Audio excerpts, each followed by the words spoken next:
all these people would really like to give up and didn't really have that drive. Envy's bad. Envy's bad. The expectation should be to win first place. Get them to ascend. We kind of just threw at the end. And just winning everything. I'm with a better team now. 30 seconds left. Yeah, MAD were winning 5 versus 3. Corner, oh, line up. I mean, take what, like, now over to the first.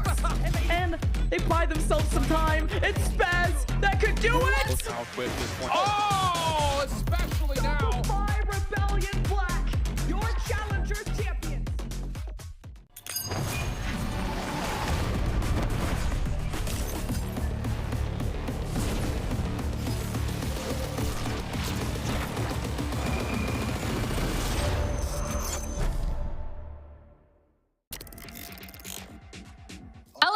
And welcome back to another wonderful day of Valorant Challengers North America. We're chugging along through the split, and now we're getting to the point where there starts to be some serious implications for some of these games a little bit more later. And I'll wait to dive into another great week, though. My name's Sierra Dawn, joined here by Roy and Dan. Roy, over in Canada, we're finally getting a little sun. I'm a little sumper, but it's nice to actually experience what Dan gets to experience year-round. Yeah, isn't that kind of wild how we actually have seasons and over there she's just kind of just chilling the entire year? It's just, life's just unfair, but you know, things happen, things move along, and we're getting a little serious here, right? Because this is elimination day. Some of these teams could be their last match here in Challengers. Yeah, it's crazy stuff. But Dan, how's it going over there, living the dream for you? Living the dream, vibing, having fun. Not really enjoying the part where we need to say goodbye to teams, but you know, I'm vibing. We'll keep some of the good vibes until we no longer can here as we look at their first game and the implications of that. But talking about going on in the split, let's take a little look at this bracket. Oh my goodness, I get a little bit of sunshine and I'm like, I just want to be outside right now, guys. I'm So not much gonna lie. dopamine. What do I do? I know, right? This is crazy for this poor little Canadian. All right, focus in time. Time to laser in. This bracket, guys, remember, 4 wins, you make it to playoffs. 4 losses, you are out. And right here, Roy, when we're talking about the implications for the day, there is 2 teams sitting here at a 0-3, which means one of them has to be eliminated. But I'll take a kudos moment to talk about TSM Envy. Sitting undefeated so far. Great stuff. Yeah, they've actually looked fantastic. I really like the turnaround from TSM. They had obviously a rough showing in playoffs, and Envy did as well. But both of these teams are looking crisp going into split 2. And of course, the match that we will be focusing on first today is going to be Prosperity versus Sad, guys. This one is a little weird because, I mean, one of them is going to be prospering for one more round and the other one's going to be Sad. And who it's going to be is... Okay, right. No? Oh no, we've started already. But and Dan, I mean, one conversation we always have with challengers is how quickly things can change, how close the competition is. And when we look at some of the top teams, I'm not necessarily surprised, but I look at that 1 and 2 and it kind of catches me off guard a little. Yeah, we have a lot of interesting things here, but let's address it. Let's talk about it. Yeah, that's Shopify Berlin Black that you're seeing down there. It's pretty crazy. Last match we thought it was gonna be, they were gonna be favorite, and it's the it's a whole process that all the teams seem to be going through right now. I think a lot of people expected maybe Envy to be at the top once again going into the group stage, but TSM, it was like, no, surely it's going to be Shopify Berlin Black, surely it's going to be M80, and it's just the rocky start that they're going through on the stage 2, but we've seen them do this before, kind of struggling a little bit, and they come back just in time. Gotta keep it interesting, right? For the content. We'll have an opportunity to catch up with them later. But let's start talking about the very first matchup of the day, this Prosperity going up against SAD Esports, because yeah, if you're on the road to try and get those 4 wins under your belt, I mean, frankly, it has to start today because, well, you're out of second chances. You've lost your second chance, your third chance. This is now your 4th. But for these teams, it's definitely been a bit of a difficult run, Roy. Let's talk about Prosperity first, because they were the newcomers coming into this all, but haven't quite been able to make that mark as of quite yet. And looking at a little bit of a switch up going to today as well. Yeah, we're seeing Nora getting subbed out. Aizo's going to be stepping in. I believe he's going to be their initiator / flex player. I think I've seen some of his clips on his Twitter. I sort of low-key stalked his Twitter profile, and honestly, some of his clips are really sharp. So I'm actually looking forward to see how this player shapes out in this match right here. But yeah, guys, despite their name, they haven't quite found their footing. And I genuinely do believe that some of they had some close games versus Winthrop University. They had a close series versus Blue Otter as well. And despite they're kind of like how do I say this? You guys know how like some teams have slow starts and they can't quite finish their first map well, and they like, oh, we're not first mappers. These guys are like the reverse of that, guys. They're like first map geniuses. They seem to always close out their first maps, but they can't quite get anything going into the second and third map. So I'm looking to see that change today. So already looking at early momentum. Love that. We've paved it out. Got to see them kind of out of the gate. So I'm definitely curious with the switch going into today if this is going to be shaking things up in a good or bad sort of way. But let's talk about a couple of the pillars of the team here, Dan. And first, talk about Yuki.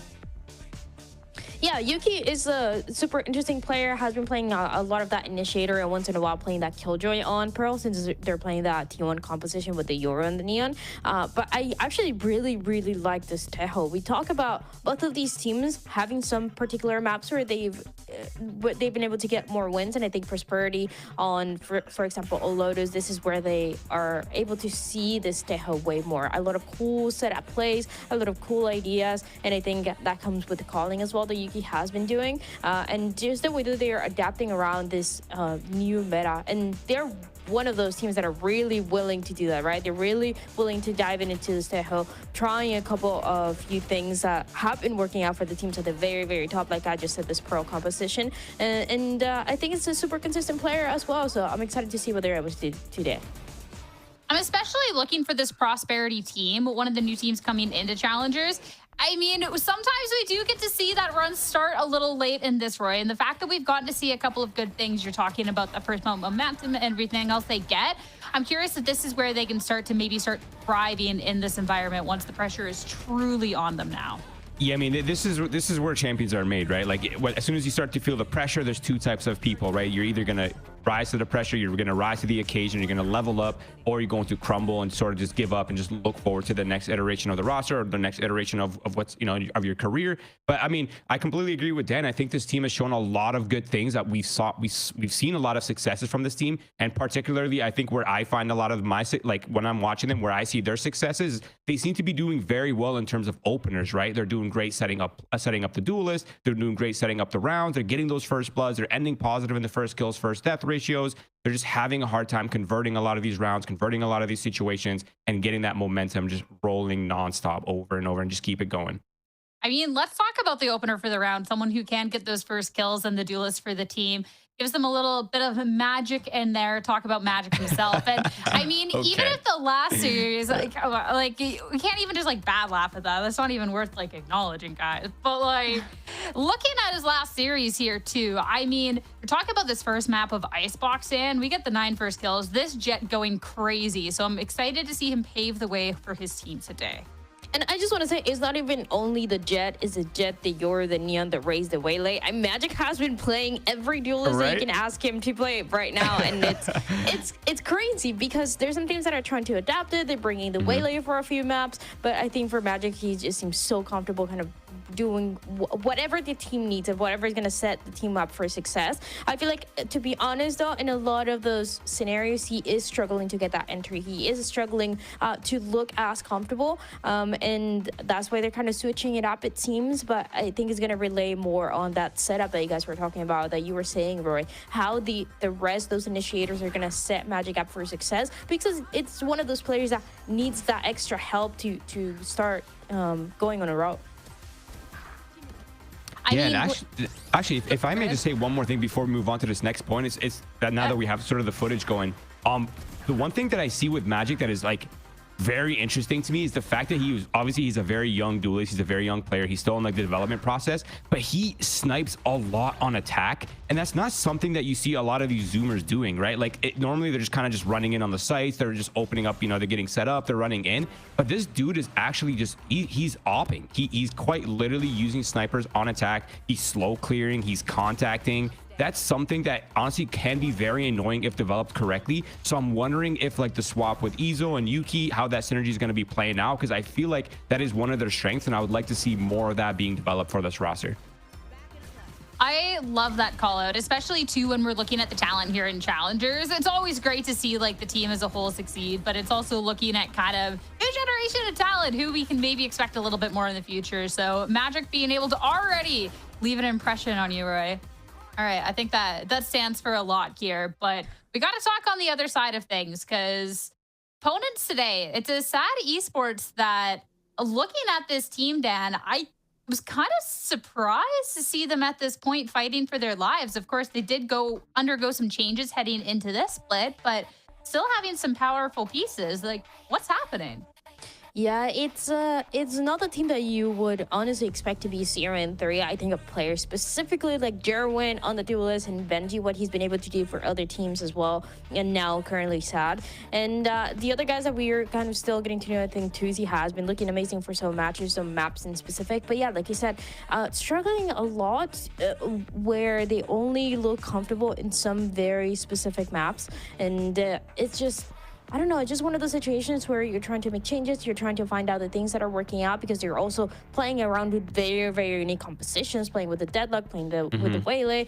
They're testing all these things out, and they haven't found one that is the one that they want to stick with.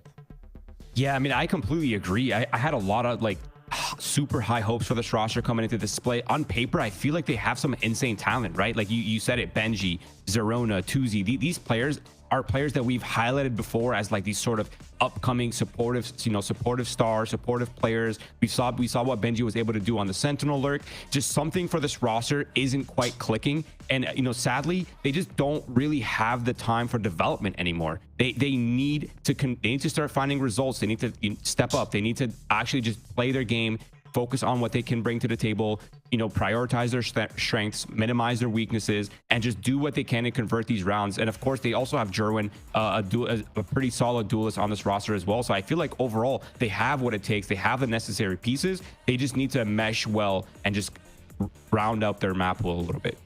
And we'll talk more about Jerwin in a moment here, but first I wanted to talk about Zerona here, especially too, Dan, if we're looking at a couple of these pieces that we've seen before today of the team and looking towards them today to help lead SAD Esports out of this winless split so far.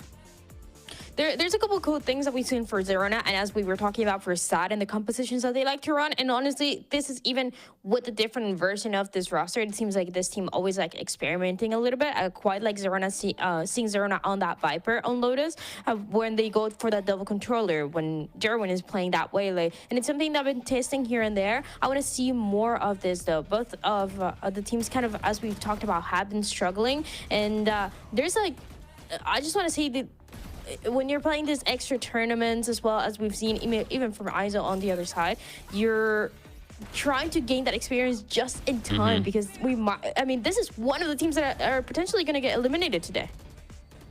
Yeah, absolutely. And sorry, just going back to the topic of just Zerona before we move on to more generalized conversations. I really do feel like this player has been a very crisp initiator player, right? He had a really good series versus Envy, even though the team got blown out of the water, right? And like we see some of these stats on the broadcast and it looks a little bit low, but that's because they've sort of had these rough matches, right? When you get blown out of the water, 13-6s, 13-5s, that can really bring down the entire sort of team stats, right? The generalized stats for everyone. But overall, these players are sick. I'm looking forward for them to level up. I'm looking forward to bringing everything together, and I'm hoping to see a lot of that today. Someone that I'm really looking for the step up, this is where we bring the conversation back to Jerwin, because I think, Roy, what we got to see from Jerwin before has been really, really good. It just hasn't quite been enough for the squad so far. Yeah, I mean, this is the star player of this roster, right? We're seeing him at the top of the scoreboard almost every single time they have any sort of matches. He has a really nice neon. He has a really nice jet. But they have a bit of a weird dynamic where he isn't really opping that much. He's sort of been the kind of the rifler of the roster. Whenever they bring out the double duelist Yoru, that Yoru's opping. It's not really Jerwin. He does bring it out sometimes, but overall, he's just a rifling demon. He's sort of that get in your face player, and that's what we're going to be looking to in this match here. And I was just talking about, you know, that little extra experience that you're trying to get before diving into this potential last match for both SAT and Prosperity. And I think Jerwin has been really, really nice to see. Recently, they were playing that YFP Lockdown Arena tournament, and they SAT were able to actually win the whole thing. They were able to win on the grand final, their rematch against Burger Boys, who is one of the teams that they lost again into this early stage 2. So, and one of the pieces that seems to be working out so much better is Jerwin. I mean, he's been very, very good, as Roy was saying, one of the biggest topics of conversations when it comes to this roster, but they were really struggling to find maps that were working out for them, and it seems like that little extra tier 3 experience has been helping out to potentially win the series today. I love the call out for what else they've been doing besides Challengers, because looking at that run, I think that is definitely a really promising thing for the SAD Esports squad, and being able to see such a drastic turnaround, I think is really, really good, especially since, again, this team was coming in with a bit of a different roster into the split, getting comfortable. So maybe they're out of time, but maybe just clicking together, Roy, at this last possible second, you know, make it interesting. Yeah, absolutely. I mean, I'm not sure if any team has done the absolute reverse 0-3 before, but hey, if this is the first team to do it, I'm here for it. I'm down for it. But I mean, like Dan said, just because these teams aren't finding a lot of success in this sort of brutal format, right, where sometimes there's double matches back to back, you don't really have a lot of prep time. It could be very difficult to find your footing, but they've had a bit of time. They've been practicing in the off tournaments, and hopefully they can kind of get that momentum going and rolling into this match here as well. All right, well, I want to take a moment before we head into this match, and bear with this, guys, a bit of a delay. You know, it's it'd be like that sometimes, but want to talk about these two people that we've paid and really talked about needing to make this way for their team here, Dan, especially I mean, Magic has been cooking the last couple of ones, and Jerwin, we've seen great things. So how do we feel like this match head-to-head's going to go? It's so tough. It's just one of those where I actually didn't even want to make the prediction. But okay, here's where I'm going to say, I think Jerwin is the one who, even though they're kind of overcooking, I feel like for some maps, as we've talked about, I feel like Jerwin just has that a little bit more of experience. And even though they're experimenting with the Waylay, for example, on a few of the maps, it doesn't seem like they're overdoing it when it comes to his specific role. Well, on the other side, we talked about Magic playing just any duelist that is asked for him to do. So I think Jerwin, just more experience, a little bit more known since we saw in stage 1, and also the experience that they had in that YFP lockdown tournament that we just talked about, I feel like should be enough to give the upper hand. But it, you know, don't get me wrong, this is gonna be a back and forth between the two. Absolutely. There's a pretty interesting dynamic between both of these duelists specifically. So I want to circle back to a point that I made earlier, right, about the opping, about the sniping. We're not really seeing a lot of that from Jerwin. Like, yeah, he pulls it up here and there, but he's not really been like they're not managing the economy for it. Like, if it's there, it's there, but ultimately he's not a sniper main. But Magic, on the other hand, he's really proficient with that weapon. So I feel like if Magic can sort of get that going early, get the op, and just sort of force SAD Esports into this awkward like play style, right? Because whenever you're getting attack ops, it changes the defense dynamics significantly, right? You can't jiggle for information. You're a little hesitant on like recontacting into angles or re-clearing space. Like, you're forced to use a lot of util. A lot of the dynamics that happen on the defense side change significantly when there's an attack opper, and Magic is the type of player that is doing that. And you don't get a lot of practice against attack oppers. Like, genuinely, like, not many people in tier 2 and tier 3 are attack opping. So if there's a really good attack opper and he's having a lot of success, it is just genuinely awkward to play against. And I'm really looking to see if that dynamic comes into play today. Yeah, I'm hoping on the opposing end they've done their homework to see that this attack op is something that could be coming out and to maybe be on their toes. But we'll have to see how it plays out in today's series and where it's going to be playing out as we move the conversation along to the map picks and bans. Looking at this, I mean, when we look back at what necessarily has been the win rate, etc., with the teams being 0-3, it's a little bit more rough. But Dan, going on into this, Lotus first, Prosperity's pick, how are we feeling? Well, this is a really good map for Prosperity, and they have been proving it both on the attack and defense side. They won it both I mean, it's the only map that they've been able to win. Yeah, exactly. And one was against Winthrop University, which was actually a very, very impressive game that they closed out 13-11, and the other one was against Blue Otter. I think when you're going into this map, you know that if you're picking the map, it's very likely that you're going to be starting it on the defense. But both of the teams like to play around this map. They're pretty confident on it. We talked about the weird compositions that you see on the other side of SAD, and then this is where you see the Waylay, when you see the deadlock. So I want to see how they're able to slow it down, because Prosperity, they have some cool set plays on the defense. I mean, when you look at the composition, it's this hyper aggressive composition with the Omen, with the Clove. They don't have any Sentinel, and they like to go for these pinches to the attacking side. So if you're forced to slow it down with the deadlock, there might be an opportunity here for SAD to get this first map. And I think the really interesting thing, just to kind of reinforce what Dan was saying, is the fact that both of these teams are really proficient on this map. SAD Esports, like we talked about before, they've been sort of on the tier 3 grind. They're 7-1 on this map over the last since April 1st. So like they've been playing this map a ton. And obviously Prosperity's been playing this map as well. They're, like Dan mentioned, this is the only 2 wins they've had this entire season. 13-11 versus Blue Otter, 13-11 versus Winthrop University. Of course, Winthrop being, I mean, they're just a top team in the league now. So if a win on that map definitely shows how strong Prosperity is. So I think overall, this first map is going to be really competitive. And the really interesting thing here, guys, is on the second map, they both play that map as well. Even Prosperity, their loss versus Fun Havers was only a 10-13.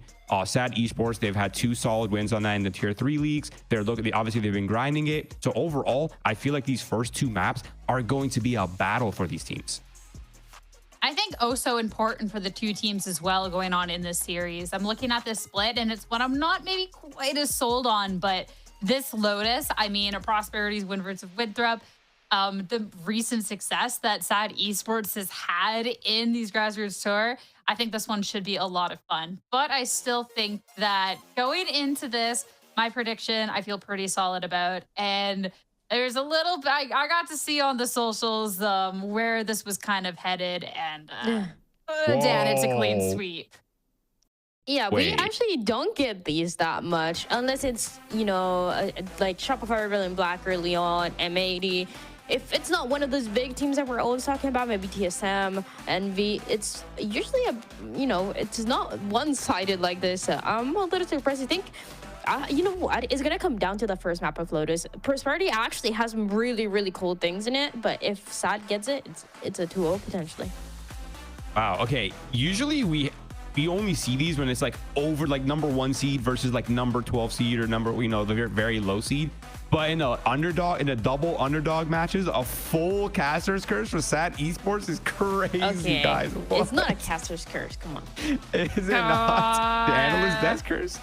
No, Dan Never doesn't done believe that. in curses. never done that in my life, not once. Curious. We believe you. I mean, looking at this, both underdogs, but I think SAT Esports' results in the recent YP lockdown kind of just secure it. I think it's like I don't know, just looking at how that all turned out and to have a momentum shift like that, whereas on the opposing end, Prosperity, they're making a roster change, etc. Dan, I think it's just a little tough. So even if we don't necessarily get to see the clean sweep so often, I think it makes sense ahead of the series. But I'm excited for it nonetheless. But at this point in time, it's a series that we have to wait just a smidge longer for. Those mentioned tech problems still there. So we're going to take a quick break. Opportunity to go get some food, a snack, maybe a little sun, and we'll be right back here with Prosperity versus SAT Esports.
I have a wonderful electronic invention I want you to see.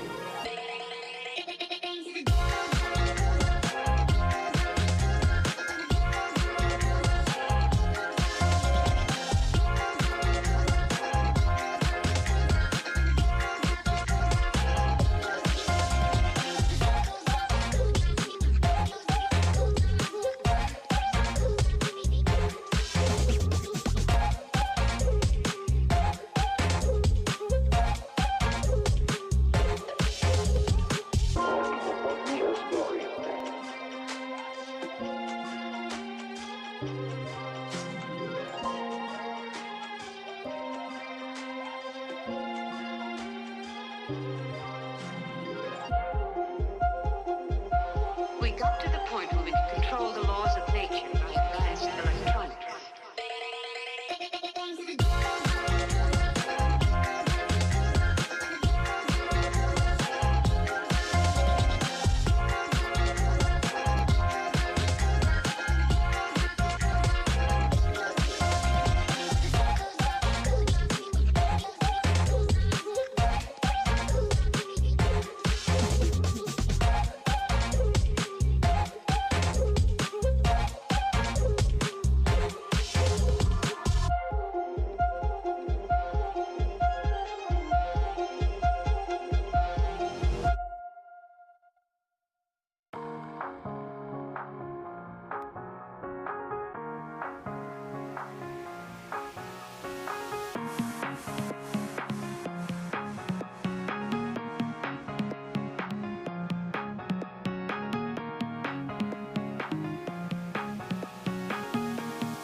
Thank you everyone so much for waiting. It's time to get into it. Prosperity Esports going up against Sad Esports. Lotus, Roy, thoughts on the agents?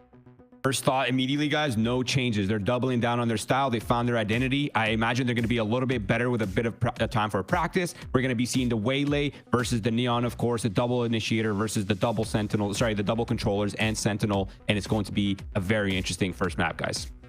And as we were talking about on the side of Prosperity, there's no Sentinel, so you're going to be expecting a lot of the 4-1s where they leave that clove towards that C side and they go for an A fight towards Mount or towards Rubble. In a lot of those cases, Magic likes to play forward. Vantic is also doing that early on and going towards that B side, and that might be the best chance that they have once they go on that second half. I'm looking forward to that. For these teams, reminder, this is an elimination best of 3 first map. Let's see what momentum can be made, who's going to come out ahead, and head over to your casters, Jen and Marks, to find out. Thanks, Sierra. Yeah, the stakes could not be higher. Prosperity's rolling the dice with a sub. Sad is riding off the high of the YFP lockdown win. Both are hungry for a new identity, but only one will survive in Challengers. This is such an interesting map choice because, like we kind of highlighted on the desk, I mean, Prosperity Esports, this is like their map. Out of all of the different maps that they've played, this is the one that they're like, listen, guys, we got this one in the bag. Sad, on the other hand, like, not as good on Lotus, but yeah, exactly like you said, they've coming off this win here, but then Prosperity have a little bit of a change up. So at this point, it's kind of just a roll of the dice. I'm super excited to see what these teams want to bring out. But of course, there are so many little individualistic differences between the two squads that are coming out here. I also wanted to highlight Prosperity Esports not bringing in that Sentinel.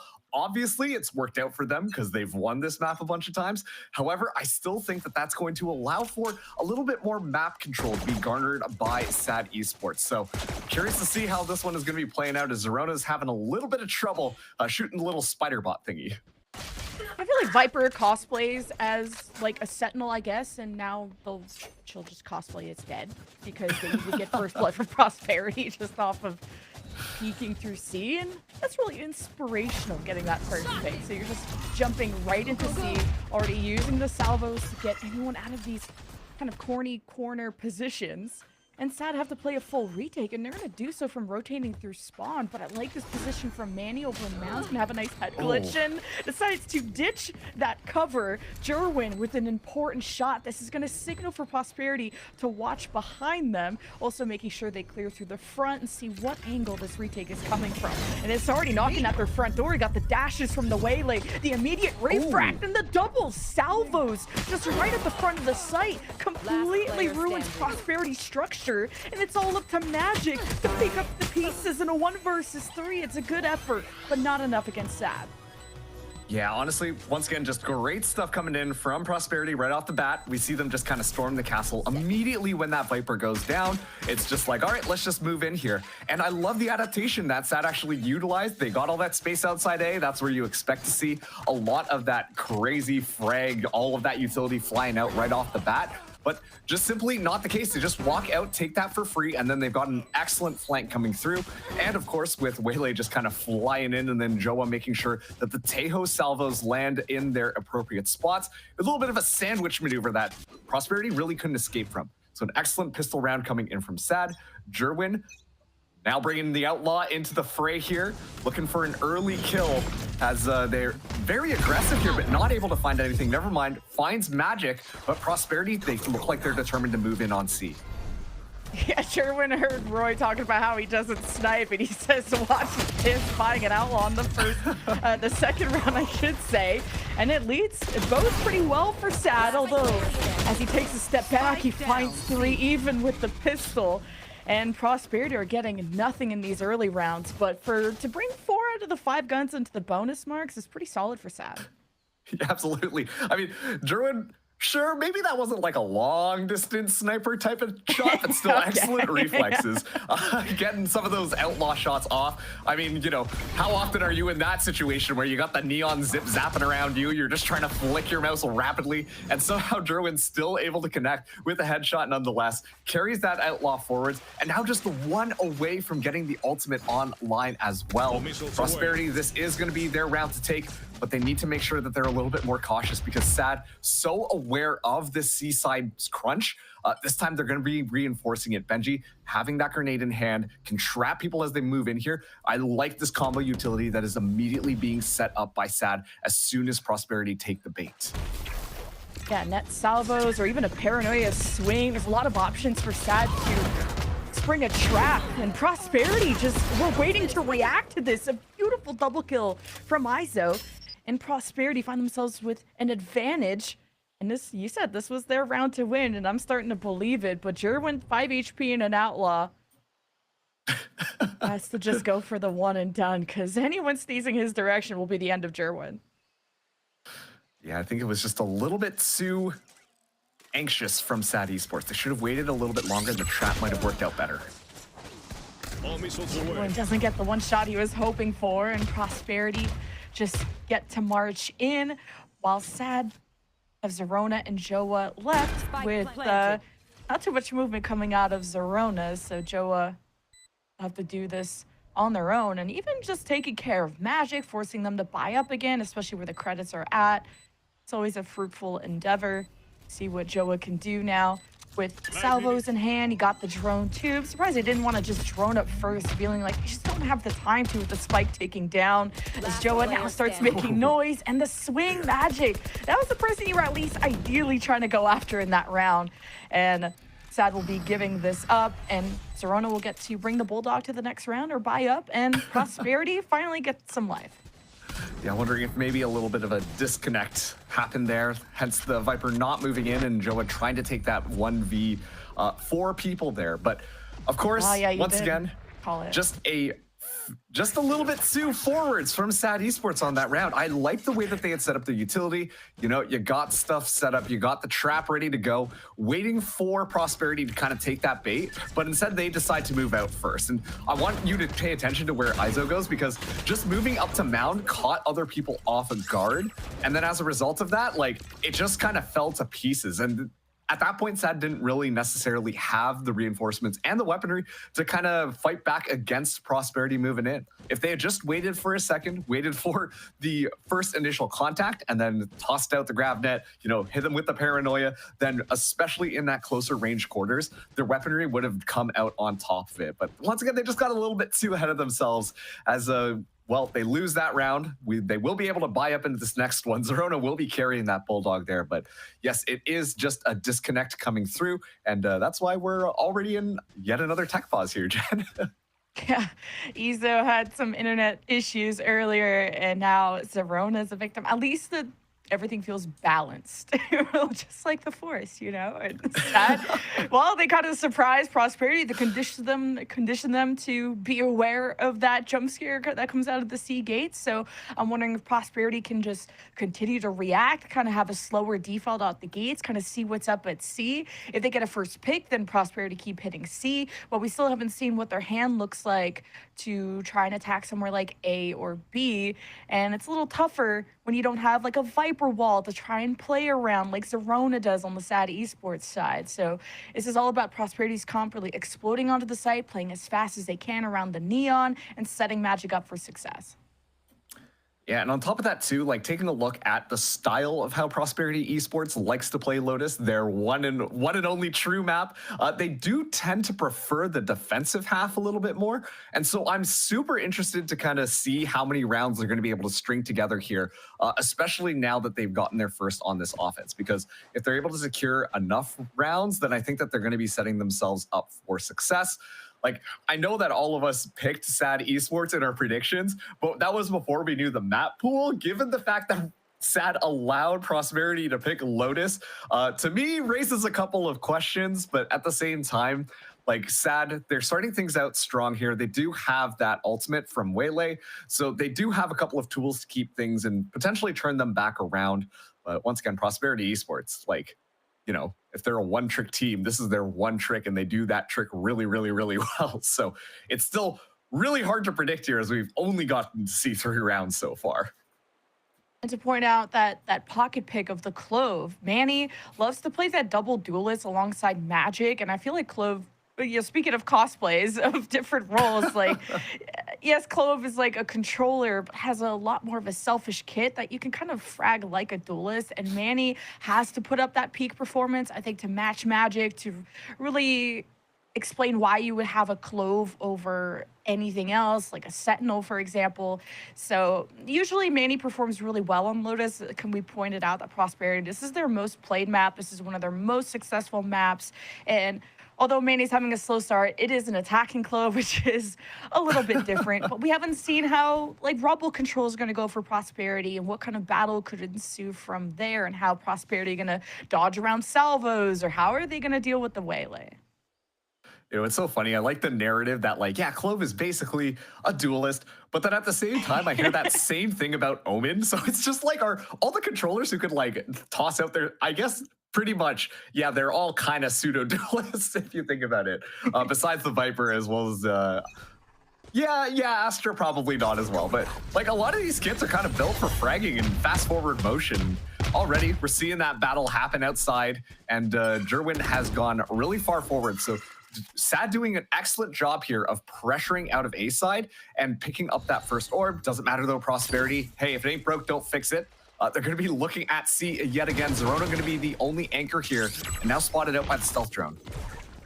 I'm liking to see Prosperity use more of that information. You have Clove watching your B door, and I think it makes sense for Prosperity to keep hitting the site. You've been able to make a dent into the armor of Sad, and you've marked that the Deadlock hasn't really put their util on this side. Sonic sensors haven't been a factor. You got the Waylay ult pop from Jerwin. Prosperity having to hold down the fort to try to smoke things off and keep themselves huddled in, but as they turtle up, well, Sad break their shell in half, and it's a huge number advantage for Sad, taking over all the real estate. But no, Manny's on the low ground. Seems to at least be able to trade, but it's just Yuki hoping to prevent the spike from getting diffused. Can't even get eyes on it. So fantastic retake comes out of Sad. And that's such like a fun round to break down at looking at the retake coming in from Sad, specifically with the convergent paths being online. You can see for the moment, they were like, all right, we're gonna use the convergent paths. Everyone's just gonna pounce on the site. We're gonna have a great time. Everything's gonna be fantastic. And yet it's this little bit of an extension that they weren't expecting. Magic finding that first kills kind of just slows down the Sad retake. They weren't expecting them to be as pushed up. But the difference being that the convergent paths prevented Prosperity really from running into all of their post-plant positions that they want. Instead, they kind of got trapped on the actual site just because they were slowed down. And as a result of that, Sad just kind of move in there. And in the chaos, they come out on top. Okay, a lot of distraction being made by Magic. Throws up the walls. Gets 3 players to look at them towards B. And as they wrap through Waterfall, like Zerona, what a read to kind of watch from behind, try and dodge that now this rolling thunder and gets themselves in a safe position. The smoke may help them get even further back, which is nice. Prosperity may have just kind of screwed themselves over with that smoke. Maybe should have allowed Izo to chase that kill. Now it's giving a chance for Sad to have a break for the retake, and just poking and prodding from the perimeter is working out fine for Sad. They've taken so little damage, but now that the smokes are clear, Yuki gets eyes on Waterfall. Here is Sad running right into salvos. So that's been fantastic timing out of Yuki with a triple kill, and now the fuse coming out of Sad. A good win at the end for Tuzi. I thought Yuki had that at the end. You know, I really did. I honestly thought that Prosperity should have been able to win that round. Basically, as soon as that spike goes down, we see them trying to take a couple of timings at different areas around the site. Specifically, I was thinking about moving in onto Waterfall just through the smoke. You highlighted it excellently that it kind of prevented some of that, pressure that Prosperity was trying to apply to Sad Esports before retaking it. But it just came down to being a little bit discombobulated with how they wanted to go up, giving up those 1vx scenarios, allowing Sad to just kind of muscle their way through. They just purely had numbers in some of those situations, which allowed them the advantage at the very end. But given the utility that kind of came down at Prosperity, it was looking a little bit scary. And to me, that shows that, yeah, Prosperity, if they can clean up some of those little instances of weird timings, I think that they can start to really push Sad back a little bit more. Obviously, going down to just the 1v1 in this last round, but hey, Sad Esports, you get 2 ultimates out of your opponents, and you force the timeout as well, as I believe the scoreline is now 5-1. So Sad are looking pretty good thus far. In Prosperity, just have all these bells and whistles for the post plant, but this bunkering down style is not necessarily favoring them, just quite literally trapping themselves in to Sad, and maybe thinking, oh, if maybe Sad don't have as many flashes and fun blinds the way that Prosperity do, but Sad are still able to frag out and take power positions like the platform and push Prosperity out. And see how this aggression goes for the Rubble control, and Jerwin just gets to shoot Magic in the side like that. Prosperity are not really following up. We're trying to get this box control once Magic went up to door. So Prosperity, obviously this is a different approach since they're not hitting C for like the millionth time, but to leave Magic out to dry like that is tough, especially with Sheriff's marks. You really have to play as a team. Who said Jerwin couldn't snipe? Honestly, though, yeah, just finding timings just like that. Okay, two more, why not?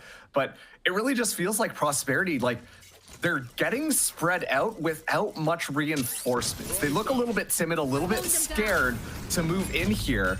And they're just kind of, as soon as like one person goes down, then the rest of the team kind of backs up and is just a little bit too cautious of like moving forwards. And it's in those opportunities that we see SAD just completely leap on top of them. And that's why the round looked very easy. Like, as soon as we see Jerwin peek out there with the Outlaw, sure, yeah, you get the kill onto Magic, but there was nobody else around the Neon and nobody watching those long angles to make sure if someone did pop out of the smoke, you could trade that one immediately and drop that instantly. Like, everyone was just kind of huddled back here waiting for someone else to swing out there. And like, you don't want to play with team members who are just kind of baiting you before they swing out and find the kill there. But it felt like Prosperity just were lacking a little bit of coordination, especially in some of these previous rounds here. They will have rifles this time, an Armageddon as well for Yuki. If there's ever a round you want to use that, this might be a good one, given the fact that SAD are already stacking up quite a few ultimates of their own. I'm looking at that Convergent Paths Armageddon combo. That can be absolutely deadly if you get them all stuck inside of that trap. And that's the thing, both teams have a trap, that Armageddon. It's just about getting the right information, hence maybe the slower approach from Prosperity. Now taking their time to step up. As much as Magic wants to ramp up, he got completely caught off guard. So you see how it's more of a incremental scale up from Prosperity. They check the box, they check Baby Door, they check around Rubble, not in that order, and then eventually move up. And now using this Teho drone to maybe even sell a fake as they start to head the other way, because Manny's been having ears on C.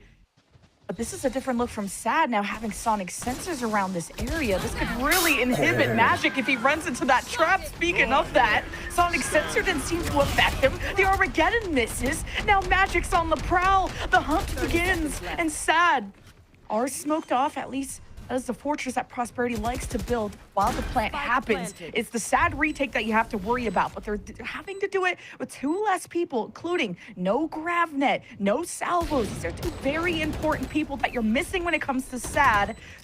And Tuzi could use the element of surprise against Magic. The countdown with the swing, immediate execution. Prosperity, high ground, low ground, salvos. Yuki knows how to strike SAD when they're vulnerable. And now it's the Yuki road to success. And that brings Prosperity up to 2. Oh, I don't want to say that I might have jinxed that one, but I talked about the, the excellent pairing of the ultimates there. You can use the Convergent Paths and then Armageddon it. Like, you're covering so much ground with it, where you're either going to force people away from the Armageddon into a Convergent Paths, or you can kind of trap them with the Convergent Paths and then completely carpet bomb them from up top. But none of that actually happens here. It's a little bit of discombobulation with how these ultimates get utilized by SADs. We see originally the Armageddon goes there trying to stall things out, but then at the very end, the Convergent Paths coming out from Jerwin. Sure, Jerwin's getting them online really quick, but no value is found from it. It's pretty much a free round for Prosperity, as that time the bunker does work. But this time, Prosperity are poking and prodding up A yet again. Looks like they may be more committed here. I wouldn't be surprised if we do see that rotation down around C once they realize it's getting a little hairy. Oh, Prosperity just walk into the grasp of SAD, whether it's a Paranoia, Salvo, Net, everything ready for SAD, but it's actually a Prosperity fight. They end up winning, smoking off the back line of SAD. They'll have to retreat, and this lurk of Manny has been really valuable, whether it's to open things up for C and now for B. Prosperity get a plan. Unsuppressed. Yeah, stealth drone not really making it up the jump there, but still is going to be fine. A nice little pincer maneuver coming in from 3 different angles as we're getting the Annihilation right off the bat. Annihilation, go fish, I guess, and Benji not going to be eating dinner today. Prosperity eating pretty good, though, keeping the number advantage steady. And what a Paranoia to hit Tuzi there at the end. Great job out of Vantic, and Prosperity slowly closing the gap. Yeah, and I commented on how Prosperity, it felt like they were the ones trying to take the timings. They were the ones moving out at weird intervals without any support or anything like that. But that time around, it looked like Sad were the ones who were just kind of a little bit stepped out of line here. A couple of times where just utility in the hands of things. They're all looking in different angles, looking the wrong way, allowing Manny to get a 3K, just anchoring the site alone. And keep in mind, there were 3 people coming in from different areas, and Manny's able to get all of them individually. That time, it just felt like the timing from SAD Esports was a little bit all over the place, and now their weaponry will reflect some of these mistakes. Prosperity are climbing this back 1 round at a time, only 2 rounds separating the teams. Okay, the refract from SAD. Good information out of Jerwin. Poking his head out of the smoke. Prosperity of a swing from Manny, but a crossfire beautifully set up by SAD. And at least Manny is back with the ult. You have information from the crossfire, barriered off. Prosperity should be happy they still even have Manny alive. Yeah, now Manny has to find a kill, but honestly, it was just a good read from SAD. Just immediately, hey, we're going to box you off, smoke you off, and snake bite you. And Magic, though, is going in deep. Oh, this is a good surge, and even the concuss on the 2Z. This is the Magic we wanted to see, the one that could save Prosperity from elimination if he keeps this up. And Prosperity look like they're syncing up better and better. Just checking out A, going to C, like they're playing the map a lot better as the rounds go on, as they find that confidence. And SAD, they have money, they have Vandals, we don't count the Stinger. They're gonna see how they can inch their way forward, knowing that Magic has been so extended towards spawn. SAD really have to take their time with this approach.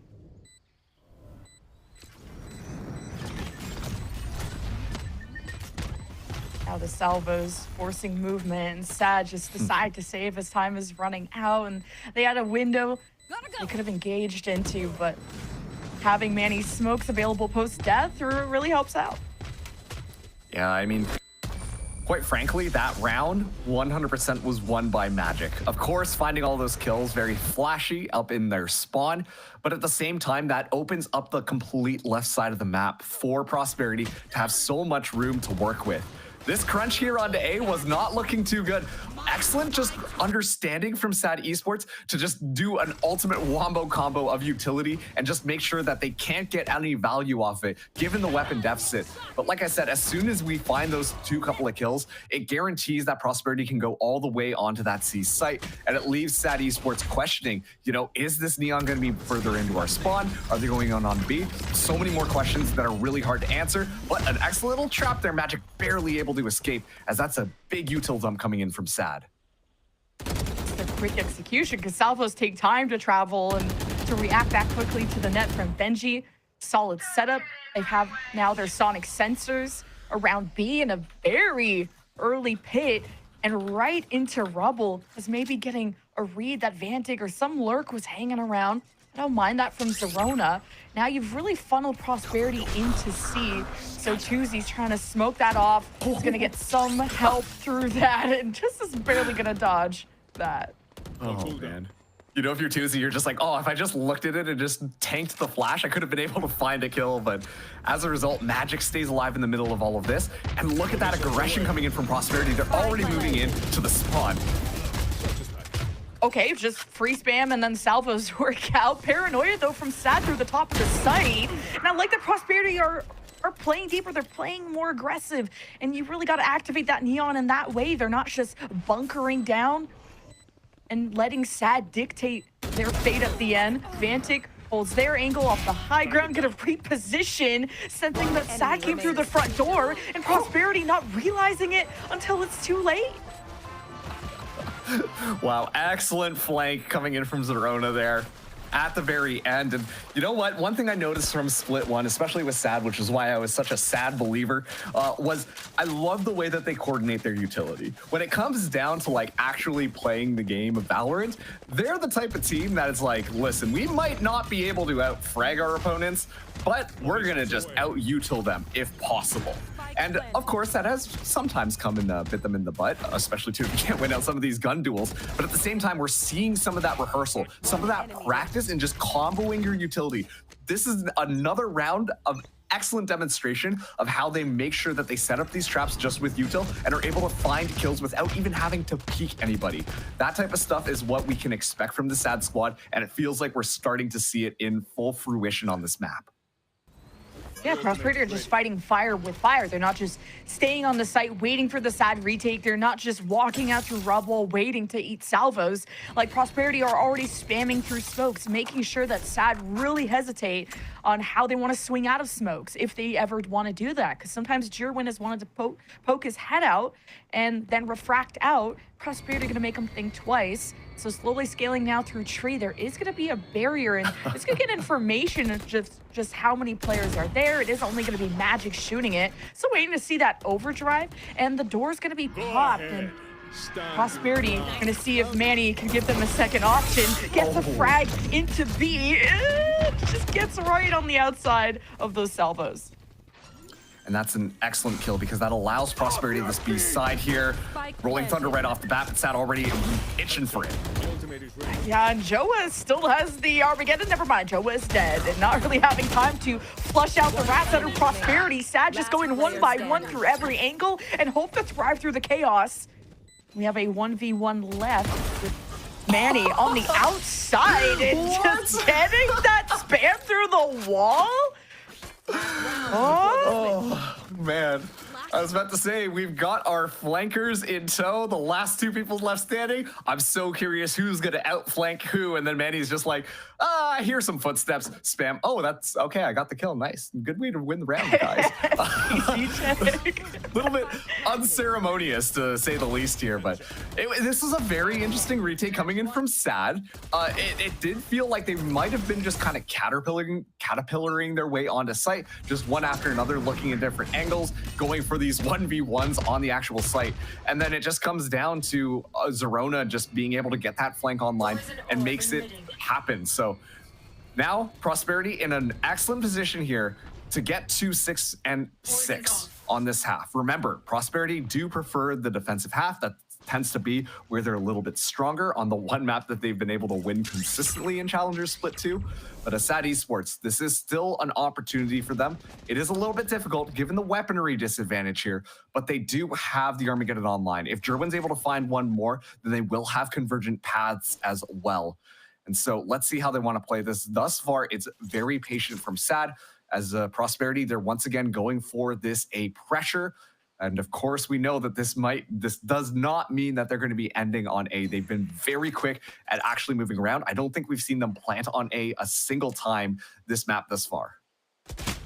You just have two alerts. You had Manny on the left side, Vantic deep into A. So there's just so many options, so much information from Prosperity, and getting that first pick, like, I don't know what's coming. So it's easy for them to get first blooded every now and then, and Prosperity shaving down these numbers, not let Sad have the 5-man retake, bodes really well. Overdrive, how well will this go? Magic on the high ground. Sad want to swing through staircase. A lot of weight on Vantic's shoulders. Sees the one. Quick flick to the first. Jerwin gets the last, and Sad will try to carve from behind. And at the top, it's Tuesday with the paranoia, but Magic slips by his defenses, and we have a 6-6 half. Yeah, that time, that was an excellent post-plant positioning that we got to see from Prosperity there. Obviously, weapon disadvantage does make that a little bit harder, but you can see how they spread themselves out. They're watching all of these long angles, understanding that they've got the rifles in their hand, and so they can take those long-range duels, and it's really up to SAD to try and maneuver their way out.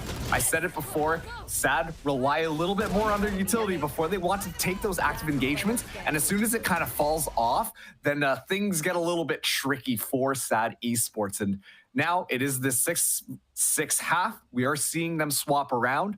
Let's see how Prosperity Esports wants to play this defense. Once again, lacking that Sentinel, lacking that Viper. So I imagine it's going to be a little bit more aggressive from them. And already, like, take a look at that C side. Looks like they're going to be going for a very fast crunch out by Mound. But SAD Esports are going to be potentially looking at this B as the plant spot. Yuki going to be the solo person down there, while German got so much space on A, prompting Prosperity now to move out to Mound. Look at this triple walk-up from Prosperity. And SAD are about to meet this head-on. They watch their backs. They know they've left C open. They just got to focus on going forward. And okay, good traits. Magic with 2. And SAD have to recollect the spike. And SAD will continue forward. And Prosperity aren't really pushing through the front side. Manny has been so rich throughout the first half because of how much he plays his life. I think he had like 4K, and his lurks have been so important offensively, but him playing this far back has given up a free plant to Sad with not much being said by the other side. And now the plant will go down here. Magic is pretty low HP. I like the retake utility that is available. Given the fact they've got those 2 initiators, still one smoke there. Jerwin gets an idea. All right, just playing from down low, Sad. Last player standing. Just can't hold it down. Oh. That's so tough. Prosperity just unified as a team, and that's why Manny just takes a second to regroup. You don't want to stagger in and take isolated duels. Prosperity know they play better as a team, so they take the pistol. You're welcome. Yeah, just clean utility usage as well coming out from Prosperity. They just line up the stuns properly, make sure that the flashes are online, and then just kind of flood in onto the site. Zerona was kind of getting a little bit shifty in the back there, trying to get a little bit of a flank on, but at that point, it's just simply too late. Excellent job from just making sure that those crunches from different angles were online for Prosperity on that retake. And now it's going to be Magic's turn with the Outlaw in hand. Going to be poking out of that C site. Sad poised yet again to go for a B side attack. But Prosperity, I imagine we're going to be seeing a bit of aggression outside of A and C, which is going to give a lot of information as to where Sad Esports are going to be going. And that map control is going to be invaluable, especially too given the weapon advantage that Prosperity have.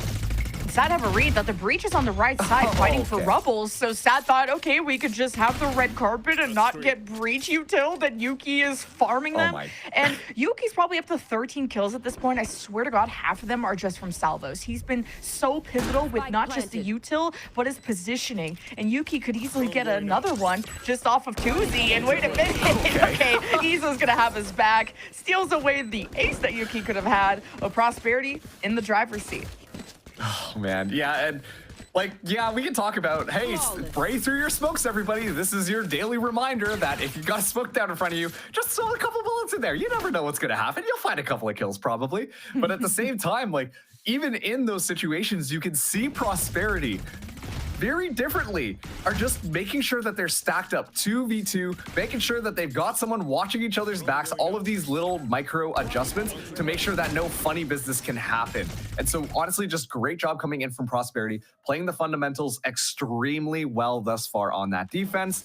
Now, this is Sad Esports. It's not been a great look from them thus far. They would have liked a little bit more value on that second round there, but Prosperity right now are looking pretty good. It's up 8-6, and Magic still looking outside, defending that C mound area, while Sad once again looks like they're continuing to just pressure B, get that space before they decide to commit to any of these sites. We already talked about how good Prosperity is in a map 1 situation. Like, they're fire out the gates. And, well, they're able to kind of also douse the fire because they started off 1 and 5 in terms of rounds. And look, they're back in the lead by 3. And now the long-range fight, Prosperity is able to still control the A side of things. So, well, it's plan B, aka hit C. And Magic just gets clipped by some salvos. Joa almost getting those kills. You got a barrier and waterfall, and Prosperity regroup with an outlaw for Yuki.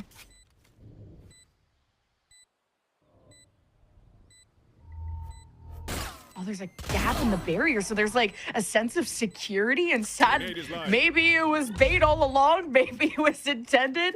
And Yuki just trying to isolate that duel. Does one against Benji. Joa gets the punish, and even the follow-up from Izo behind. Really clean out of Joa. Tejos pop off this last couple of rounds. Excellent stuff from Joe as well. Benji, excellent use of that sonic sensor because sure, yeah, there is a little bit of gap there, but what more importantly it does, it guarantees that nobody can really shoot or walk fast. They just gotta shift walk their way through that. And as soon as they go through, they're gonna be walking into members of Sad Esports watching those angles, which means that, well, they either have to shoot the sonic sensor, which is gonna tip off Sad Esports, or they just have to walk through and then hope that nobody's going to be there. And Sad Esports just, once again, laying out excellent little utility traps. This is very aggressive here, but Jerwin, ready for it as ever, finds one and is just going to get the heck out of there. Yeah, Jerwin's been using his refract a lot for just information gathering rather than being like this insane, aggressive duelist that frags and then rewinds back to safety. So I've been liking that Sad operate more around that information, and it's gotten them that first blood and rubble, knowing Prosperity have dumped a lot of their util, usually salvos, and a fault line at least is what we've seen in previous rounds. A lot rides on Manny, trying to circle around the mound and get a jump scare, but this is even better of a round start for Sad. Oh, excellent round start here. They should be able to get that spike down nice and easy, and it's only 2 people from Prosperity that have to go in and attempt this. I wonder if the call here is going to be made to save those rifles instead. Looks like that is going to be the case. We see Yuki immediately just back off onto that ace side, and Izo as well just going to move all the way down there. So an excellent job from SAD Esports, forcing out that round win. Yeah, just having your deadlock in a post plant is so helpful. And Prosperity, knowing that this is now becoming a marathon and not just a race. When Prosperity had that good start, now they're going to have to play the long game and really start thinking about their economy and steps going forward, including this overdrive from Magic coming up, the Armageddon, and a lot more. So how can Prosperity in these early rounds just be more aware and try to get early wins like first picks and being more cognizant and having to change things up in this A rubble fight? And actually, like, thinking about that A rubble fight, I wonder if that is the key to success right now if you are SAD Esports. We've watched so many of these defensive rounds from Prosperity. They're very just, hey, let's push down, let's get this map space so that it's going to be very uncomfortable for SAD to do anything. On that last round, what we saw is their attempts to just kind of play it a little bit closer together. Sure, we saw Vantic extend a little bit more, trying to get that space that we would have wanted to get that information, and SAD are punishing it immediately. And as soon as that happens, like, you can tell Prosperity just look a little bit lost on the map. If SAD Esports can continue to set up some of those traps for those overextensions, I think that they could really put Prosperity into a bit of a chokehold, specifically with their map control, especially with how this composition from Prosperity is built. They want to take that brawl. They want to have the numbers advantage and then util your opponent and just run in there guns a-blazing. But as soon as they kind of have to slow down their playstyle a little bit more, that's when we're seeing them have a little bit more fault based off these last 2 rounds. So Prosperity, they take that time out there, you know, keep their head in the game, Troy Bolton, and let's see what they've got cooked up now as they come back into this with full rifles in hand.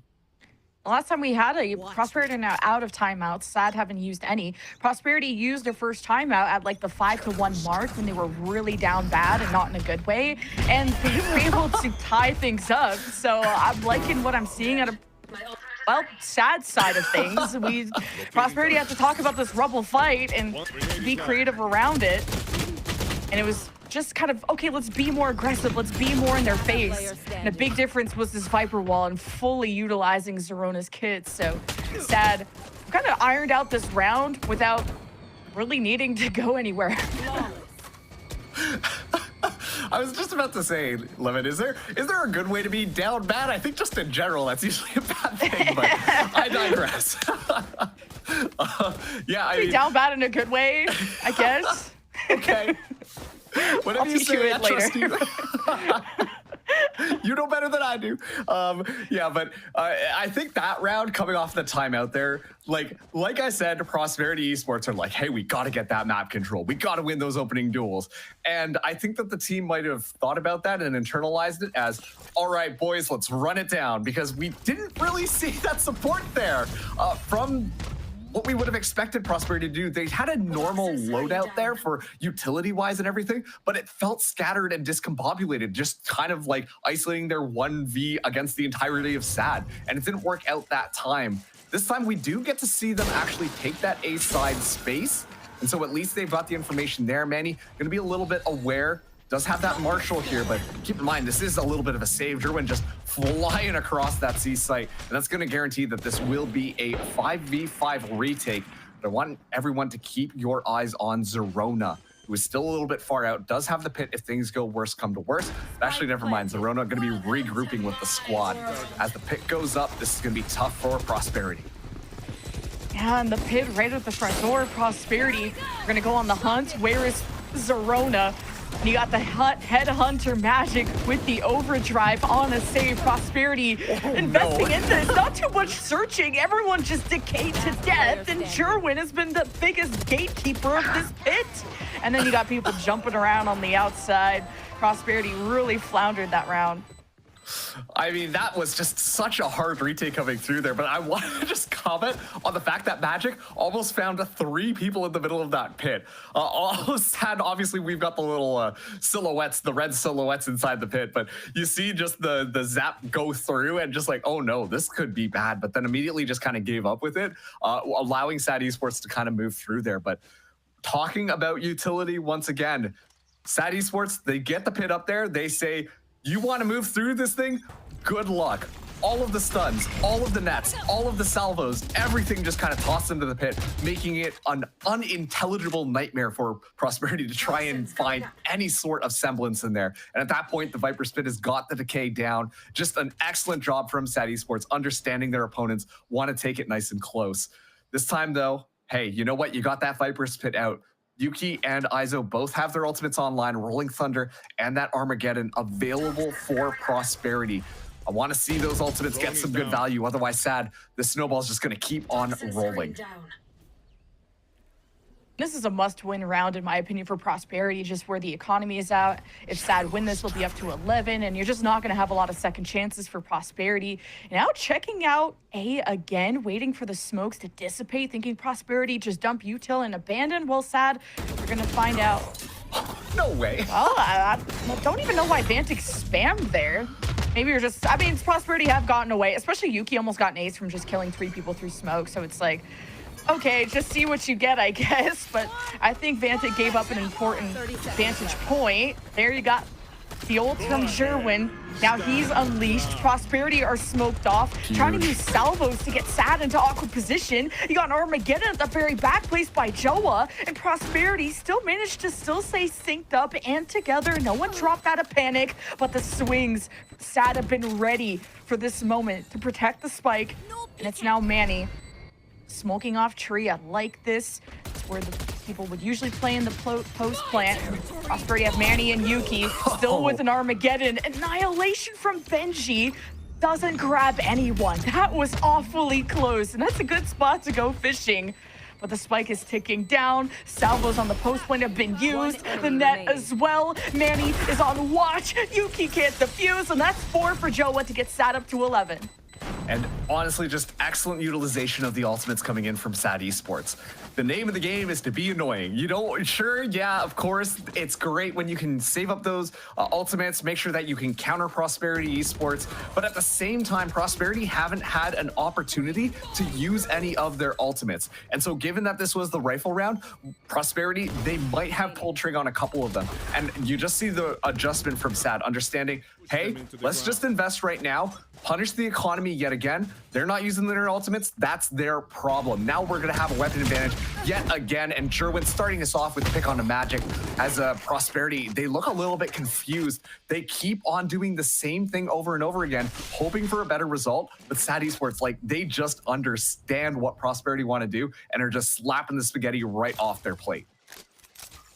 Prosperity managed to steal away the lead in the second half, and now it's been a 5-win streak. We spoke about that marathon. Well, SAD are getting to the finish line, and on a save plus down a person, Prosperity aren't exactly going to change their fate of this round unless something miraculous happens here. And the timing of Manny, oh, could have had a big backstab. Benji is still going to watch through C and keep that Clove in their place. SAD, though, have set up camp on the B side of things, and Prosperity starts to surround them. You got the fault line and a Rolling Thunder ready from Izo.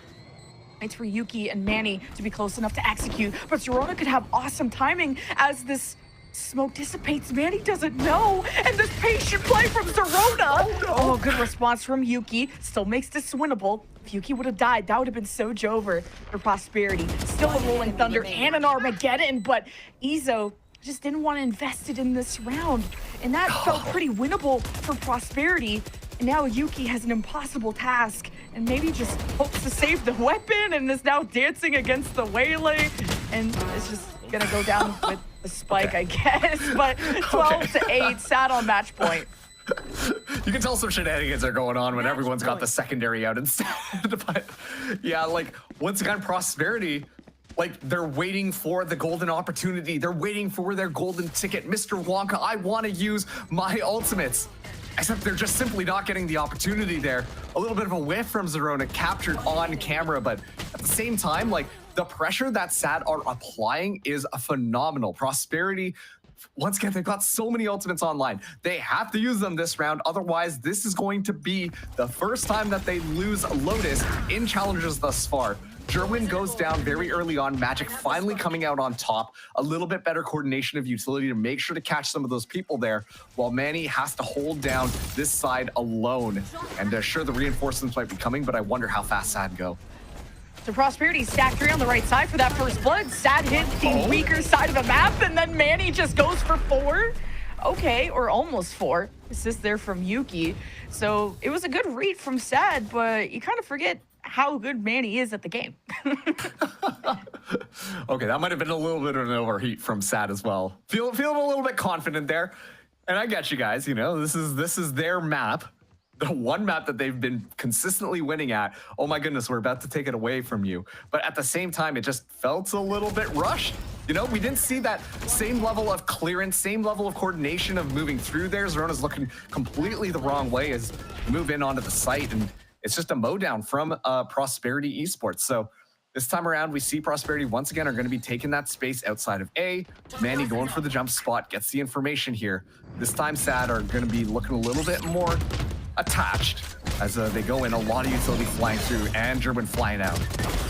Okay, and you just read that 2Z teleport. He does it in back-to-back rounds, and the pass repeats itself. Okay. Manny gets another triple kill. Like, Sadar, we're thinking, oh, it's just a timing thing. We kind of went in one by one. What if we all fed, all 5 of us, into the site? And kind of in the same way, too, of Manny sitting at that back corner and farming as they walked in. And the immediate read of the 2Z on the teleport, Jerwin with the dash, both shut down. So Prosperity have a really good C-site hold, and SAD just have 1 round to go, and this is sort of the, oh, we're almost done, we're almost at the finish line, that point where you kind of trip up over your laces. Yeah, let's hope that's not going to be the case for SAD Esports, but at the same time, it's looking a little bit more and more possible right now. Like, I have to say, the reliance on the utility from SAD, I mean, I talked about how strong it is, you know, setting up those traps, everything feels nice and coordinated, but these last couple of rounds, the utility's been not the best, and as a result of that, like, they just go in fearlessly. They trust their utility so much that they aren't really doing their due diligence to actually clear the site, and so when that utility is not capturing everything that they're expecting, you know, those little pixel holds of where Prosperity are just kind of hanging out. Manny specifically is able to dodge everything that's being tossed at them. And because of that simple fact, they go in assuming, hey, it's going to be nice and easy. We cleared it with our utility. They just walk in and Manny puts them through the meat grinder. We're seeing a little bit of that slippage happening. And that's not an ideal scenario for SAD Esports, who were looking extremely dominant before those last 2 rounds. Those last 2 rounds were over in like under 30 seconds. It's been so fast from Prosperity to just kind of turn it around on them, but we do have a little bit of a tech pause here. And at this point, SAD Esports, you got to be sweating a little bit more because a lot of those ultimates are now stacking up. The economy of Prosperity Esports is stacking up as well. And SAD, like, this is going to be their last rifle round. If they lose this one, then we are really looking at a potential overtime scenario, despite the fact that SAD were showing an extremely dominant attacking half. Now we have to figure out, are Prosperity going to just want to keep doing the same thing, kind of this aggressive hold of Rebel off of Magic, hoping to get first blood, and having Manny on the C site, but kind of looking at the ultimates when you have a Rolling Thunder, even Armageddon, these are really good retake tools. So it's like, do Prosperity maybe just let them have the C site, expecting that they're really going to change something? And once they really do explode onto the site, is that going to kind of catch Prosperity off guard? Because SAD only need to win 1 round. So Prosperity, although got a leg up and were able to farm almost all their ults, they are still just one slip up away from giving SAD the map win and for this comeback to be fake all along. And I think SAD should humble themselves after, you know, the 6-round win streak they were on. It's not over yet after you gave Prosperity that many ults. Yeah, I mean, you know, we talk about Prosperity, they like to hit the ground running, and it feels like SAD, like they started a little bit slow, finally getting into their sprint, and then they just like were like, woohoo, we've already won, and like they're the meme of like the guys celebrating before they cross the finish line. And I don't want to jinx anything right now, but it really is kind of looking like we might be seeing that Prosperity comeback happen right in front of our eyes. It's going to come down to a lot of this early stuff that happens between these two teams. Usually whoever gets that first kill that has been dictating where the round goes, which team is able to come out on top. And so that is going to be something to keep your eye on here as we get right back into things now. And identical hold coming in from Prosperity and identical pressure being applied by SAD right off the bat, although it doesn't look like they're interested in giving their hand away very early on. And now we fall into the trap of allowing Prosperity Esports a lot more map control if they do want it, as they at least are aware that nobody is outside of C, and people might be very slowly pushing up onto A. Yeah, because Prosperity could have even baited them even more. They may be why they're not smoking right away. I would have liked for them to keep that open and have Izo rolling Thunder them, and you have Bantic in such a good spot, and it's kind of giving away that position so early with this kind of needless spam when you're not fully sure SAD are out, and especially with the Waylay, she can refract at any time, so Prosperity could be baiting a lot better. Now SAD have a chance to get this convergent path going. No Armageddon to kind of put on top. SAD we're just hoping to use this as a zoning tool and to fully activate Jerwin. This gets the ball rolling for SAD. Once again, we're seeing that reliance on a lot of utility come through. The Armageddon now going to be used from Prosperity, and Yuki is going to have to hold down this B site because that's where SAD want to end. They're good. Such a good retake tool, though, for SAD. Still having the Armageddon, but it's a rolling Thunder to prevent the play from even going through. And Tuzi gets away with 1 HP and had to sacrifice their teammate for 10 seconds. And SAD are pivoting to A. Prosperity are right on their tail, as now SAD have to turn around and try and defend their planter. And it's just Tuzi and Jerwin and Manny with the ult too. Prosperity are fighting tooth and nail for this. A good flash, the double swing, and it's Yuki with the win at the end for Prosperity. Oh man, down to the wire, and you see the last minute call being made. Hey, we gotta go A, we gotta go A, we gotta go A. And all of the might and fury of Prosperity Esports are coming from behind them. It felt like the hesitation from SAD, expecting to see Prosperity move into them. It costed them in the end. They just simply did not have enough time. And then on top of that too, the not dead yet being used by Manny more or less as a scout to see where the players were. Just excellent little individualistic plays going through, and excellent utilization of those ultimates coming online from Prosperity Esports. They had it in their pocket for the longest time, and I'm glad that we see it not only come to fruition, but come to a point where it is able to turn around in their favor so heavily. This is very aggressive from SAD. Last round of regulation, and how that paranoia from SAD wards away the storm that is Prosperity, and just holding down through the smokes. That's the SAD special. Prosperity giving their position away and just falling, but what a cut from Yuki through Baby Dora. Goes unchecked, and SAD will just have to deal with those losses and move forward. They don't know what awaits them in A. Yeah, thankfully they have an initiator to check things out. Stealth drone will spot out Yuki as well. Gets the suppression online, guarantees it, but all eyes on Manny right now. This is a different way to approach this, given the fact that you now know SAD Esports have all the weapons that they need. If Manny finds a timing here, that could be extremely detrimental and force that OT. So salvos from Yuki first. It's a movement going over in tree in case they were watching the corner. Now SAD have a high-low setup, and it's over just like that. As soon as Prosperity take a peek at their retake, they're 6 feet under. Great win out of SAD Esports, 13-11 on Lotus. What a map. Turns out Prosperity does in fact bleed when it comes to Lotus. SAD Esports, once again, coming off of a little bit of a win from a previous tournament on Lotus against the Burger Boys. They were feeling themselves, and it really was showing. They might have stumbled a little bit closer towards the end there, but they were able to pull things back. And it came down to just having a read on how Prosperity Esports wanted to play.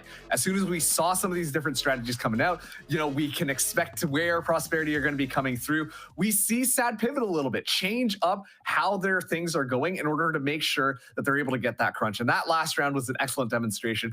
You know, a lot of pressure on A. Let's just util the heck out of it and hope that we find a couple of kills. And util, once again, name of the game for SAD Esports. So congratulations on them for winning out map number 1. It was a bit of a Jerwin backpack at the beginning, but then the team got so well rounded and played off of each other at the end, and to shut down Manny, to deal with the Yuki salvos. Prosperity really grew over time, but unfortunately just couldn't keep the win streak going. So 13-11 for SAD Esports. Up next, we have Icebox, which is SAD's choice of map. Will they end the series and eliminate Prosperity? We got to first talk to the desk, so we'll see you after this.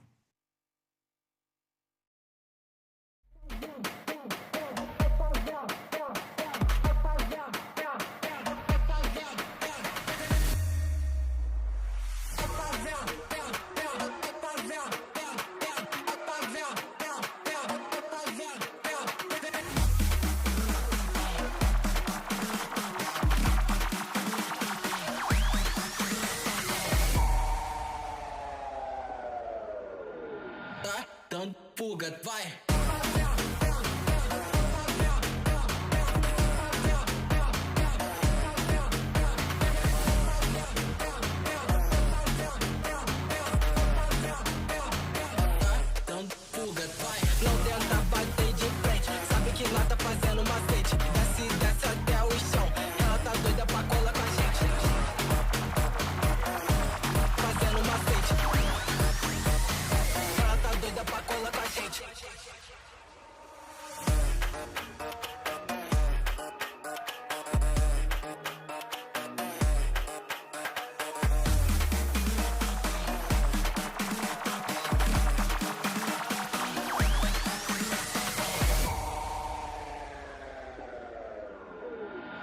Dando fuga, vai!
All right, very first map in the series, we highlighted how important this one would be for both of the teams to try and keep themselves away from elimination. And in the end, it's going to be SAD Esports 13-11 to take down Prosperity's map pick. I mean, Roy, getting into it, the SAD, they got the lead. They're on match point. Prosperity almost got, you know, the comeback, but not quite. And that's a tough one to lose their map pick.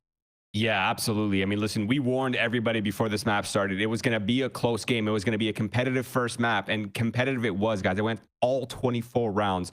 Now, let's get a little bit more specific, right? Because I mean, what were the winning conditions, right? From my perspective, on the defense side, SAD had a really intuitive setup, right? They had the C wall on the B and C wall with Viper that allowed them to win so many of their C retakes, right? On a half that typically so many teams and challengers struggle with, right? Like it's not an easy half, the defense side on Lotus. It can be very slippery for a lot of teams, but it feels like SAD Esports, they were able to find something that worked for them. They had a lot of wombo combos to punish the spike plant on that side as well. So anytime Prosperity was going to go C and try to punish how easy it is to attack the C site, they kept getting punished by the wombo combos. They were getting punished by the retakes, and it felt like SAD had a pretty good grasp on how they wanted to approach the defense side.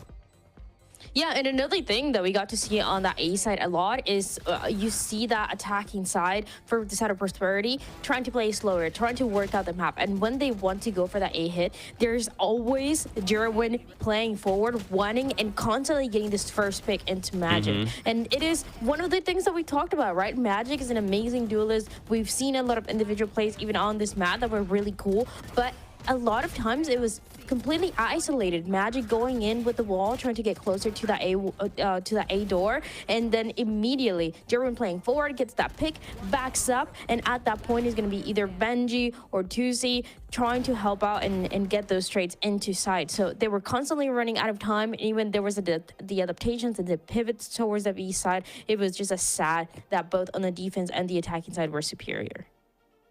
And looking a little bit more into the individual players and what they're capable of doing here, we'll focus a little bit more on Jerwin in a second here, because Jerwin, of course, top-notch performance going on through. But someone that we haven't necessarily talked about at all here for SAD Esports, Roy, has been Joa. I think that this is somebody in their last couple of series was putting in a lot of work. We didn't really talk about them before the series. And again in this series, like this Tejo stepped up. Yeah, absolutely. I mean, Jawa's been very quiet throughout this split. I completely agree, but I feel like he finally had his moments. He had a lot of opportunities and a lot of room for him to have his own individual expression. And I really did feel like Jawa did a great job. But zeroing back in on the duelist, right? We were looking at 8 first bloods for Jerwin, right? He did so well with the snipers, something that I noticed that he kind of lacked. He pulled out the outlaw. He actually had outlaw in like round 7, yeah. So it was absolutely crazy. Bro was sniping left and right. He got 8 first bloods. Magic even got 7. So there's a lot of in that duelist, the first battles that we were talking about, that we were highlighting going into this first map. We saw a lot of that play out here on this map as well. And something that Marx was talking about on that cast as well is the way that they're combining this utility both for the Tejo and the Waylay. And it was both when it came down to the ultimates, when it came down to getting that first pick, and how Jerwin was taking that advantage to play forward and then have the rest of the team support right away. It was a very quick it was just very quick communication coming through for both of them, and it allowed Jerwin to be constantly set up for success and to play it safe, right? You're often seeing duelists where they get that one pick, they want to go again, they want to get that second one and immediately get traded off. But I think Jerwin is just such a smart player on display, knows how to work around the kids so well. And then on top of that, you have that Tejo that is also able to take those fights as well. Yeah, I completely agree. Jerwin, I feel like a lot of players in Challengers have sort of they find Waylay's kit to be a little bit awkward, right? They don't have a great way to consistently get value from the refract. Like, I feel like Jerwin got so much of that value, right? Popping it, walking down with the snipers, looking for this first picks on the A defense, finding holes in the utility combos that Prosperity was putting out. I feel like that was such a big piece for them. Like, look at that. He just over and over, he would just pop the refract, walk out, get deep lines. Like, he was basically a Reyna / Chamber, and he was playing it very well. And I feel like so many players in Challengers, they struggle to find that value. They struggle to find that flow. But Jerwin was not struggling with that whatsoever. He was doing a fantastic job for his team.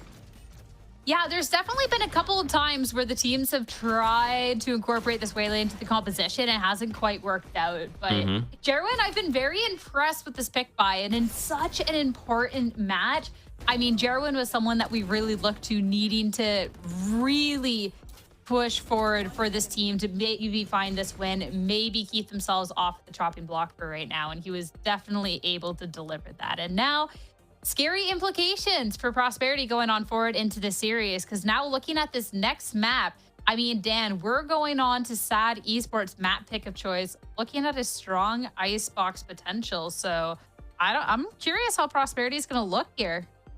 it's interesting because we talked about SAD in the 3 matches that they've played, the 3 matches that they've lost, and they actually haven't played Icebox here, but they did play in the tournament that we've been talking about, right? That YFP tournament, and it seems like that could be the win condition, as we mentioned, when you're trying to get that extra experience, when you're trying to make sure that your team is not getting eliminated just yet, and you still have a chance into stage 2. So they've been playing that Icebox quite a lot in the tournament, and they look great, right? It was a pretty standard composition. They're adding the Tejo into the mix, and it was one of their best ones that you saw them playing throughout that whole time, all the way into the grand finals.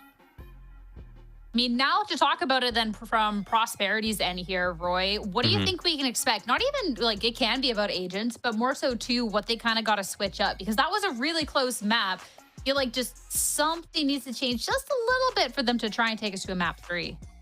Yeah, I mean, I feel like they're doing a great job overall with the Duelist, right? We talked a lot about those first bloods, but I mean, just looking back on that map, it was a 13-11 finish for SAD Esports, but the first round, right? They had a 5v4 on the pistol. They lost that one. I feel like they're doing a great job opening up the rounds. They're doing a great job putting themselves in like pretty favorable scenarios, but I feel like they're having a hard time converting those scenarios sometimes, and really that might just be that small little tightening up. Could just be the difference between a 13-11 loss to a 13-11 win, or a 13-10 win. That's really all they need. Just tighten up. Again, like Dan said, we're going into a map that if all things stay the same, it's gonna be Tejo Sova versus Tejo KO. Obviously, there's gonna be a lot of information available, and hopefully that information will allow them to set up their plays and sort of set up their mid rounding and set up their post plans as well. I'd be curious on the side of Prosperity if they do switch something up, though, because we've seen it only once from them here in Challengers. It was a close loss versus Fun Havers, but if you look back to other times they've played it, it's kind of been switched around just a little bit. So I'm kind of curious if the latest iteration is the most comfortable one, and if there's going to be just adaptations in the server here, Dan, to be able to like change it up, or if we will see a little bit more of that comp swap. Honestly, I feel like they're going to keep things the same. As we've talked about since the beginning of today, Nora is not playing, so maybe that swap into what ISO has been bringing on that map 1, and hopefully to turn it into that map 2. But I feel like this is a composition that is turning out to be very, very strong for a lot of teams. It's keeping things simple, where you're not changing too much. You're still seeing the Jet v Jet, but you're also going to have that Tejo that is able to just provide you a little bit extra. Like Roy was saying, the only big difference is the KO flashes that you're going to have on the side of SAD versus that a little bit early info from Yuki. I mean, to then pivot back around, I mean, Prosperity Esports, they definitely made it close. But like Roy, going into this, we all predicted that SAD Esports is going to win this out. I think for SAD Esports, even if that first map was really, really close, what they've been able to show in outside of Challengers has just been really, really strong. So it's just going to be the question of, can they keep that up? And then if they do win this, the look that they can bring out forward from there. Yeah, absolutely. I mean, sometimes that's really all it takes, right? Just like a couple of days off, you get to focus in, you get to do your VOD reviews, figure out what's going wrong within the team, what can be fixed up. And sometimes the gap between a team that is 0-3 and a team that could be in a pretty comfortable position is just small little mistakes, right? Small little micro things, converting rounds, figuring out what we're doing in the pulse plans, what are our win conditions, how could we get more value from our ultimates. It's these tiny little degrees that add up to bigger wins. But I think SAD Esports, what we saw on that first map, they're on the right track for sure. They're doing great. They just need to keep it up. But talking specifically about Icebox, guys, we saw so much SAD Esports using wombo combos to punish bomb plants. I feel like on this map, the spike planning is just so tough, especially towards that B site. And I feel like both of these teams don't have a Gecko, they don't have a Sage, and there's so much utility available on both ends. It's going to be very awkward trying to get that spike down on that B site. So I'm going to be looking to that. It's either that, or it's just going to devolve into an A slam simulator where both teams are just trying to defend the A hit over and over and over. And whichever team is hitting their shots will be the one coming out on top here. And that's very likely. I mean, more rounds than not, we're gonna be seeing that A hit, especially because now you have the Tejo as well that works so much better on the A side, and you see teams constantly being very proactive about this ultimate, whether it's gonna be to start that round, putting it all the way into backside, forcing the players to come forward, or very defensively trying to wait time and trying to make sure that the rotations are coming in just to get that flood. I think still SAD is a team that should be favored on this map. Again, they haven't played it in stage 2, but they've been playing in those tournaments outside, and as we've talked about, it's just the same compositions that they played before. get some confirmation on it, you know. But now that we have it official now, final thoughts here of this map before we get into Icebox, Roy. Yeah, I'm going to be looking for the duelists between, like, the head-to-head between the duelists. I feel like both of them did a great job on the first map. German's obviously sort of feeling himself, but despite him getting a lot of outlaw kills, we still haven't seen the operator itself come out. And I'm looking to see how that's going to come out here on this map. This is a very snipe-heavy map, right? We see a lot of jets who are just solo anchoring towards that B side of the map. I'm going to be looking forward to see how that interaction goes down and if Magic can be the snipe leader right here and get his team to the finish line. One last point here on the side of Sad. Benji was struggling a little bit on that first map, but going to the second one, this is one of his best maps on Icebox. Pay attention to what he's going to be doing on that defensive side towards mid, the way that he's helping out with these quick rotations, and how proactive as well he is with using that lockdown, delaying that hit from Prosperity. All right, well, it's time to see now, and again, elimination match. If Prosperity can bounce back here, try and take it to a map 3, or if it's going to be Sad Esports to live to fight another day. It's time to head into Icebox and back over to your casters, Lemon Kiwi and Marks. Thanks, Sierra. Yep, Choo-Choo, we're going to Elimination Station, y'all, and it's sad, but I'm excited to see also a team, you know, glass half full. A team's going to get their first win today. Yeah, that actually is really exciting. Obviously, Prosperity Esports being the team that kind of came in out of nowhere, and then Sad Esports, a little bit of reconfiguring going on here, and now being in a position where they can finally get their first win. You know, some of these pieces are starting to fit together a little bit more, and so both of these teams have a lot riding. Obviously, the elimination, yes, but this is like that sign that it's like, okay, we're starting to click things together. And if I'm being completely honest with you, I think that Sad Esports, they're clicking just a little bit better compared to Prosperity Esports. So that might not be the best news, but at the same time, like, anything can really happen. We knew that this is going to be a close matchup between these two teams. So Prosperity, they have to win this map if they want a chance at surviving in Split 2. And the big difference, right? The KO versus the Sova, where the KO can get so much information off that knife early. You already maybe dinged the jet around mid, so Sad have that to work off of. So keeping their eyes and keeping their KO Jowa in mid, where usually you would see a KJ be more on that mid responsibility. While on the Sova, the Hunter's Fury, so great for the A site, so great to deal with a lockdown.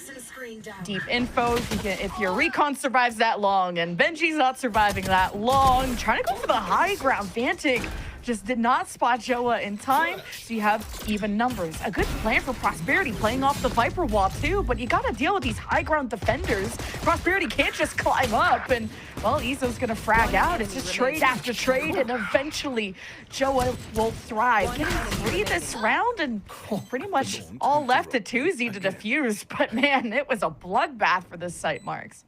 Yeah, that was just like a brawl happening on the actual site. If you look at the minimap before it disappears, like, the X's are just all over that B site in so many different places all over there. But on top of it, Sad Esports does come out on top. And, you know, we've done a lot of highlighting about how Sad like to play, a lot of the util traps that we can expect, especially on a map like Icebox. I'm expecting this is going to be a very annoying time here for Prosperity specifically, because there's just a lot of utility that Sad are bringing to the table, where you can get those combos online or zone people out or find a kill. Just, there's a lot to play around with and deny space or delay things out of Sad Esports' pocket. Prosperity, it's still a little bit more frag forwards, thinking about that Sova and the Jet. Of course, they can overpower the defenses here, but they got to start fast. And Zerona makes sure that it's going to be a tough one. And Zad was kind of... Zerona was in this one-and-done position of being around yellow box that didn't disengage off their wall fast enough, but somehow flicks onto 2 with the Sheriff, and then the rest of Sad can pick up the pieces, and Prosperity had a good moment to punish and just overwhelm Zerona, but just maybe weren't expecting someone to be that close and kind of in an awkward spot. So Prosperity have now failed both times over at B, as Yuki at least is doing the right thing of changing up sites, but trying to deny any of this weaponry from Sad on the bones would be ideal. Yeah, at this point, like, just get the spike down, get an ultimate orb, get a little bit of money, but it's going to be an impossible mountain to climb as all the members of Sad come back. I like where Prosperity are placing their Viper wall to really force a difficult decision out of the defense of Sad over on B. Like, do you want to play on the other side, let Prosperity get a plant, and just kind of wait for the cycle of fuel? And Sad kind of were caught in this awkward spot, and Zerona still managed to frag out. So I think Prosperity just need to lock in and react quicker in these moments where this really dictated the round. You have kind of a high-low going on. People are checking angles that are not all the bases are covered for Prosperity, and they can't leave those gaps. Oh, and on top of that too, like, out of all the players to go down on Sad side, it's Zerona, the one player who had a Sheriff in hand. And so, yeah, we're going to be seeing Zerona buy up a Phantom this time around. The bonus is going to be nice and easy here.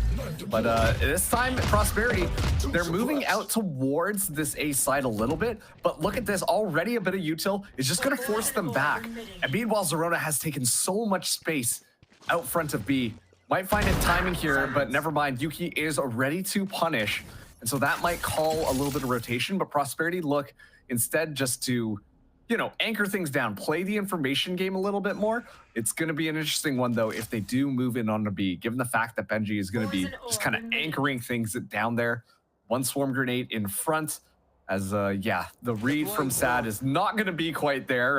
The stealth bot going to be moving outside A, finds nothing, while Benji's going to make the call for the Owl drone, flying in on B.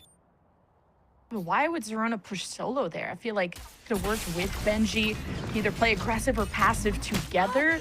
Now it's leaving a lot on Benji just to be on the other side of this wall, and thankfully he's going to go into an even more safer position because, you know, that wall could have came down, and Benji being dead would have just really sealed the deal for Prosperity on their first rifle round. So Sad need to definitely clean up their approach on B. Prosperity now can just play from yellow box and play the long range game, and some great information off the recon from Yuki for Magic to execute everyone that was revealed. German, though, feels he had the Marshal, and Bulldog's going to be better to keep. But clean round for Prosperity at the end of the day. And look at this, they all just run back. They know they've got the util to make sure that this happens. So German just going to be potentially looking for some exits there. We'll find one, but choose to go down to the spike. Make sure you get that utility, or sorry, economy nice and a reset. And so that's going to be Prosperity being able to win out that first, their first round, given the fact that they had rifles on line. Jerwin this time is going to be bringing an operator into the fray. And yeah, I gotta call out that early aggression from Zerona, just kind of alone. Zerona, excellent flanker, but was completely unsupported and kind of walked into a trap that Prosperity were setting. Playing a little bit slower that round and, well, didn't get rewarded for anything because of it. So let's see how Prosperity go. They're moving in onto A this time. Of course, it's gonna be the KO knife tossed in, and make sure that no information is gonna be gained at all. Goodbye, Owl drone. You can't use that one anymore, as the Magic just kind of push it up here. But it is a very tight hold from SAD Esports this time. Joe is getting pings on almost every single round with these knives. And usually it's been hitting Jerwin, preventing him from dashing and being aggressive off the rib, like not letting Prosperity get a good fight for the A orb. And now because of this more laid back approach from SAD, not only on the B side, but the A side, it's working out. Yeah, they give up A control, the A orb control, but they have way better angles to play off of. A great first blood, or second blood, I should say, from 2Z. And Prosperity haven't been able to shut down these angles. Magic has to take a wrap around through the left side, unsupported, gets 2.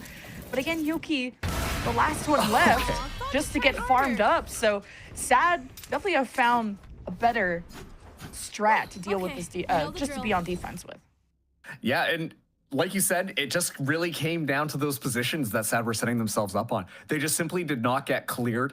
We get to see 2Z just kind of go free farming up top there as everyone just kind of runs by and just like it was over before it even started.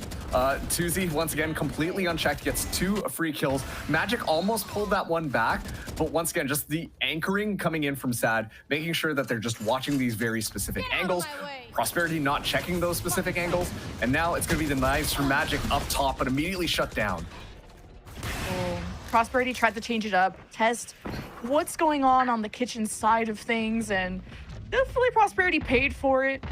Of course, with Sheriffs, I don't mind this approach, but SAD have been keeping their KJ turret to mark anyone into the kitchen side. Zerona almost got an ace, and Sad get away with the flawless to pad the stats, but also pad their economy. Not having to buy up is pretty critical. Yeah, and on top of that, like, you can tell the intention from Prosperity is, all right, gang, let's go in there and have a fun time. Except the way that SAD Esports are playing, especially with their utility, is to deny them that space, to stall them out just a little bit longer, make it more uncomfortable for Prosperity to try and find anything. And so you see, it almost feels like desperate from Prosperity when they're like forcing the issue. They're forcing Magic to just kind of fly in, forcing another player to try and take that space, despite the fact that SAD are just doing a good job at utiling them out of their way. And as soon as they push in, they're holding those angles to make sure that they shut down a lot of these things. We're seeing that kind of like rambunctiousness that we saw from Prosperity on the last map, where SAD was able to string together so many of their different rounds. And I think that it just needs to be a little bit more put together, a little bit more cleaned up, smoothened around the edges there. And then we can really start to see Prosperity potentially start to pull themselves back, which we know that they are very capable of. And especially too, given the fact that they are taking this time out here, could mean that they've got something cooked up. They do have that Hunter's Fury as well as the Armageddon online. That could be excellent opening tools, or they might simply just try and hold out and wait until Zerona is using that Viper's Pit and then just kind of flush that Viper out. Because, you know, if with how SAD play, very heavily relying on the Viper's Pit whenever it does get deployed, that's always a good thing to kind of do in order to shut something down. Prosperity, I have kind of a 3-2 split right now, and just being able to dodge that knife initially from Joa too opens things up. Prosperity don't have their positions revealed, don't have their initial intentions revealed, and after just maybe some noise or an inkling, SAD throw out the Armageddon, thinking Prosperity had advanced through B. And I think just using your eyes, you would have noticed that Prosperity weren't there at B long. So the Pit and the Armageddon is used to lock out B. Prosperity have already begun their swarm into A off the Armageddon, leaving Benji a chance to jump peek, figure out if Vantic is on the top of this tower. We'll be clashing against Magic. As Joa throws out the knife. Prosperity wait on the other side of the Viper wall.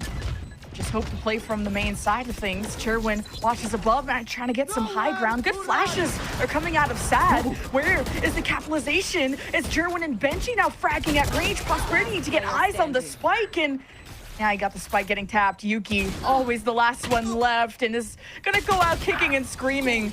But SAD's retakes are just too good. Yeah, that was absolutely clean. Sure, it's a little bit of a blunder if you're on SAD Esports. You invest 2 very big ultimates into that B site, and nobody from Prosperity was there.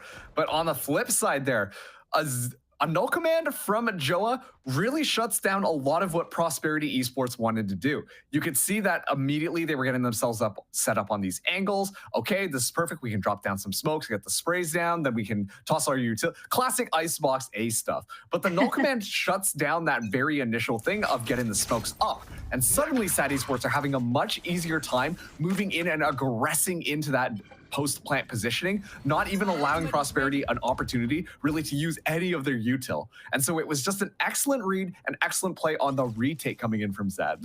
We'll forget about the beginning of that round in order to really highlight that second part. But it really left Prosperity just kind of scratching their head. And on top of that too, gets a couple of pretty big ultimates out of Prosperity's pocket as well. Benji, still with the lockdown, will more or less get it for free because there's no longer the Hunter's Fury to really contest it. Benji got that because on SAD's B side, or A side, they throw an KO knife. Prosperity have been conditioned to not just be aggressive off of that, so SAD have been able to get that orb for free, which got the lockdown for Benji, and hence why SAD even tried to walk up through mid. They destroyed the KJ turret. It's got Prosperity all paranoid, so Prosperity have to kind of keep these positions, keep what little back control they do have. And then SAD can just play off the lockdown retake, as you said. And Jerwin's just gonna updraft past the Viper wall, double ping some Prosperity to try and fracture all the smokes. But SAD are just better in these brawls. And you got Jerwin's knives that are out. A flawless round to really kick Prosperity in the teeth. Yeah, and I gotta raise some questions right now. Prosperity, they sent Magic all the way onto that A site. In the midst of all of that brawl, they were missing their key fragger. Out of all the players on Prosperity, sure, we've seen Manny do crazy things on the flank, but all the more reason why you would expect the Killjoy to be flanking, not the Jet. It made it so much more difficult for the engagement to happen. They didn't have the tip of their spear ready to go, and so they just kind of walk in and immediately get just shot out once the util comes out to reinforce their positioning. So a bit of a blunder yet again as SAD Esports, they continue to take a pretty dominant lead. We see as well Prosperity, they're forced down to lower weaponry here, and they are going to be making a go of it onto this A side. Battle Drone already goes down, and SAD very quick to respond. This time around, there's not going to be any mind shenanigans happening. SAD have the read on what's happening. Great snipe out of Jerwin. The op really hurting them. The Jerwin backpack was so real on Lotus because of that. And he still gets to live on being a threat behind here. Lockdown has to happen for Prosperity. Counter lockdown from the defense. So this is just going to be a no man's land for either team. So Prosperity just going to frag what they can. Couple of seconds to get out, and 2 players got detained, and Zerona just had to deal with it. But just great bodyguard Ezo. That's why you sub him in.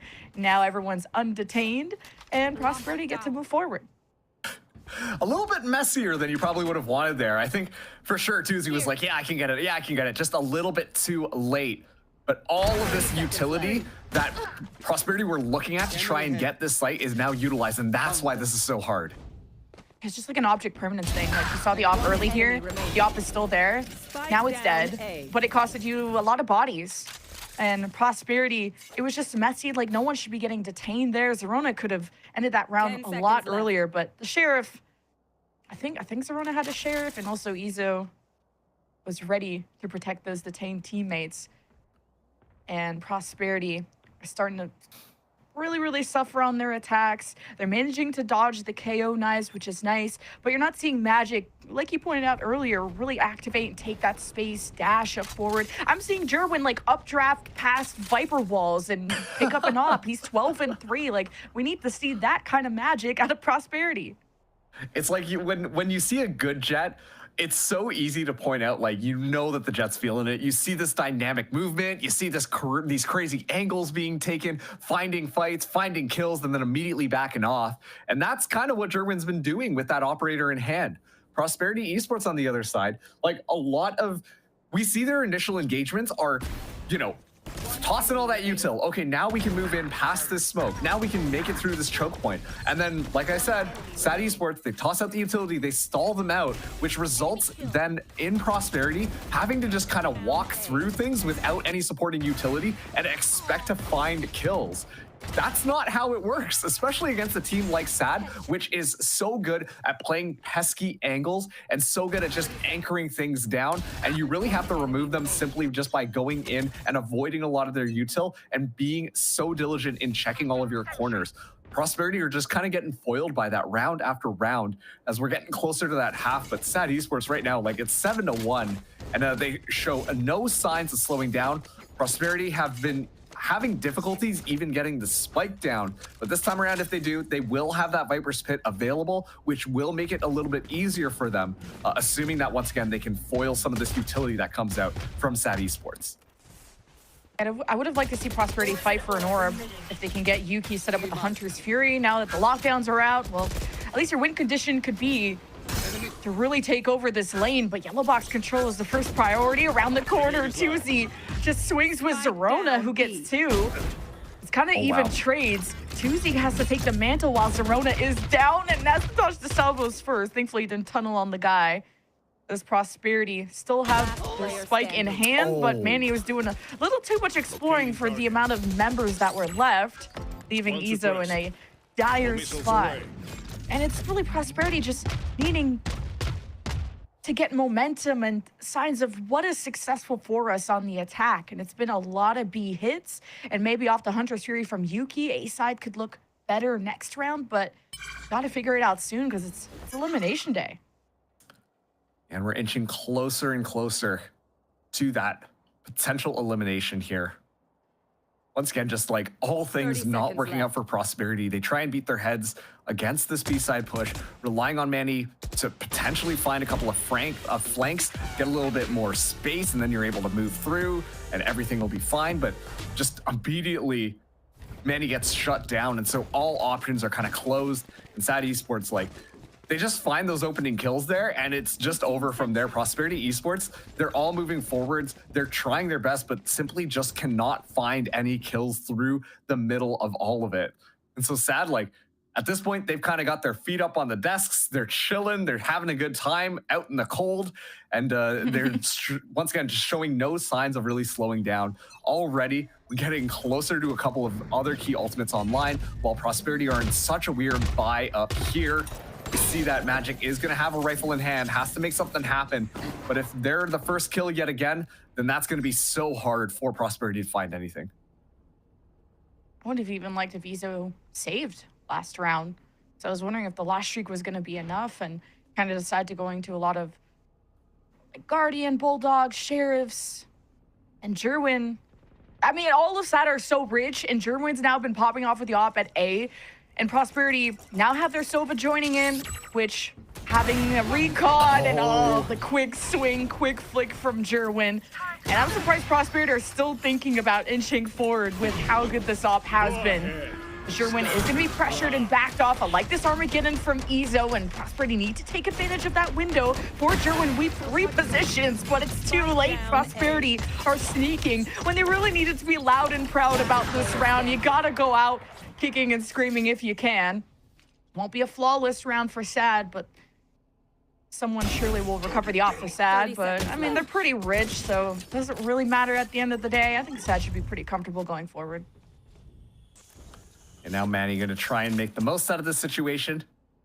Seen crazier things happen here, is able to at least find that first one, but still up against 2. Low HP as well as time ticks down. High low setup too. Good execution at the end. And I think Manny thought, okay, maybe that third member could have swung on me on the left side, and had a difficult decision in the moment. Do I go for the double kill? Do I try to isolate the one-on-ones? And hey, at least you had the upgraded weapon, but the economy is what's really going to kill Prosperity, or whatever that is left. Only a couple rounds left in this half. And you're hoping Prosperity have a better showing on their defense coming up. Yep. And maybe they'll be able to do so. Where, you know, Manny is, I see more as like a Clove and a duelist player. And now has to kind of settle with being a lurker and a mid-watcher. So we'll see.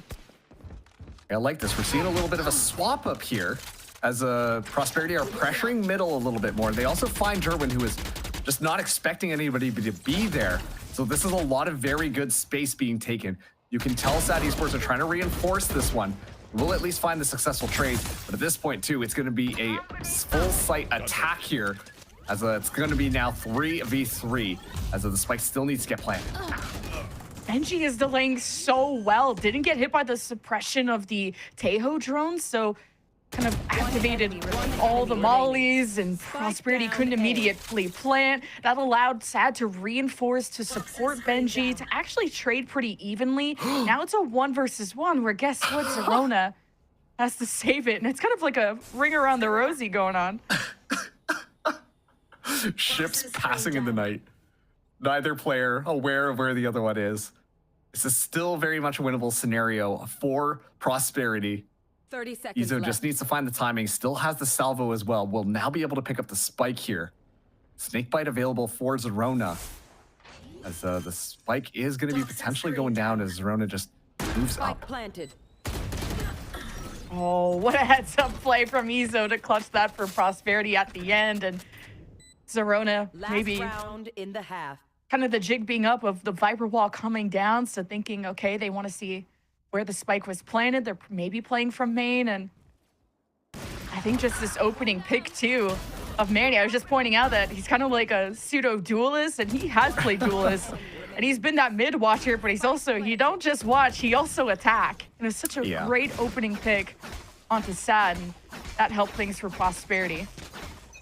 And once again, it's like they shut down the Jerwin operator. They're having a much better time, but the economy has just spiraled so much for SAD Esports. Even if they lose that, that's no big deal. It's going to be a fight outside of A. Yet again, the util dump has already happened here, and SAD are just holding these angles, watching, waiting for Prosperity to make a move. Yeah.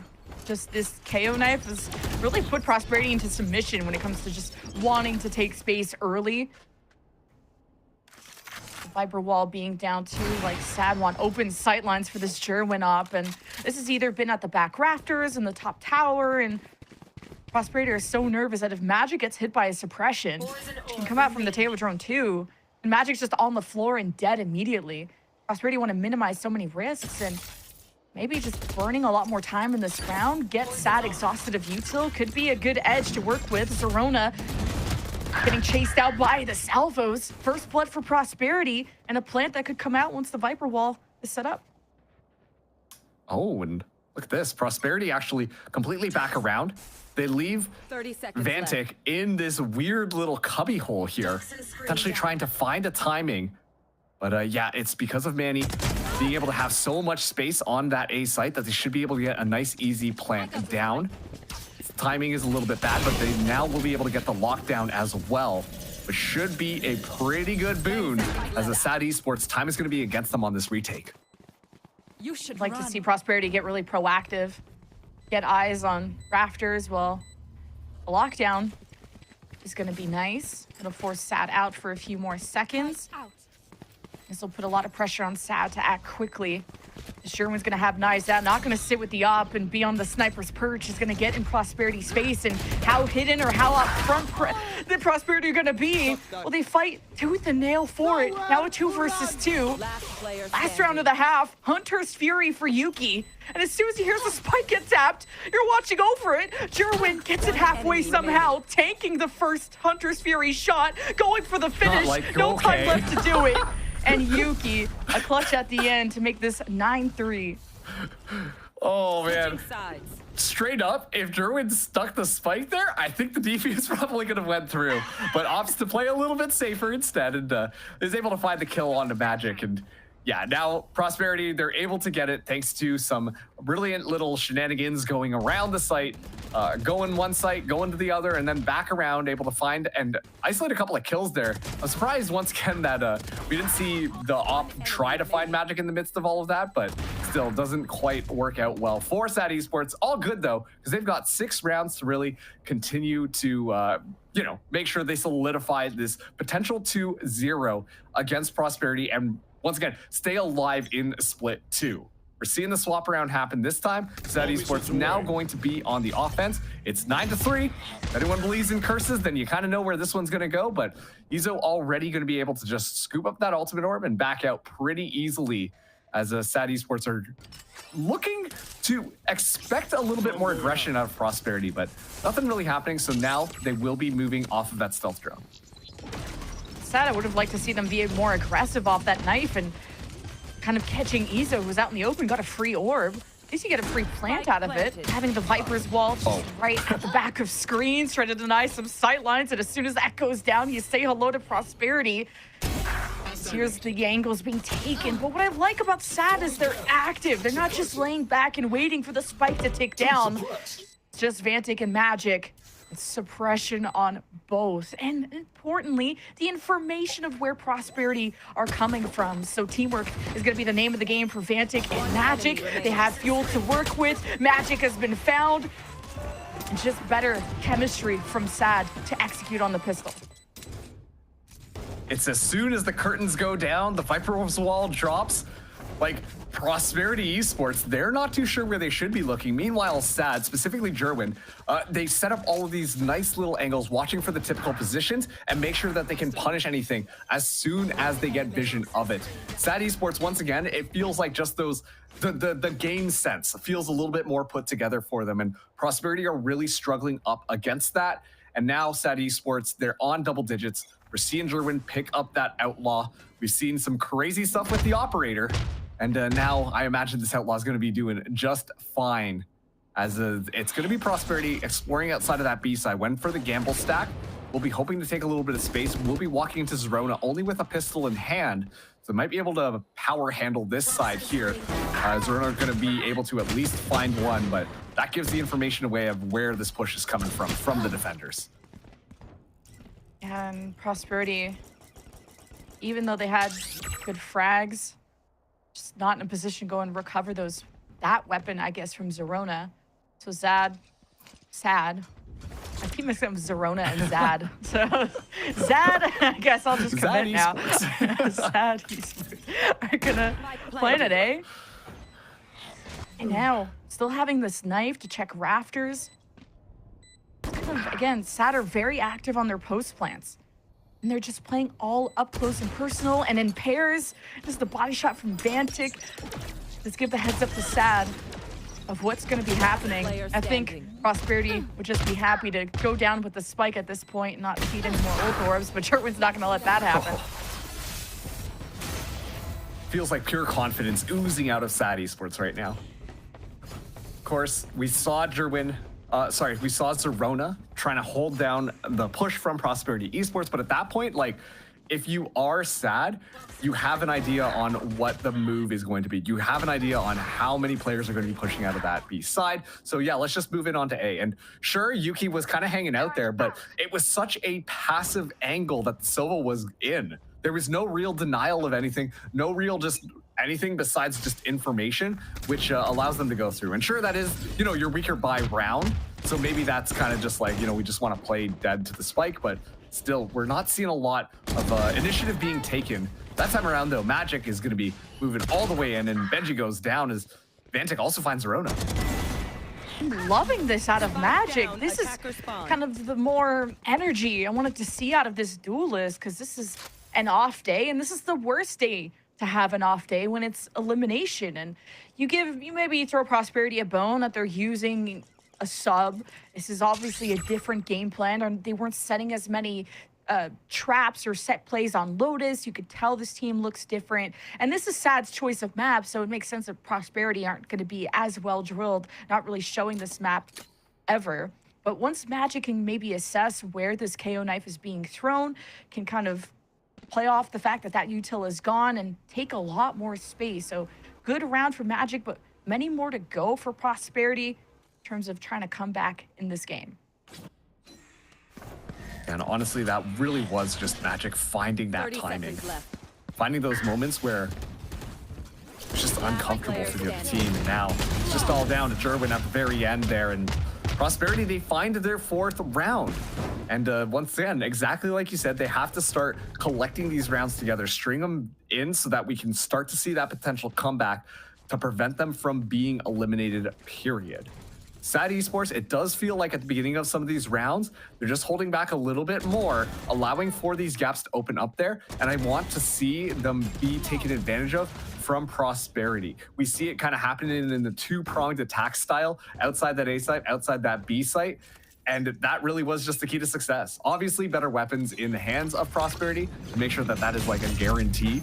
At the same time, we're seeing a little bit more shenanigans. A lot of information, though, gathered off of that single 0 point. And with that, Sad Esports should have an idea at who is where. Magic in this nest, though, has been read by the KO knife, and it still doesn't matter. Kept themselves safe until the suppression was gone, and Sad tried to see, okay, we know where Magic is, but where is this support, and when is the trigger gonna get pulled? So Prosperity took a big risk, knowing that the knife sometimes lands around that A or Prosperity gets a benefit off 2 kills. Now have to go and help support B, knowing Sad had pivoted to B. And this is an interesting little setup here that we get from Vantic as well as Manny. Just kind of holding things down. Viper's Orb ready to go. Vantic will be able to spot out a gun barrel there. And Zerona able to escape in the midst of all of that. But at this point, too, we'll be backing out. Reinforcements from Prosperity will be wrapping around. Keep in mind, Yuki is going to be anchoring that other site. So just in case we still see Sad go for that pivot, there is enough time. Left. They're going to be met with a little bit more resistance. Probably now just waiting for Zerona's wall to be able to come back online. And I imagine they're going to be going for Prosperity or ready to jump on them as soon as they try. Prosperity, you can tell they're feeling the pressure. Like Vantic having a whole Viper's back to him. Left. And kind of needing to really land that headshot. Now Zerona injured, but still in this, and Sad are going to decide to just save their weapons, which I think is good. You don't want to be in a position like Lotus where things started to slip away. They were up 12-9, or 12-8 actually, and then kind of the small comeback started to happen from Prosperity after a timeout. So I like that Prosperity still have some fight in them, though. Yeah, they're definitely still kicking. And all right, Sad, you're going to check that one spot that Magic has gone in multiple times, right? This is the round you're ready for it.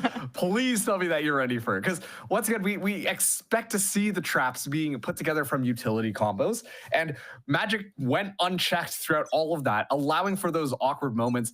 Ezo in the middle of it was able to find a kill as well, but at this point you have to be aware that that jet might be flying in. Magic not going to be going in that time around, but still I expect we're going to be seeing Sad make sure that that is going to be clear, because that has been a little bit of a pain point. Magic being a little bit more dynamic as to where this defense is being set up could be what really helps Prosperity start to pull back a lot more of these rounds. And so if they can shut down Magic like they did on that first half, then SAD are going to be set up for success. But at this point, Magic has made a full comeback, starting with like only 4 kills at the end of the first half, and is now almost top of the team for Prosperity. Magic has really activated in the second half, and they need that to happen if they want to force out map 3. And Roy pointed out that Magic is the one to opt more than Jerwin. And we've seen so little of that from Magic, if at all, and definitely could have afforded it.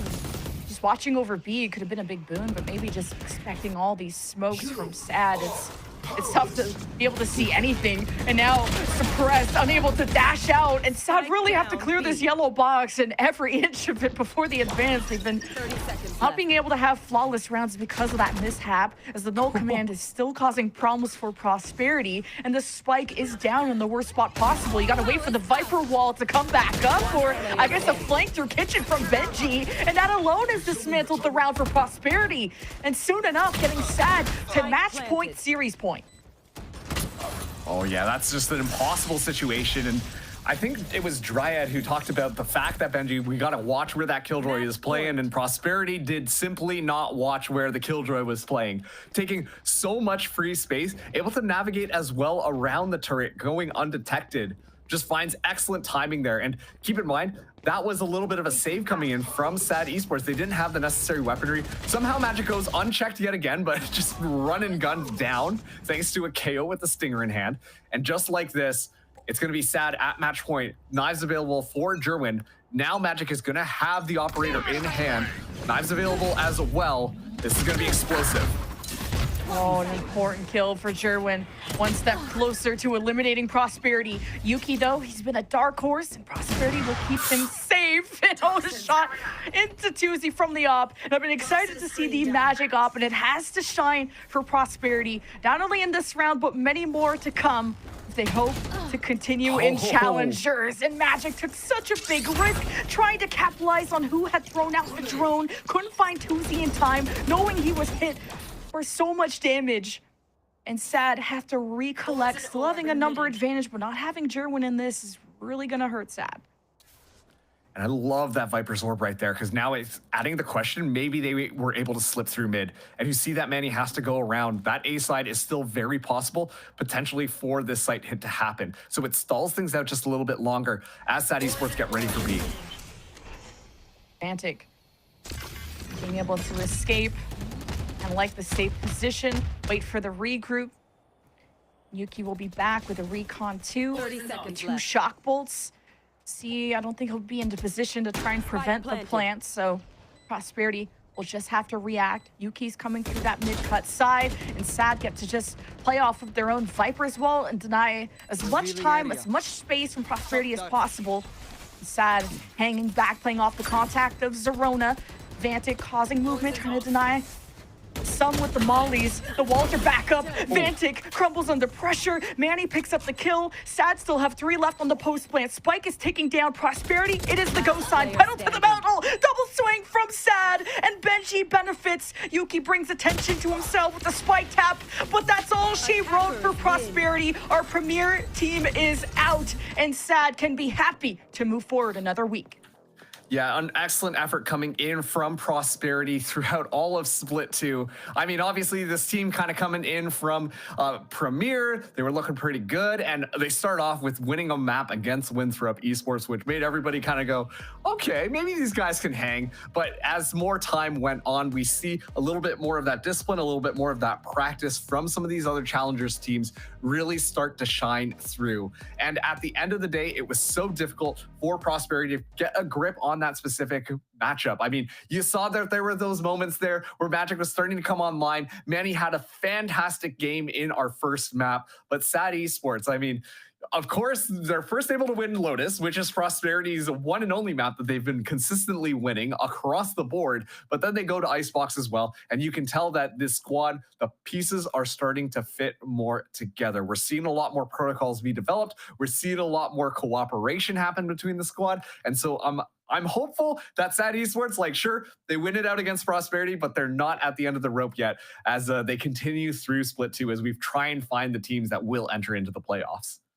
Yeah, if that was sad, I would hate to see them mad. Like, Jerwin is so good. And I mean, this was the sad choice of maps. So, of course, they're going to be confident. And they really exposed that gap in the map pool for Prosperity. And I think also the KO choice was a lot better from SAD. They got a lot more value from the knives in the early round and as things went on. So we say goodbye to Prosperity, but we'll also be saying hello in an interview from SAD with the desk. So you won't want to miss it.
Really like to give up, and they didn't really have that drive. The expectation should be to win first place. Get them to send. We kind of just threw at the end. 30 seconds left. Yeah, M80 were winning 5 versus 3. Look how quick this one. Oh!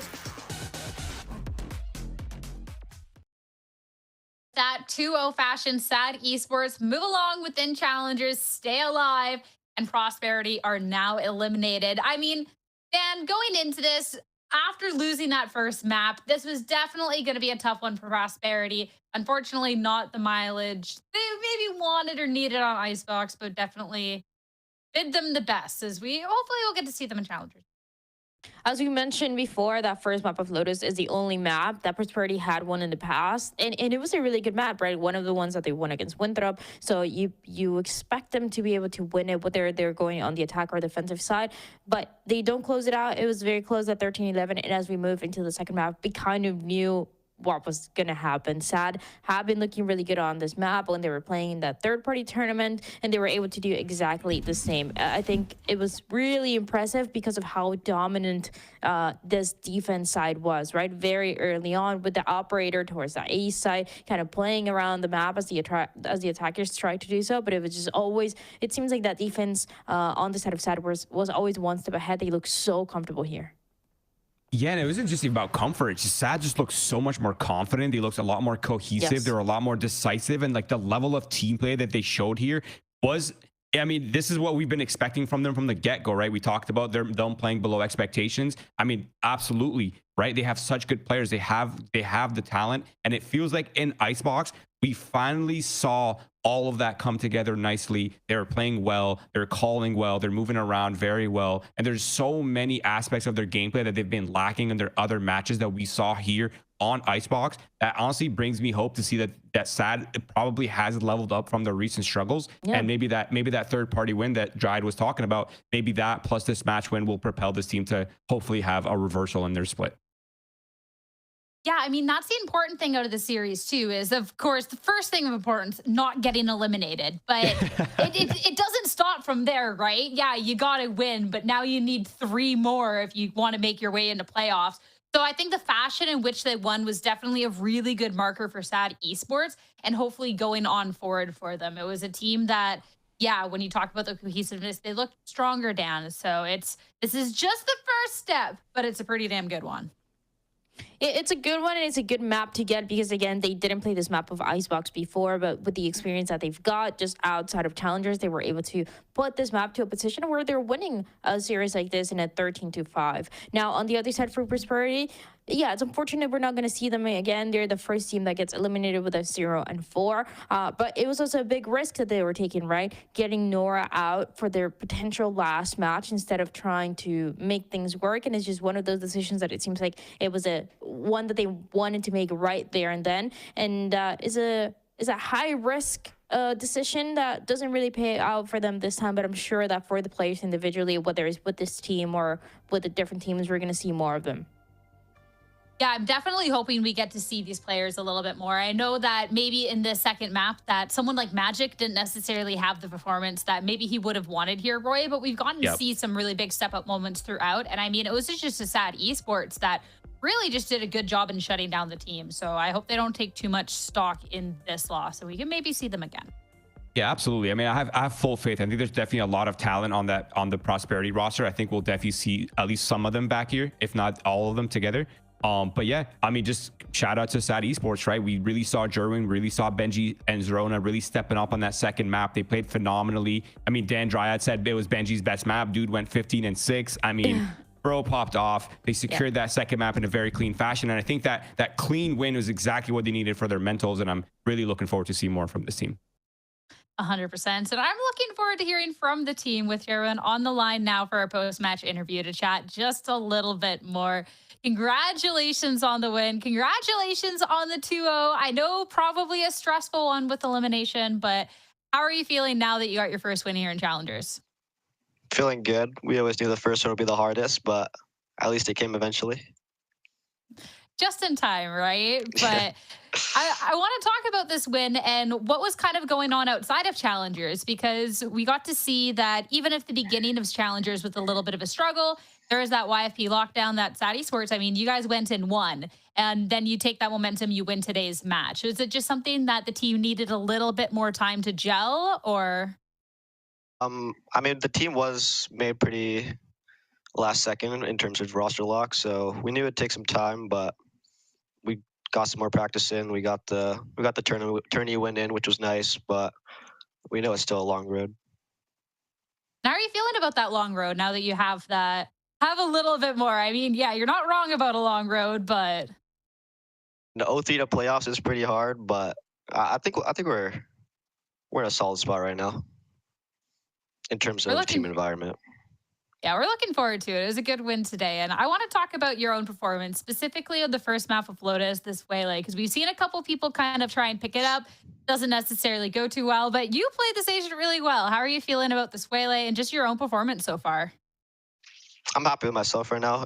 I was on a bit of a slow start towards the first 2 games, but I picked up the agent. I didn't really like it at first. I wanted to switch off it, but they told me to see it through, and I'm seeing the vision from them. Hey, we're glad you did, because it definitely it showed in that first map. But I'll let you go rest after this series. But Jeremy, congrats on this win. Best of luck with the next one. Okay. Thank you. Thank you. Thank you. As for us, we get to see SAD Esports move along within our competition. And we still have one more match for today. It's going to be SRB going up against Landor after a short break. Stay tuned.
And welcome back.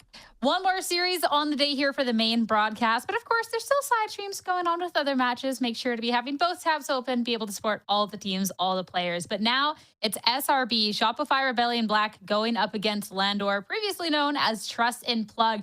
And this one is really surprising, because my first thought here, Dan, when I see these two teams face off at this point of the tournament, is like, oh, this has got to be a 2-1, 3-0 sort of match, right? But both of these teams kind of sitting at the 1 and 2, and frankly feels very undeserved for the caliber of teams these are.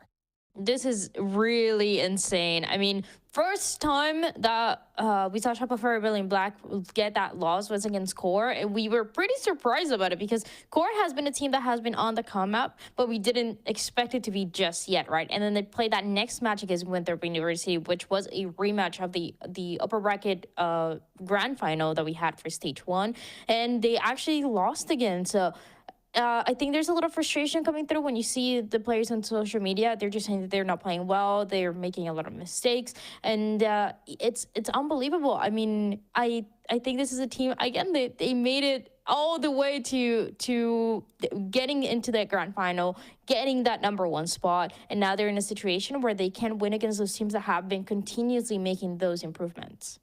I feel like whenever you win like an early split, right, there's so many eyes on you, and there's like a level of degree of like scrutiny, right? Everybody's watching, everybody wants to see how you're doing well. There's like a level of like, okay, you know, there's strategy books and how they want to approach the game. And this is speaking about the Shopify Rebellion roster, of course, right? They're insanely talented. There's no doubt about it. But I feel like whenever you win, there's expectations, right? Like the level of expectations you have within the team internally is just so much higher. And whenever you're not playing to that level, there's just a growing level of resentment that builds and builds, right? I really just feel like this team needs a mental reset, just focus back. They definitely have what it takes to still be the best. They definitely have what it takes to win this split as well. They just need to lock back in and just do what they do best, play their game, and I think they'll be good to go. Yeah, I mean, for the Shopify Rebellion Black roster, of course, they won split 1, right? So there's so much expectations. But when you're looking at their attempts of making this roster, when we're looking at Ascension, you know, this champion roster, this is still a relatively young roster, right? And all things considered, you kind of forget that sometimes with just how skilled these players are and how good that they've all looked together. But there's going to be a couple of those ups and downs. But definitely think with this team that they're one that is capable of going over that. It's just whether they can in this series up against a really skilled team. But let's talk about the players and the experience here, because there is a lot of experience here in this roster, Dan. And if you want to talk about some of these ups and downs, everyone else, I mean, BCJ has been there lived that, and definitely someone that'd be really good to help the team with their mental ahead of Tay series.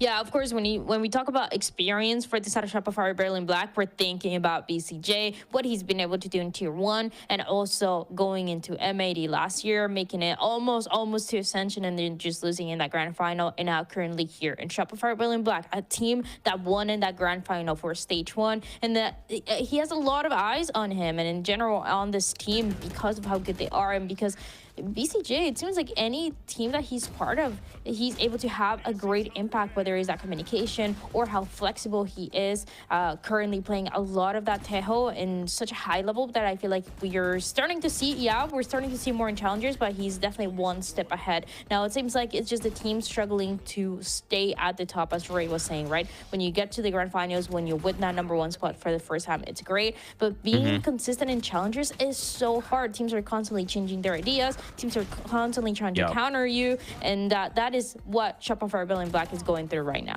Yeah, definitely. The ebb and flow in Challengers is not a joke at all, guys. It's very challenging, and I feel like if there is a player that is going to kind of reel this team back to form, right, it's going to be BCJ. Because despite he might not have the most insane stats, which he does have great stats, by the way, and he has one of the most refined utility in the league. He's got a great voice on this roster. He's a big key piece of why this team is even like so dynamic in the mid round, right? They obviously have a lot of vocal players, but BCJ has a say. He has a lot of moments where he has his impact. And even when he's not having great performances, he still has that intangible benefit and intangible value that he provides to this roster. So I think overall, I mean, BCJ is definitely a talking point for this roster, and I think it's very deserved as well.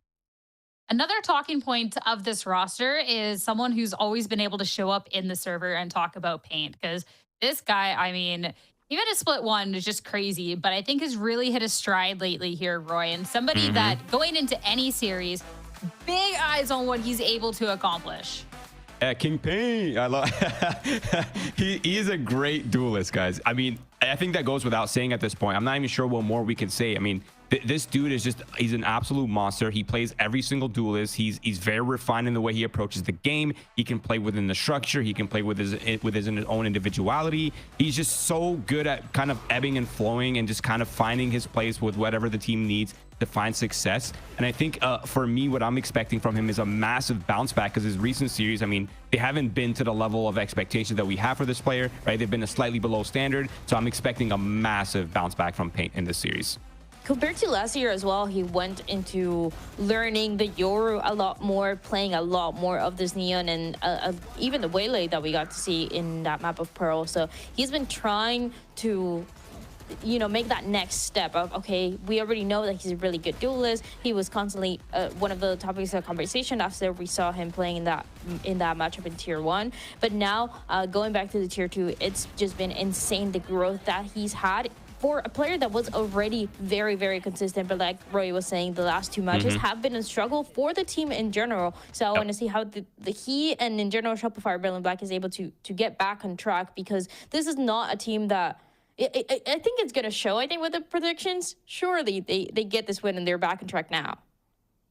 I mean, it's definitely not going to be a free match ahead of them, because at 1 and 2 on the other side, have to talk about Landor, previously Trust and Plug, because this is another team that, I mean, you look at the names and again, it's surprising. They've gone up against really strong teams. That has been close matches. Don't get me wrong, Roy, but this is a team that when you don't want to be sitting at the, I don't know, like a 1 and 3 record, like this is not the team you want to see on the other side. There's some tough cookies here. Yeah, absolutely. I mean, this roster is actually has a nice mix of like veterancy, young talent with bones, right? They have Chaotic as well. He's sort of like that Jaw Gemo sort of duelist. They have Sacred, a very vocal player as well. I mean, this roster definitely have what it takes. I completely agree with you, Sierra, when you said you're surprised to see either of these teams at 1 and 2, to be honest. And obviously it's gonna suck. One of these teams is definitely going to 1 and 3, but whoever they face in that 1 and 3 bracket is not gonna be having a great time, because this is a very good roster. And I do want to remind us, right, this team has actually had a pretty challenging road to get here, right? They faced against Envy, that was their first loss, and the next match was M80. Now they're going against SRB for their 4th match. Like, oh my god, they've had an insanely difficult schedule, but I'm really expecting them to, like, I'm not expecting, but this is not the team that you want to sleep on. That's what I'm trying to say.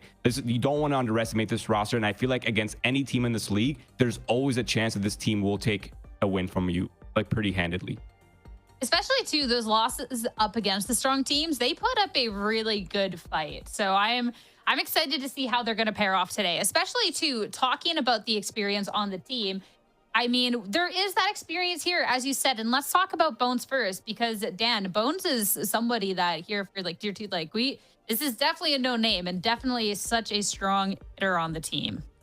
As you guys were saying, when we look at this team and we look at those win conditions, even when the team's struggling, you're looking for the little pieces that are able to bring it back. And it's a team that it might not be favored today, but you just need to take a look at what Bones was doing against M80. I think everybody was surprised that they were even able to take a map away from them with an M80 that has also made some changes. But I think Bones is one of those pieces that is incredibly consistent in setting up one of both or both of your two duelists up for success. It's really cool to see the way the Bones is playing around this Soba, playing around this Tejo. And the Tejo just continues to be a conversation for us because we talked about what BCJ has been doing in it, but now when is this head-to-head between the two, I want to see who comes up on top.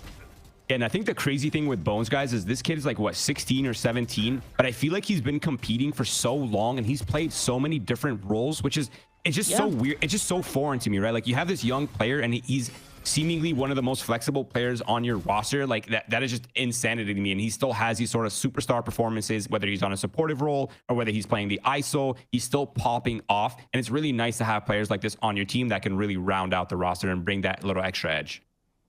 100%. And the last person that we wanted to talk about in this series was Chaotic. Because when you're talking about players that you want them on your team in the server, I mean, and Chaotic has been putting on really strong games so far. Even looking back at previous loss, like still popping off.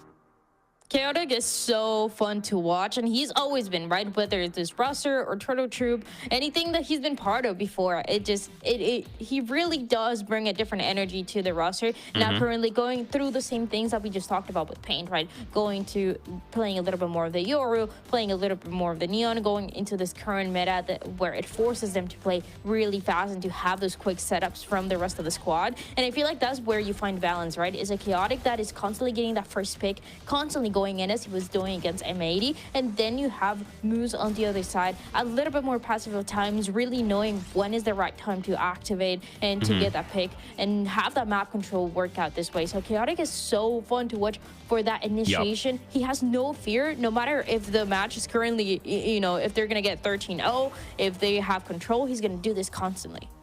Yeah, and I think his name is one of those ones that isn't ironic. Like even his playstyle is chaotic. Like he's in your face constantly. He's playing off the utility. He's just like constantly a menace in your lines. He's willing to overstep on your boundaries to look for that kill and fight, even when it's not very favorable. And it's this level of chaos, this level of like confidence and kind of in your face playstyle that forces so many of these players and so many of these teams to make mistakes. So I completely agree with Dan when she pointed out the sort of dynamic between Chaotic and Moose, because I think Chaotic's the type of player that is always in your face, but Moose is also doing the same thing on the lurk, looking for his timings. So I think that interaction will be very interesting as well.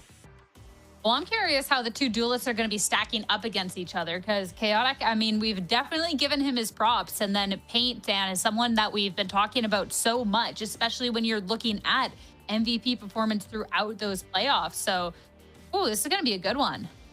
It is going to be a good one between the two. You don't know who's gonna, there's not a clear winner between the two when you look at this duelist specifically. And I think when we're all making our predictions and putting Shopify Real in black because of what they've been able to do in the past, I think that X factor is 100% what Chaotic is going to be able to do today. It's one of those players that can completely take over, and even though Paint is able to do the same, Chaotic, I feel like when he's going into these matches, he's able to activate a lot faster than any other duelist.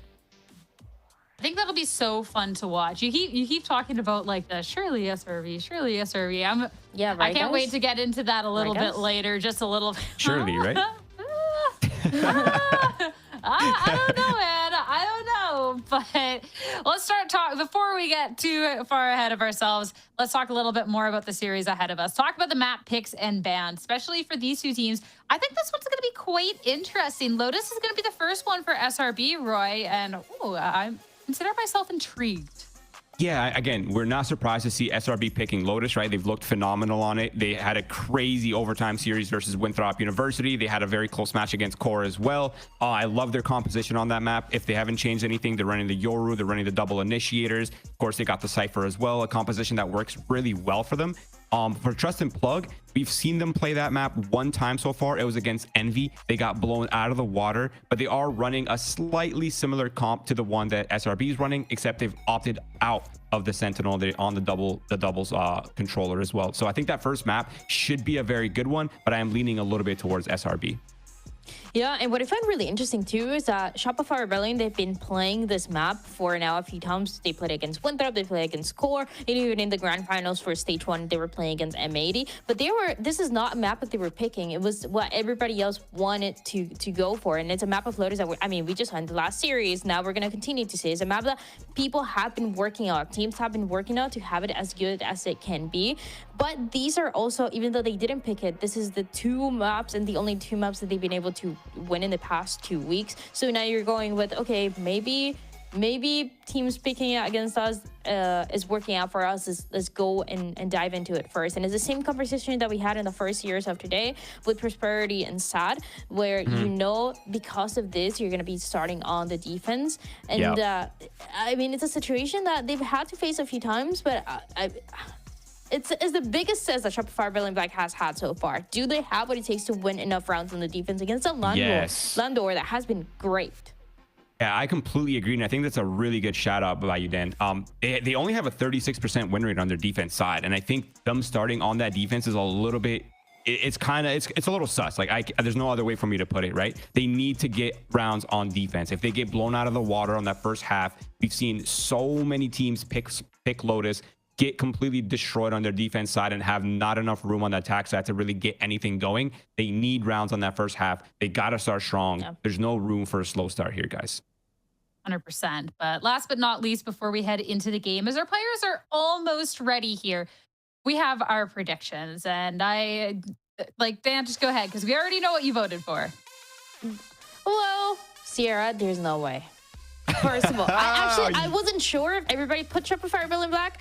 But I'm like, I think we all did, right? I didn't really check in social media or anything. Now, no, this is a live reaction. I just want to know. I really want to put you on the spot. Why?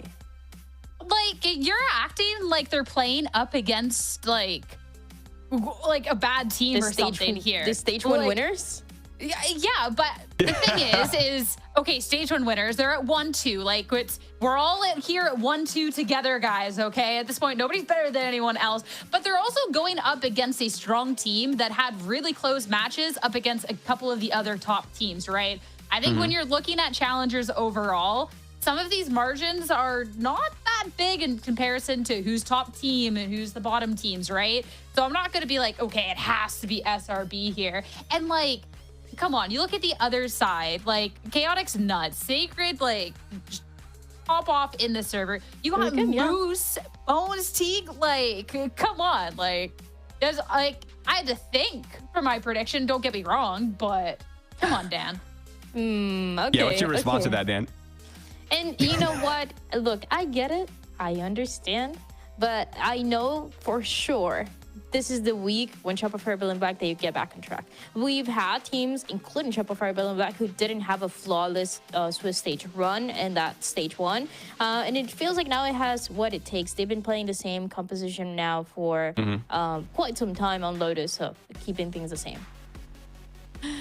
All right, going into this, Roy, keeping things the same. We get to see Agent Selects. How do we think they'll stack up against each other, or final win cons before we get into this?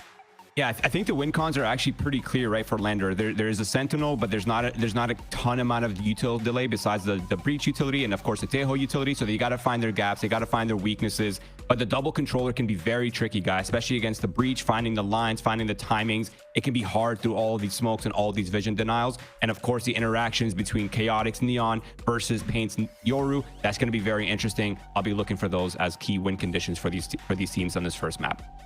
And I'm looking forward to getting into the server. So the players are ready, the casters are even more ready. So let's head on over to them to get our Lotus started. Jen, Marks, have fun. I'm ready, but are our teams ready? Because Shopify Rebellion Black, our stage 1 champions, are aboard the struggle bus marks. Like, they're on a loss streak, and could see more bumps in the road because Landor are a squad that have looked solid ever since the additions of Moose and Bones. Yeah, like, that was the thing that I wanted to talk about. I mean, obviously, Sierra was, like, backed into a corner, having to defend the Landor pick. But at the same time, like, you know, I would like to think that we all thought through our predictions here. And while Shopify Rebellion Black, like, that is the easy team to really favor, there's a lot to really like about Landor as well. And I do think it's going to be a lot closer than a lot of people who may be a little bit more unfamiliar with the Landor history are really expecting here. So I'm very excited to see how this one plays out. Interestingly enough, especially too with Yoru's entrance in from Shopify Rebellion Black, I'm curious to see how Landor are really planning on responding with it. The lack of Sentinel Agent, usually we see that Vise being in rotation right now, but there's just simply no Sentinel there. But hey, you know what? It's not a problem if Moose just puts a bullet in your head. So Paint already down. Paint will not be allowed to pass go. Just already testing the waters at the A rubble, and then immediate action of just storming the trenches of B, and yet this crossfire from all over. So SRB got completely caught off guard by kind of this immediate rug pull by Landor. So 4 versus 1 with just Spaz, and the jig is up. He can't even use abilities, even if he would want to. So I can appreciate the effort. You know, you got the jump peek. You spotted one on the low ground, one at the main door. A lot to go by. Spaz just wanting to do as much damage as possible because there are a lot of players tagged from Landors, not wanting to go down with the spike. I can appreciate that. But Spaz is now wasting a lot of Landor's time, but just off the execution of, you got that first pick on the paint, and then it was like the immediate go sign. Yeah, and the go sign was so darn quick. Before we knew it, Landor was already in on that B site and put the spike down. So great opening round from them. Once again, talking about the history of Shopify Rebellion Black, the desk highlighted it amazingly, given the fact that they were the ones who were the Stage 1 champions. And they came out on top of that and looked pretty phenomenal coming out of it. And yet, they've been really struggling to kind of get that same momentum really going, despite that extremely strong finish, as the rest of the teams in Challengers as well have just been leveling up. And I think that this Trust and Plug or Landor Now squad is an excellent example of it. It feels like a lot of the pieces are coming together and they feel a little bit more cohesive when it comes to it, really testing how Shopify Rebellion Black are in the overall meta of the entire tournament. So it still is really interesting to me. Of course, this round, Landor are going to be buying up. You got Teague with the rifle, as well as they're just kind of exploring. Shopify Rebellion Black, meanwhile, had a lot of pressure on that C side, but will be rotating themselves back around, just being a little bit more cautious because they've given up a lot of the map. Oh, a lot rides on Pancakes. We're the best Sentinels and Challengers, but when you're just knocked around by fault lines and everything, he's protecting himself with cages, and SRB are there with the immediate support. But how will the Classics fare against all the subs that Landor have? And as the dust settles, the smoke's clear. It's 4 weapons brought into the bonus there by Landor, but SRB kind of realizing the pace that Landor want to play at and just being there as a group says that SRB have maybe better brawls going forward. Yeah, if you watch those last 2 rounds from Landor's perspective, it is very like, all right, we're going to be moving over here, poke a little bit. And then as soon as they decide to go, they are going onto the site. And even then, too, we saw there was Shopify Rebellion responding with a little bit of utility to stall it out. You know, we saw the paranoia fly across and all that. But Landor just responded in kind by spraying their weapons, really just gatekeeping any movement that Shopify Rebellion wanted to have there. And so excellent just control of the space that we're seeing from Landor. They've already picked up that ultimate ore. Pancakes alone now onto the C site. Well, Landor will be moving in there. It doesn't matter though. Moose finds BCJ. Camera taken out. Such a solid lurk pick. And now kind of thinking about Teague and Bones, who have changed their roles from Tejo and Breach. They've swapped that. Chaotic's not on the Yoru anymore. He's on the Neon. And this has been really solid for Landor. And when it rains, it pours for SRB, I guess. We could expect Winthrop to take a win. They've been the dark horse, but Core unexpected, and SRB are really meeting a challenge against Landor. It is chaotic, but Neon is always something you're ready to sacrifice with how much space you're getting as an exchange. Monsi is set up with a flash in the back pocket. It's getting spammed through smoke though, so Monsi has cover to work with. Better flash and chemistry from Landor to execute, leaving Spaz in a bad spot at least with the paranoia to work with, but all eyes on Spaz literally at the front door. The double swing comes out, Landor take 3 in a row. And that was all thanks to Moose. Moose finds 3 people that last round. And, you know, just brushing off the dust coming down from VCT down to Challengers. And still looking as sharp as ever. Finds both members just kind of by themselves, extending out, looking for a little bit of space, where usually you would expect the members of Shopify Rebellion Black to be able to find those long-range kills, and yet Moose says not today, finds a couple of quick headshots, and that more or less gives Landor the opening that they were looking for. And so at this point, Shopify, they're back onto a save. Pancake's going to be the only one with a stinger in hand. But things are very quickly spiraling out of control. These rounds are over so quickly when Landor decide to just pounce, whether or not it is to get the spike down and immediately push out. But they are moving as a cohesive unit, with Moose just kind of anchoring in the back and finding a kill here or there to make the rest of the squad's job that much easier. SRB have given up now 2 first bloods to Landor just from this approach on A. So now SRB are winding all the way back. And this could be, once kind of Moose realizes if this becomes a trend, Landor could take more advantage of this open space on A. But for now, we're going to keep trying at C, really believing in how they're able to overwhelm the site. I mean, they have 3 in a row for a reason, but you got the gatekeeper here, the Armageddon behind. Pancakes will trap him within the site. And he just tries to play off the camera within cover. And Landor haven't found his spot yet.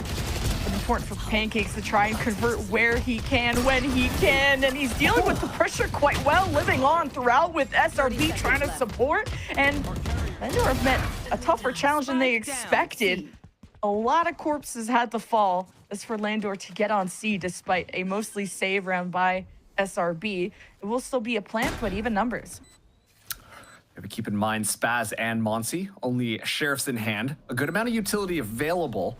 We'll have one more flashpoint here, and Fault Line is going to be available as well. So if they line that up perfectly, there is a real opportunity where Shopify can take this round. Monsi, Fault Line. Good support from Bones. Watching over, just trust the process, trust in Bones, and can't convert the second. Spaz versus Moose. And Moose has been dependable in the past, but not against Spaz. Clean shots out of the Omen. Spaz has had enough of these 1v3, 1v4 scenarios.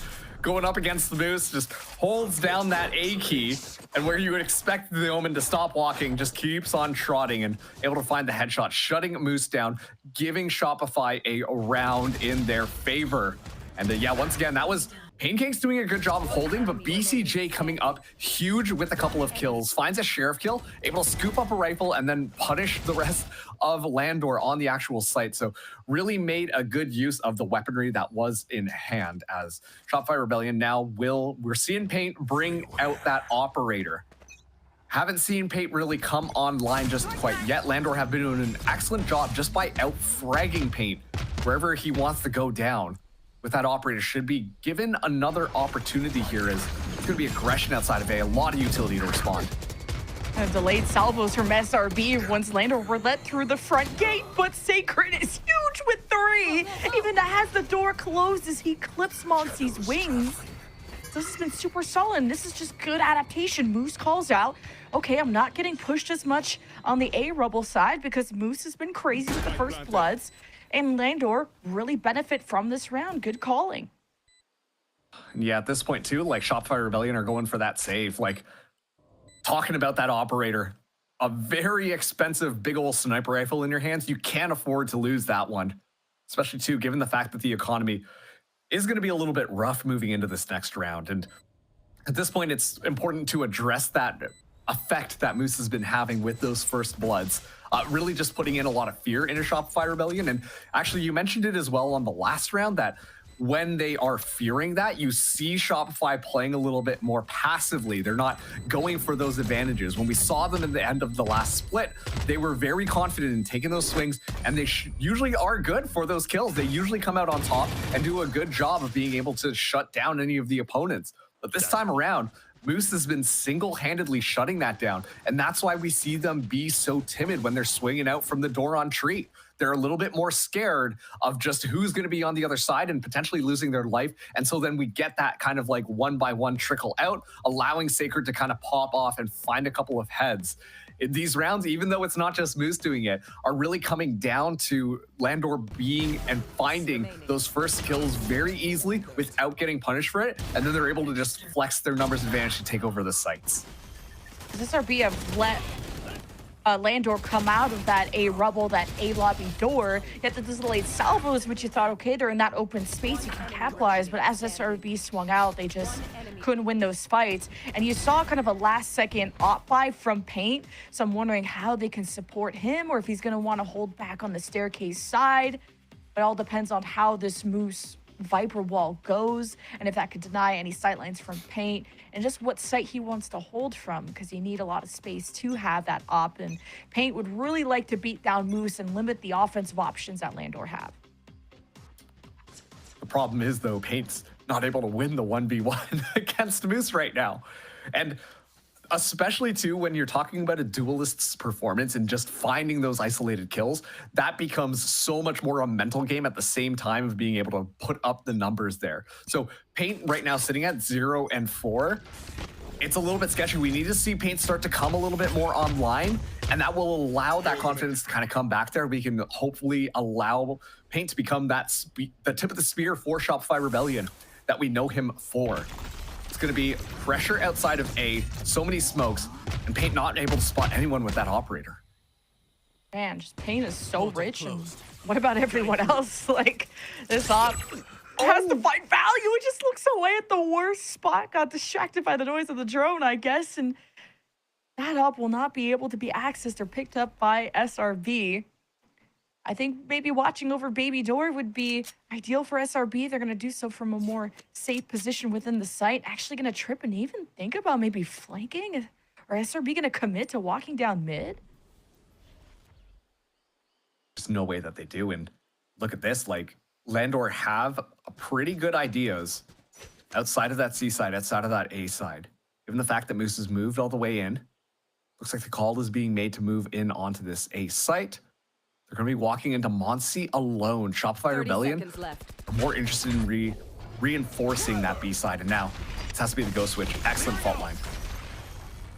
Right, SRB hold their positions. Good delay from the fault lines. And Monsi is going to need support quick. The salvos just barely catching him at the end. Monsi on the high ground, keeping himself safe. SRB going to have to try and surround, divide, and conquer through the pit. Great post plant from Landor. SRB to take their time to check the perimeters. Enter anyone playing from the rubble side. And Landor are not just going to stay put. They extend. They deal with Monsi. And SRB have this Viper actually sticking out. Moose could be killable here. Try and deal with that pit. And with Spence hopefully having a classic, can't really win that against the rest. But SRB at a distance will force Landor to buy back up, but with how rich they are, it's a dent for sure. But Landor, this win streak is what I care about. Yeah, oh no, okay, yeah, they still are able to pick up the operator at the end there. Pancake's getting a nice little 4K as well. But most importantly, they're able to take that operator and move it forwards. The question is, are we going to be seeing Paint try it again? Looks like that will be the case. They need to find an opening here. But an excellent job just mitigating the flow through. Doesn't matter though. Like you said, the rounds are what's most important. And Landor have looked so clean every single time they want to do something and go through. It feels like they're just finding the perfect timings onto Shopify Rebellion Black and are moving in so easily on top of them. It's now 5-1. Keep in mind, this is Shopify Rebellion's map pick here. So you know that they want a little bit better results. Paint going for a different angle this time. Try and mitigate some of that attack, because every single time it's just that split-second decision. It feels like Paint's on the receiving end of a headshot, which is so hard to watch sometimes. That was so unlucky for Paint to drop that op and bought it again. This time also has Monty, not in tree, but in this baby door side. So can fault line and assist on either a B side push or A. And Paint just needs support and maybe better luck into the coming rounds. And Moose is not really pressing his luck, even through this silence. He's in rubble, waiting for his chance to strike. And it's just gonna get snuck up upon by Spaz. Gonna Moose just hard locked on the right side there, while the rest of Landor make headway of rolling Thunder and into C, but they got to dodge the Armageddon from BCJ. And this splits up Landor a little bit, so causes some chaos that they were not expecting.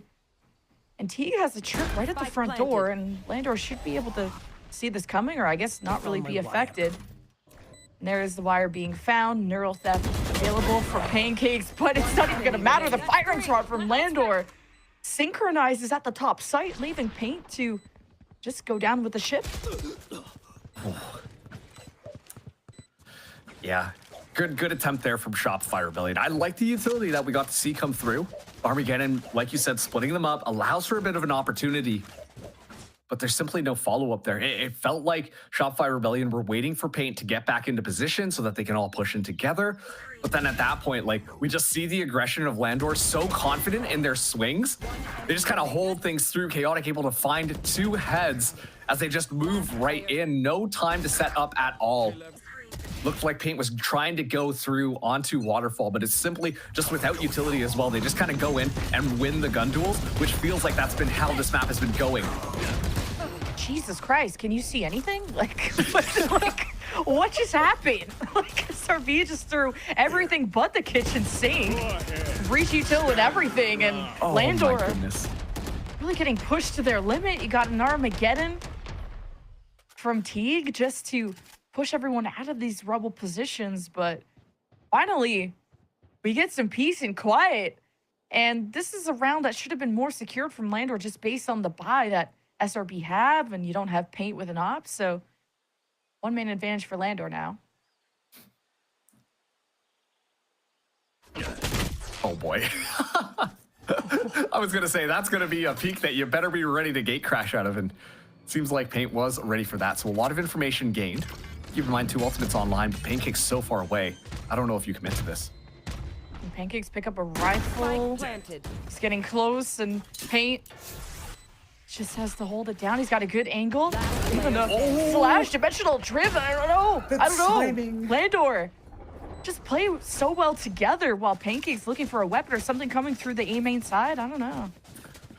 Yeah, like that's another one of those instances where Shopify Rebellion, they're getting themselves set up. Okay, we're ready to go for this retake. And as soon as they decide to do that, Landor just flood out, rifles in hand, shooting bullets in all directions. And it's so, like, the timings are working out perfectly for Landor round after round.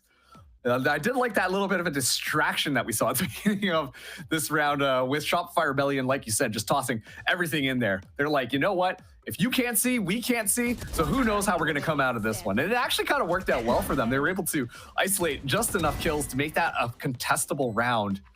But still, Landor, this is looking phenomenal from them thus far. They look so, like, uncontested in a lot of these gunfights. They're just winning through pure aiming mechanics, it feels like. Sure, they're getting a couple of timings here or there, but overall, just the gunplay and being able to secure some of these rounds looks pretty easy coming out from this side. Yeah, this is just a level of aggression and pacing that is a tempo that is hard for SRB to find. Now they've used both timeouts in the first half. They're still trying to think of a plan to withhold and delay Landor on these approaches and to thrive in that chaos and to cause a one-sided chaos of that. And we'll see if SRB can do it with the dimensional drift. Paint was thinking about using it maybe last round. Now have more than enough to do so. And expecting a Moose lurk at this A lobby. Once SRB clear that, they could wrap around, but Landor wastes no time to get a first frag and B, get an immediate plant. And Pancakes, he gets pushed. It's a neural theft advantage that could be huge for SRB, but Landor are so good with these timings. You got the dimensional drift coming from behind from SRB. Landor are clearing as a unit too. They're bringing the spike. They haven't actually committed to the plan. They're thinking about wrapping through A, and this is an overcook potentially. Now that Paint found his targets. It's a 1v1. Yeah, overcook is a good word to describe that one. And not the one where there's a bunch of chefs running around the kitchens. Instead, it's the chefs running from B side to A side, going right into the trap. Bonsi staying alive there is so important to make sure that they just can't walk away from free. But of course, it's the Yoru. It's Paint finally activating there, going for that distraction, allowing perfect timing coming through for Monsi to be able to shut that down. Still, though, it comes down to this 1v1. Not exactly how you expected this round to go, but given the fact that Pancakes has that vision there, it's going to be going well. Moose still with the orb, though. Should be able to move around and get it. It's up to this Cypher to get that quick repositioning to potentially catch Moose off guard.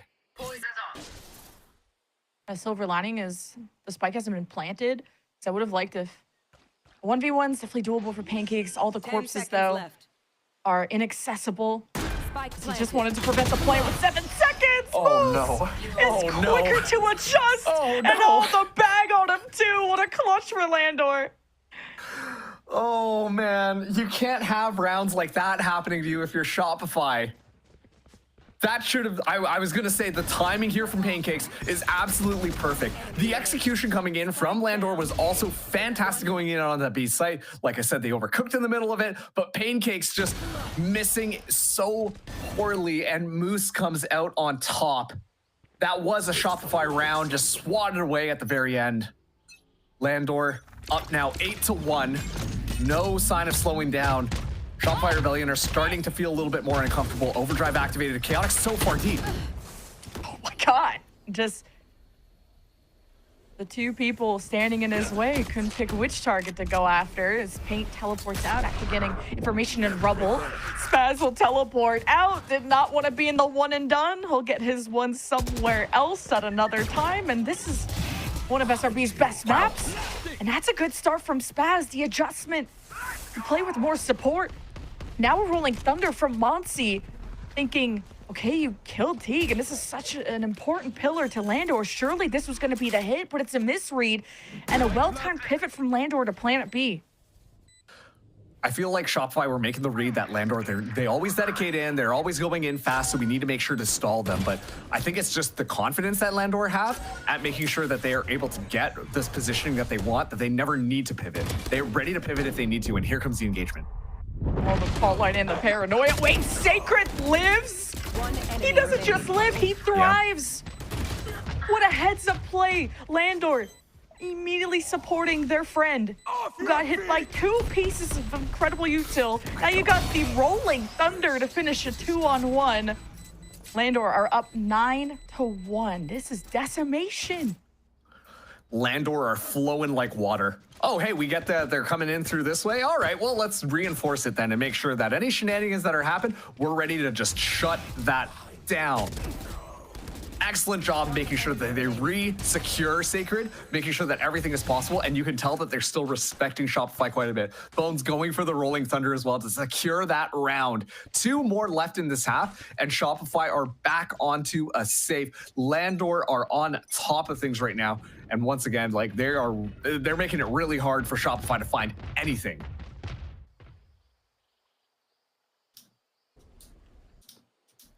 Now a different look from SRB, not having Paint, walk up in rubble. Moose continues to be a lurk on the right side. And even pressing too, not wanting to just stay in this corner. This is a risk for Moose. Grabbing the orb too, could get him one away from the pit. But the element of surprise is what's important. Now so much noise being made, dodges a paranoia. And man, SRB thought for sure that hit him. And Pancakes goes back into cover and cowers as Landor benefit from the first blood, and now a big opportunity for an A push. Yeah, if that dart landed, it might have been a bit of pressure, but now Spaz is the only one on the receiving end, Stinger in hand as they're going through.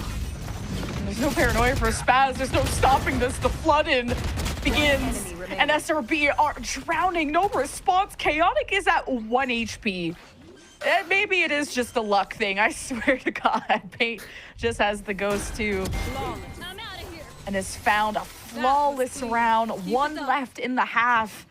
And Landor are beating SRB on their own map pick. They're beating them over the head with their own map pick. This is crazy stuff coming in through here, but at the same time, I really have to compliment Landor's utility usage in setting up Chaotic to have such crazy plays like this one. Staying alive, sure, and yeah, it looks flashy as ever, but it's because of a fault line. It's because of a paranoia. They're just doing a great job to set up the Neon, to just kind of zip in there, get a couple of kills, and get out. I love the way that kind of like squad are playing together. And once again, just leaving Moose on the lurk. And Moose has been so deadly at just securing a lot of this space. Shopify Rebellion Black are facing so many issues on every single front. Oh, Pancakes tries to buy time. Couldn't get spams through any of these cage trip traps. You gotta expect this press if you're SRB. Landor on C have extended before, and Paint has exactly the answer to it. But you got a post-plant pit from Moose. And the Armageddon in response from BCJ to flush out the rats from the sewer, and Landor just play within the pit and sort of out of it. Moose is not afraid to step out in the perimeter and play that fuel and cycle it well. SRB haven't dropped any bodies. They're taking some decay damage though, trying to snuff out where that Viper is. And finally a clean round from SRB, but at the last round of the half, going into the second half, down 2-10 marks, that's scary. That is really tough, and like once again, that round came down to just spraying through smokes, finding a couple of lucky kills. And then from there, like the Viper Spit was actually more of a help for Shopify Rebellion as opposed to Landor, because Landor, it feels like when they have the jump on Shopify Rebellion, they're winning out the gun duels. But if you just throw up a bunch of smokes in front of everybody's faces, you don't know who's coming in where or who's coming in from the side. And that's when Shopify Rebellion are able to really capitalize on things. Shutting down Chaotic is an excellent first start, but Paint finally activates yet again to get a couple more kills. Now the real question is it a little bit too late? 2-10 in the half.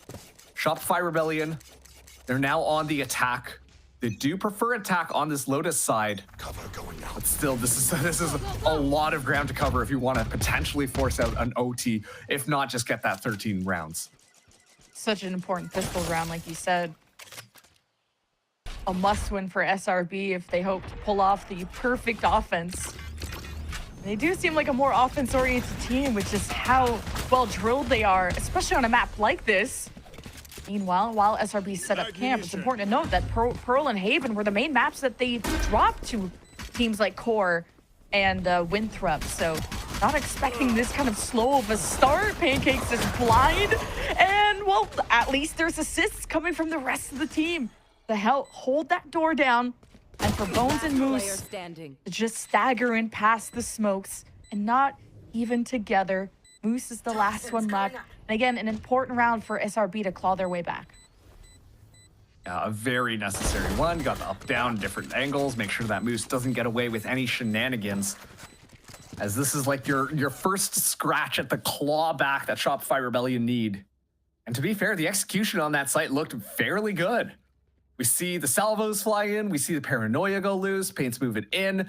Everything felt very coordinated, and that's the Shopify that we really expected. Of course, at this point, too, they just kind of anchor things down, make sure to have each other's backs, that no matter who moves in here, they're going to be able to just gun them down. So we're seeing those signs of life come back into this squad. Question is can they keep it up for another 7 rounds? Going to be the buy up this time. You can tell that these players are just antsy. But on the other side, Landor is as well. This time they're going to be moving into the Viper's nest on the C site. Moose opting to just give up the space for free. They're going to play their life instead. This should be Shopify Rebellion getting a quick plant down. The retake plan, of course. Teague doesn't have salvos. You got mollies. You can activate Chaotic. Bones has no util either. And based on how active Landor are looking, which is pure sarcasm, it's a just die to the spike angle.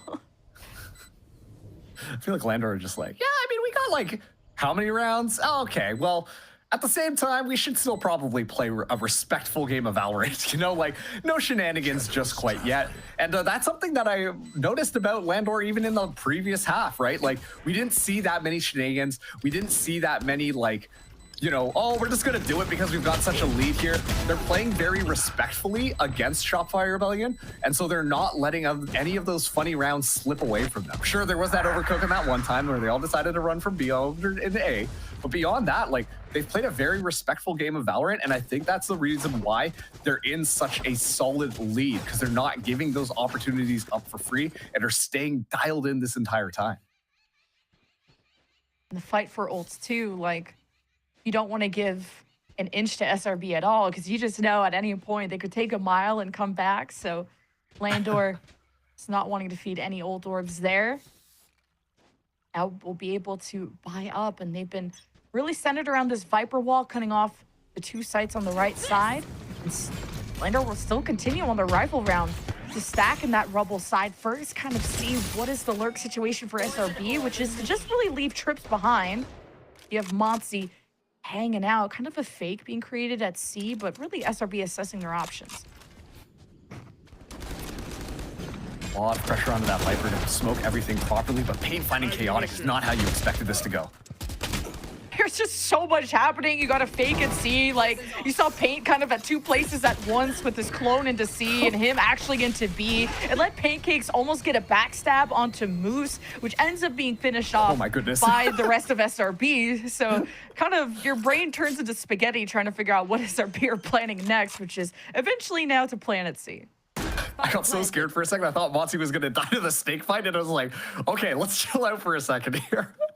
No need to get too many shenanigans going. But yeah, once again, it feels like those like close range battles, Paint obviously with Stinger in hand are able to just overpower a lot of the members on the site, but it feels more cohesive right now on this attacking side. Keep in mind, this is the bonus round coming in from Shopify Rebellion, so they had the weapon disadvantage, but Paint is able to just navigate their way through, find a couple of very important kills, and then Moose is able to get taken down as well. And so Landor don't really want to commit the rifles anymore. They kind of know when it's over, and Shopify Rebellion will get away more or less for free, scooping up 2 rifles as well. Spaz is going to be the only one who doesn't have one, but I think they're just going to play safe out of this one, because at the same time, you know, these Landor guys are pretty scary when it comes to that aim duel. So an excellent round coming through from Shopify Rebellion.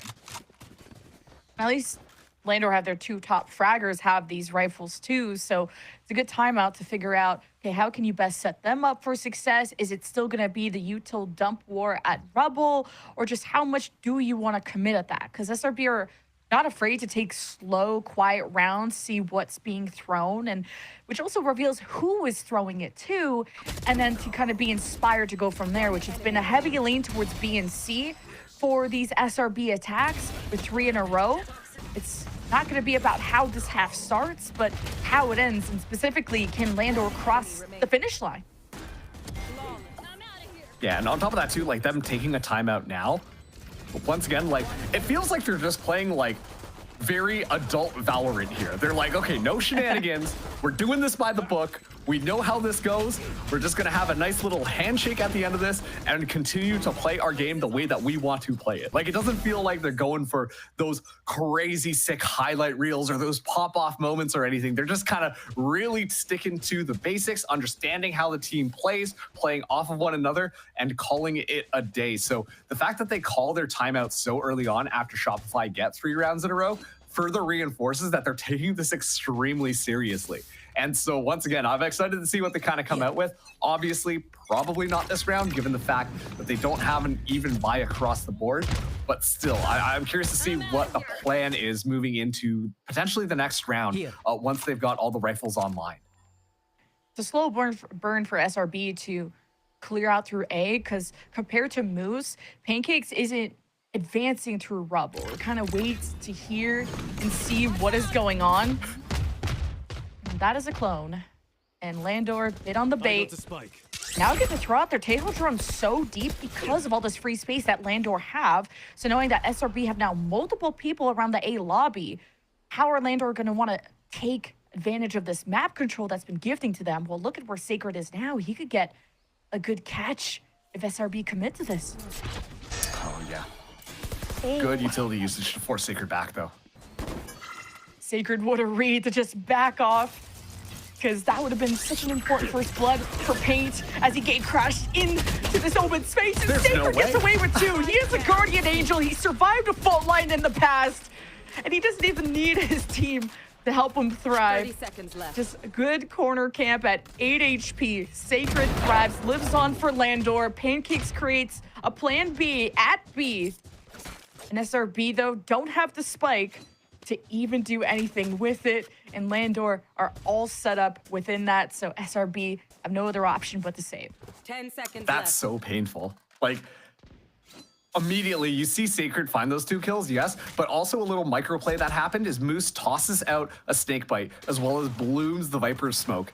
And as a result of that, even if they wanted to move in and try and take Sacred out, nobody can get through any of that. You're going to be burned down to a crisp immediately and still have to worry about Moose hanging out at the back of the site.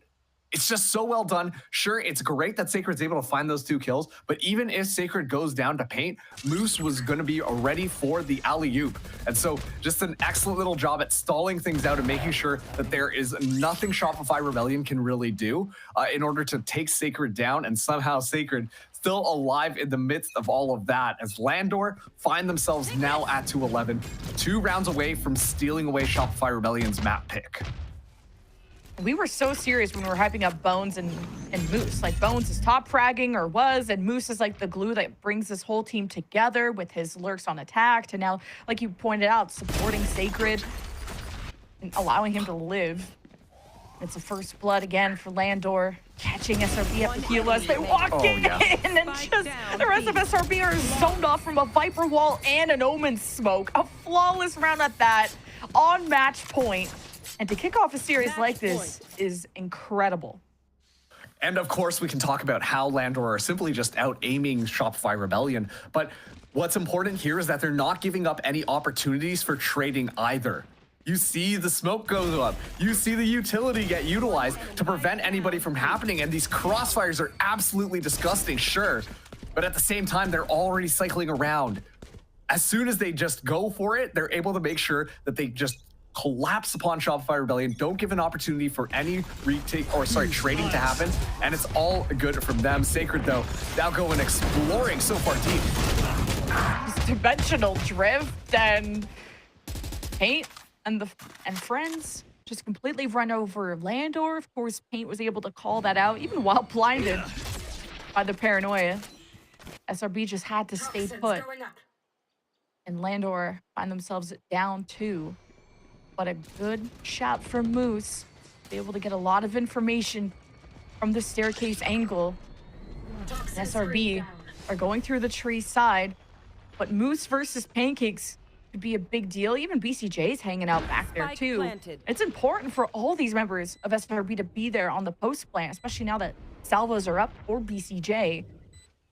This is a must win for SRB, and they have all the options to do so. And Moose gets caught by the salvos. A read from SRB accomplished. Not having that on the post plant, though. Keep that in mind. And Landor just don't really have the time to get this done. And Peak is already saving. Chaotic is feeding an orb. And we get to move on to the next round. Yeah, nice, clean, and easy. Speaking of overcooks, that time around, Landor, it's the extension from Sacred and Bones going in there, hoping for the best, and they get absolutely punished for it. Pancakes really just digging the heels in, which you don't expect on the attacking Cypher, but mitigating a lot of that the aggressive behavior from the defense there. Able to find 2 quick, easy, clean kills, allowing Shopify Rebellion to get yet another round in their favor. They're looking better on this attack, but once again, it has to be absolutely flawless from this point on. They've only got 6 rounds to make up before they can potentially force out that OT. And sure, that last round might have been a bit of a morale booster, but you got to make sure that you keep that motivation coming, keep that just sway in your sails to make sure that you can keep on moving forwards. Now, Shopify Rebellion going to be looking at a little bit of pressure out towards Mound. This time just going to be watching, but good utility coming in. They need to punish Sacred here. Paint will do just that. All right, Sacred no longer has 9 lives. Eventually gets taken care of, wasn't able to teleport back, and Moose just falls as well, just trying to get a timing swing. And this is really gifted over SRB, not only the site, but what feels like the round, unless Bones could get a jump. Fault line flash on the other side of the pillar, does unleash it, but the paranoia is just better, and the blinds from SRB to punish Landor. And it's SRB that needed to be quicker to the punch, and they knocked Landor out cold this round. Yeah, excellent job. It feels like when they come down to that like numerical advantage, they are a lot more coordinated and are coming out on top. In the last half, what we were seeing was Landor finding individual timings, finding an individual player sticking out, you know, shutting them down, gain the map control, and swarm and take down. Shopify Rebellion, meanwhile, feel like a more cohesive squad. They want to move in together. They want to play off of paint while making sure that a good number of stuns, the paranoia, the flashes are all well timed to really support the players to move in safely. It really feels like exactly how Landor's playstyle was on the offense being replicated by Shopify right now. And as a result, they find yet another clean round. Sure, paint falls down, but still 4 members are able to stay alive in the midst of all of this. And they do have a couple of ultimates online here. So they're really starting to pull things back. There's now only 5 rounds separating these two teams. Landor still looking for that lucky one to close out map number 1. The Armageddon could be the end all be all, but just economy wise too, I think obviously Landor will be able to buy up this round, and they had wiggle room in terms of credits to go for a jump scare, to be more aggressive on Mound. They haven't tried too much to be crazy there with Sacred. If anything, he teleported out and it was more of a bait play. SRB have been walked at when it comes to a mid push from Landor, so kind of sticking around, making sure there's no funny business from Landor. But SRB don't have a deep lurk activated on A, so that's going to be something that SRB have to take time to clear. And this time too, it's only Sacred on this C site. Understanding the impact that that player has had thus far, makes sense why you put him all the way over there. You see though, Landor are more interested right now in holding that kind of mid line across the entire map. Chaotic watching outside of A, Sacred watching outside of C, and Moose watching B. The rest of the members of Landor ready to move in any direction they see fit. And the call is not quite made. Teague, though, moving into position to support just in case. The stealth bot from BCG will scout things out onto A. Shopify Rebellion can really just choose wherever they want to go, and they should have a somewhat easy time, assuming that the members of Landor are able to escape from this pressure. 30 seconds left. Ooh. Chaotic gets really good information there. Spots Monty and maybe some others. And Chaotic didn't want to risk grabbing the orb, which would have gave him the overdrive. Armageddon at the very back there from SRB to clear these backliners, but Landor are up in their face. Oh no. And they're kicking back 10 seconds, and the plan actually happens at B. The Armageddon from Teague is too late, but it does force SRB out of the site. And as they take their post, SRB frag out against Landor, rushing in to take advantage of the space they had created off of their Tejo. And this ends the round in favor of SRB, who were quicker to react in that chaos. And once again, like, it just feels like Landor aren't comboing their utility together anymore. What we saw in that first half of them, you know, making sure they were setting things up for the retake, setting things up. That time around, the only thing I really saw before we saw Chaotic try to just fly in and do a sick 180 was an Armageddon on the actual site. And like you said, sure, it flushed people out of there, but there wasn't any follow-up to try and find any of those kills. Meanwhile, Shopify Rebellion were playing together, having the numbers to deal with any sort of threats that Landor were going to be poised at them. Should have seen a flash come through from Landor, or a stun, or something, or just a group up, and that might have made a little bit of a difference. So this time around, it's Landor using their second timeout here on their defending half. It looks like both these teams are just really struggling with getting a defensive round put together. I think Landor decided, okay, well, we've been able to hose them down. As soon as they walk into B, you have that Viper wall, you have an Omen smoke that pops out, and Landor had, like, I think a flawless round just kind of patrolling all around B and letting SRB walk in like that. But now what's kind of happening is SRB are pivoting sites and out-rotating Trust and Plug, aka Landor. And this is what's killing Landor. If there's just a full site commit, SRB get caught by a trap that's kind of pre-laid.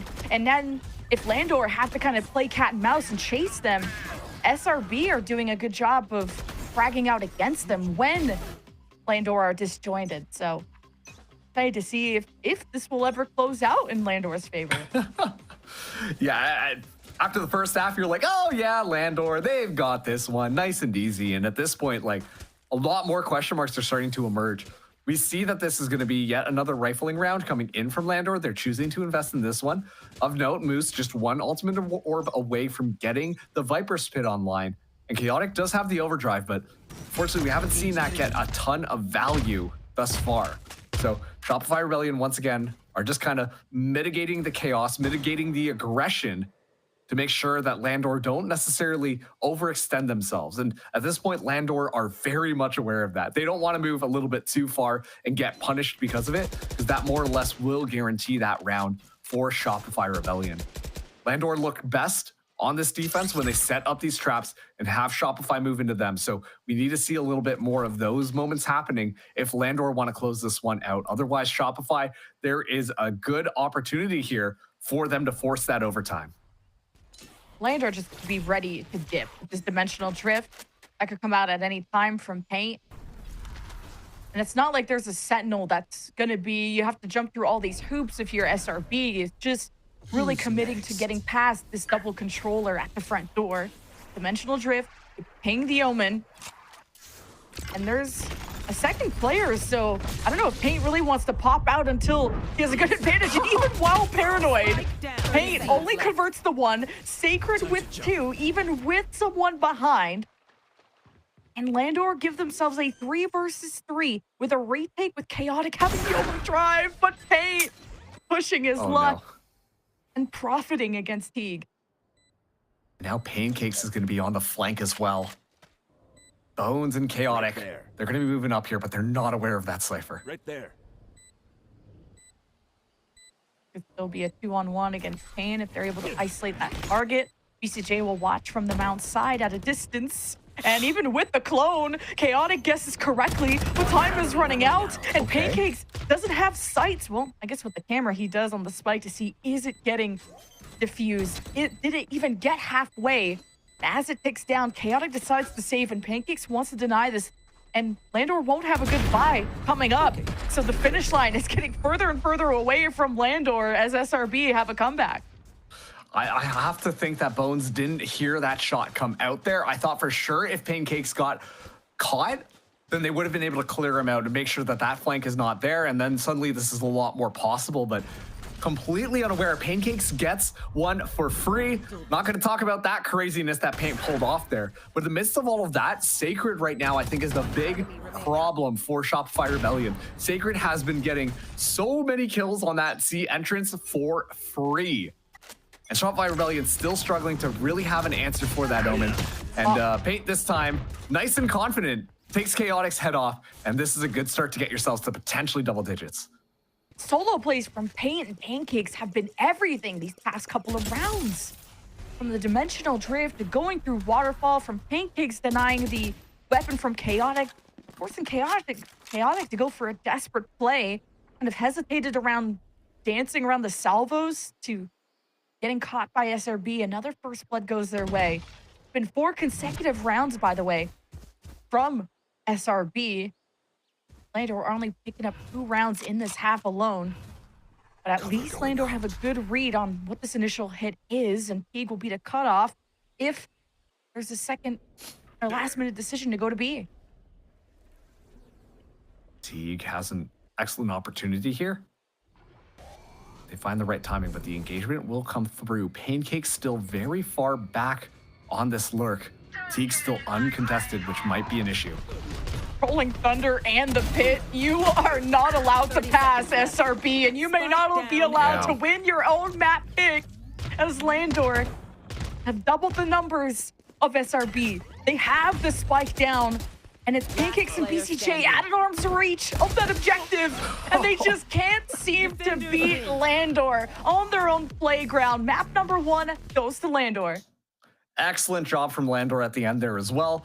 I was talking about that trap getting set up there, how the ultimate's ready to go, and just the hesitation that we saw from Shopify Rebellion on that final round. Well, Landor were just ready to pounce on them. Overall, Landor, they were definitely shooting better, but Shopify Rebellion were making a good case for a potential comeback there. Once again, we were 10-2 in the half. Let's not forget that fact. And yet it got really close down to the wire. Shopify Rebellion even finding double digits in the midst of all of that. And it really felt like a lot of those things that weren't working out for them on that first half were slowly being pulled together for them. And they were starting to really show signs of life. But Landor, unfortunately, the lead for them was just too massive. An excellent offense coming in from Landor and Lotus. Had me worried though, not gonna lie. Fake comeback, whatever you want to spam. 10-2 is everything for Landor. I mean, you just needed a couple of rounds, right? And what is going on with SRB? Like, they're on this two-loss streak. They've usually been able to win map 1. It's the distance that usually they fall apart on. And to not win your own map pick is red alert. But thankfully, we'll have a break. Up next, we have Split. See you on the other side.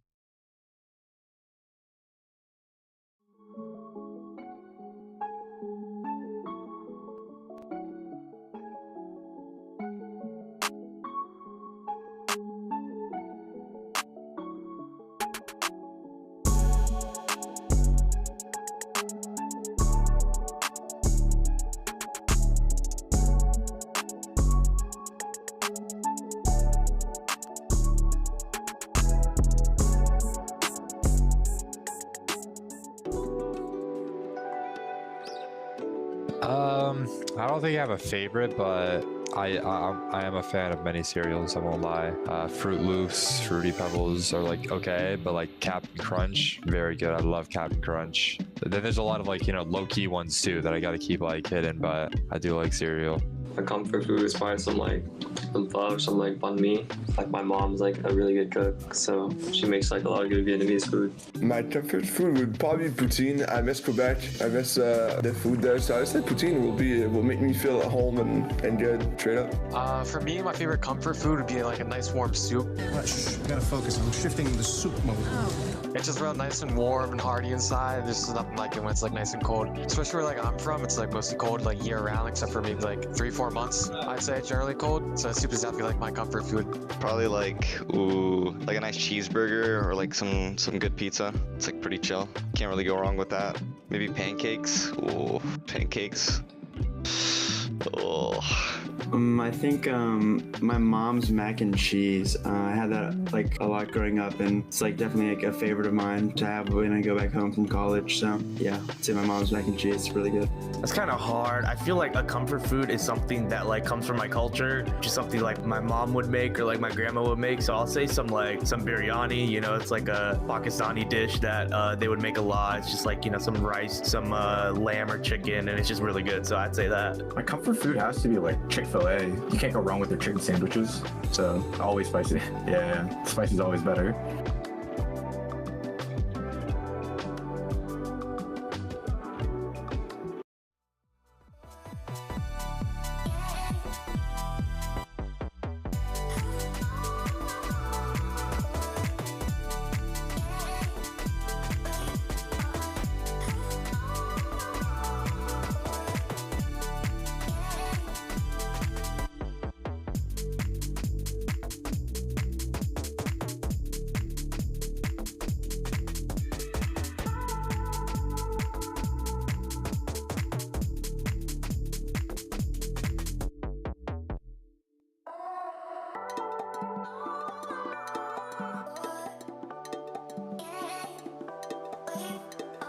A lot of these people would really like to give up, and they don't really have that drive. The expectation should be to win first place. Get them to ascend. We kind of just threw at the end. 30 seconds left. Yeah, MAD, we're winning 5 versus 3. Look how quick this one. Oh! Both these teams sitting at a 1-2 record that certainly doesn't feel deserved, and definitely showing that they had a lot to fight for in this match. First one of Lotus, though, it's going to be none other than Landor to take the lead and the win, closing out strong. I mean, Roy, there's a couple of potential pain points highlighted going into this defensive sides, etc., and we got to see that from both sides, but Landor able to clutch it out in the end. Yeah, guys, this is becoming like an old tale at this point, right? Teams feel confident on Lotus, they pick it, the team chooses attack, and of course they end up getting swept on their defense side. This happens so often, and it's very tricky, right? Because once that ball gets rolling on attack, how do you stop it, right? You're losing a lot of the C slams, you're losing a lot of the A slams. It's hard to allocate the numbers on defense, and it really did feel like Landor was a very well maintained production machine, right? On their attack side, they looked clean, they looked cohesive, they were aggressive, they were confident, they were running people down on sites. They had Bones was throwing util and just running it down, guys. It was absolute madness on the attack side, and of course, when this happens, it doesn't really leave that many rounds on the defense side for SRB to recover from, so Landor just ran away with it.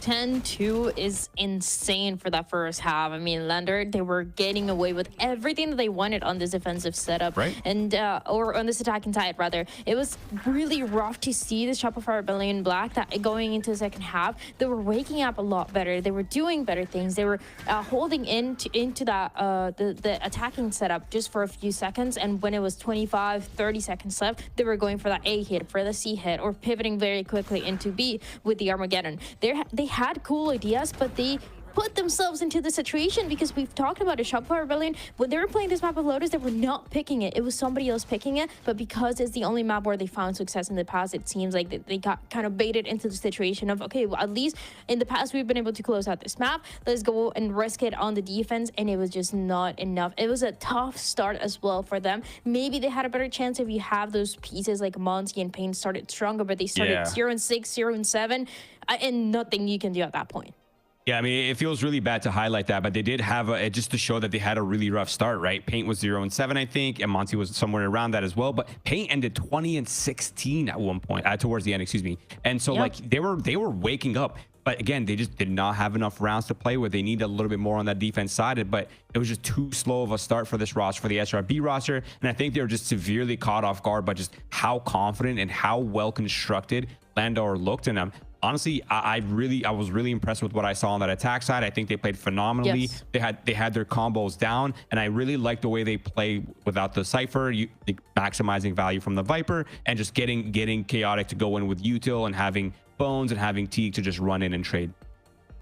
I'm definitely glad that in that second half of things, we did get to see Shopify Rebellion Black just a little bit more activated. I think that spells better signs ahead for the team when we look at the rest of the series. So for someone like Paint, definitely glad to see that turnaround. But on the other side of things for Landor here, Dan, I mean, this squad, like from the get-go, there is even some moments where like 3 members of Shopify Rebellion Black go like running at someone, and they're just able to take them down. Like the shots were clean. They played really, really well. And yeah, for a team that maybe saw changes, like this looks really strong.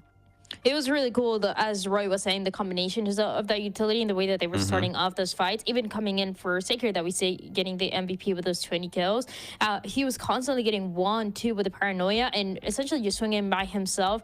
Everything was working right? It was a combination of that alongside just hitting those shots. And a lot of those rounds into that first half, it did keep out to the 1v1 to the 1v2s, and it was just a Landor that had everything going right for them. They were able to close it out, and Shopify Rebellion Black, that, as we said, had a really, really slow start. It's tough because you are looking for any sort of win conditions that you've had in the past, and it seems like this was the right call to go into this map of Lotus, and it was not the best start for them. It seems like the communication could have been better. There were some rounds where, okay, time is running out for Landor. What is going to happen? They're still towards the A side. You go with the Rolling Thunder for Muncie, and nobody's thinking even about that pivot into that B side. Nobody's there and ready to try to get one back up and play that full retake as the time is running out. So little things like that really played against Shopify Rebellion Black and what they wanted to do here.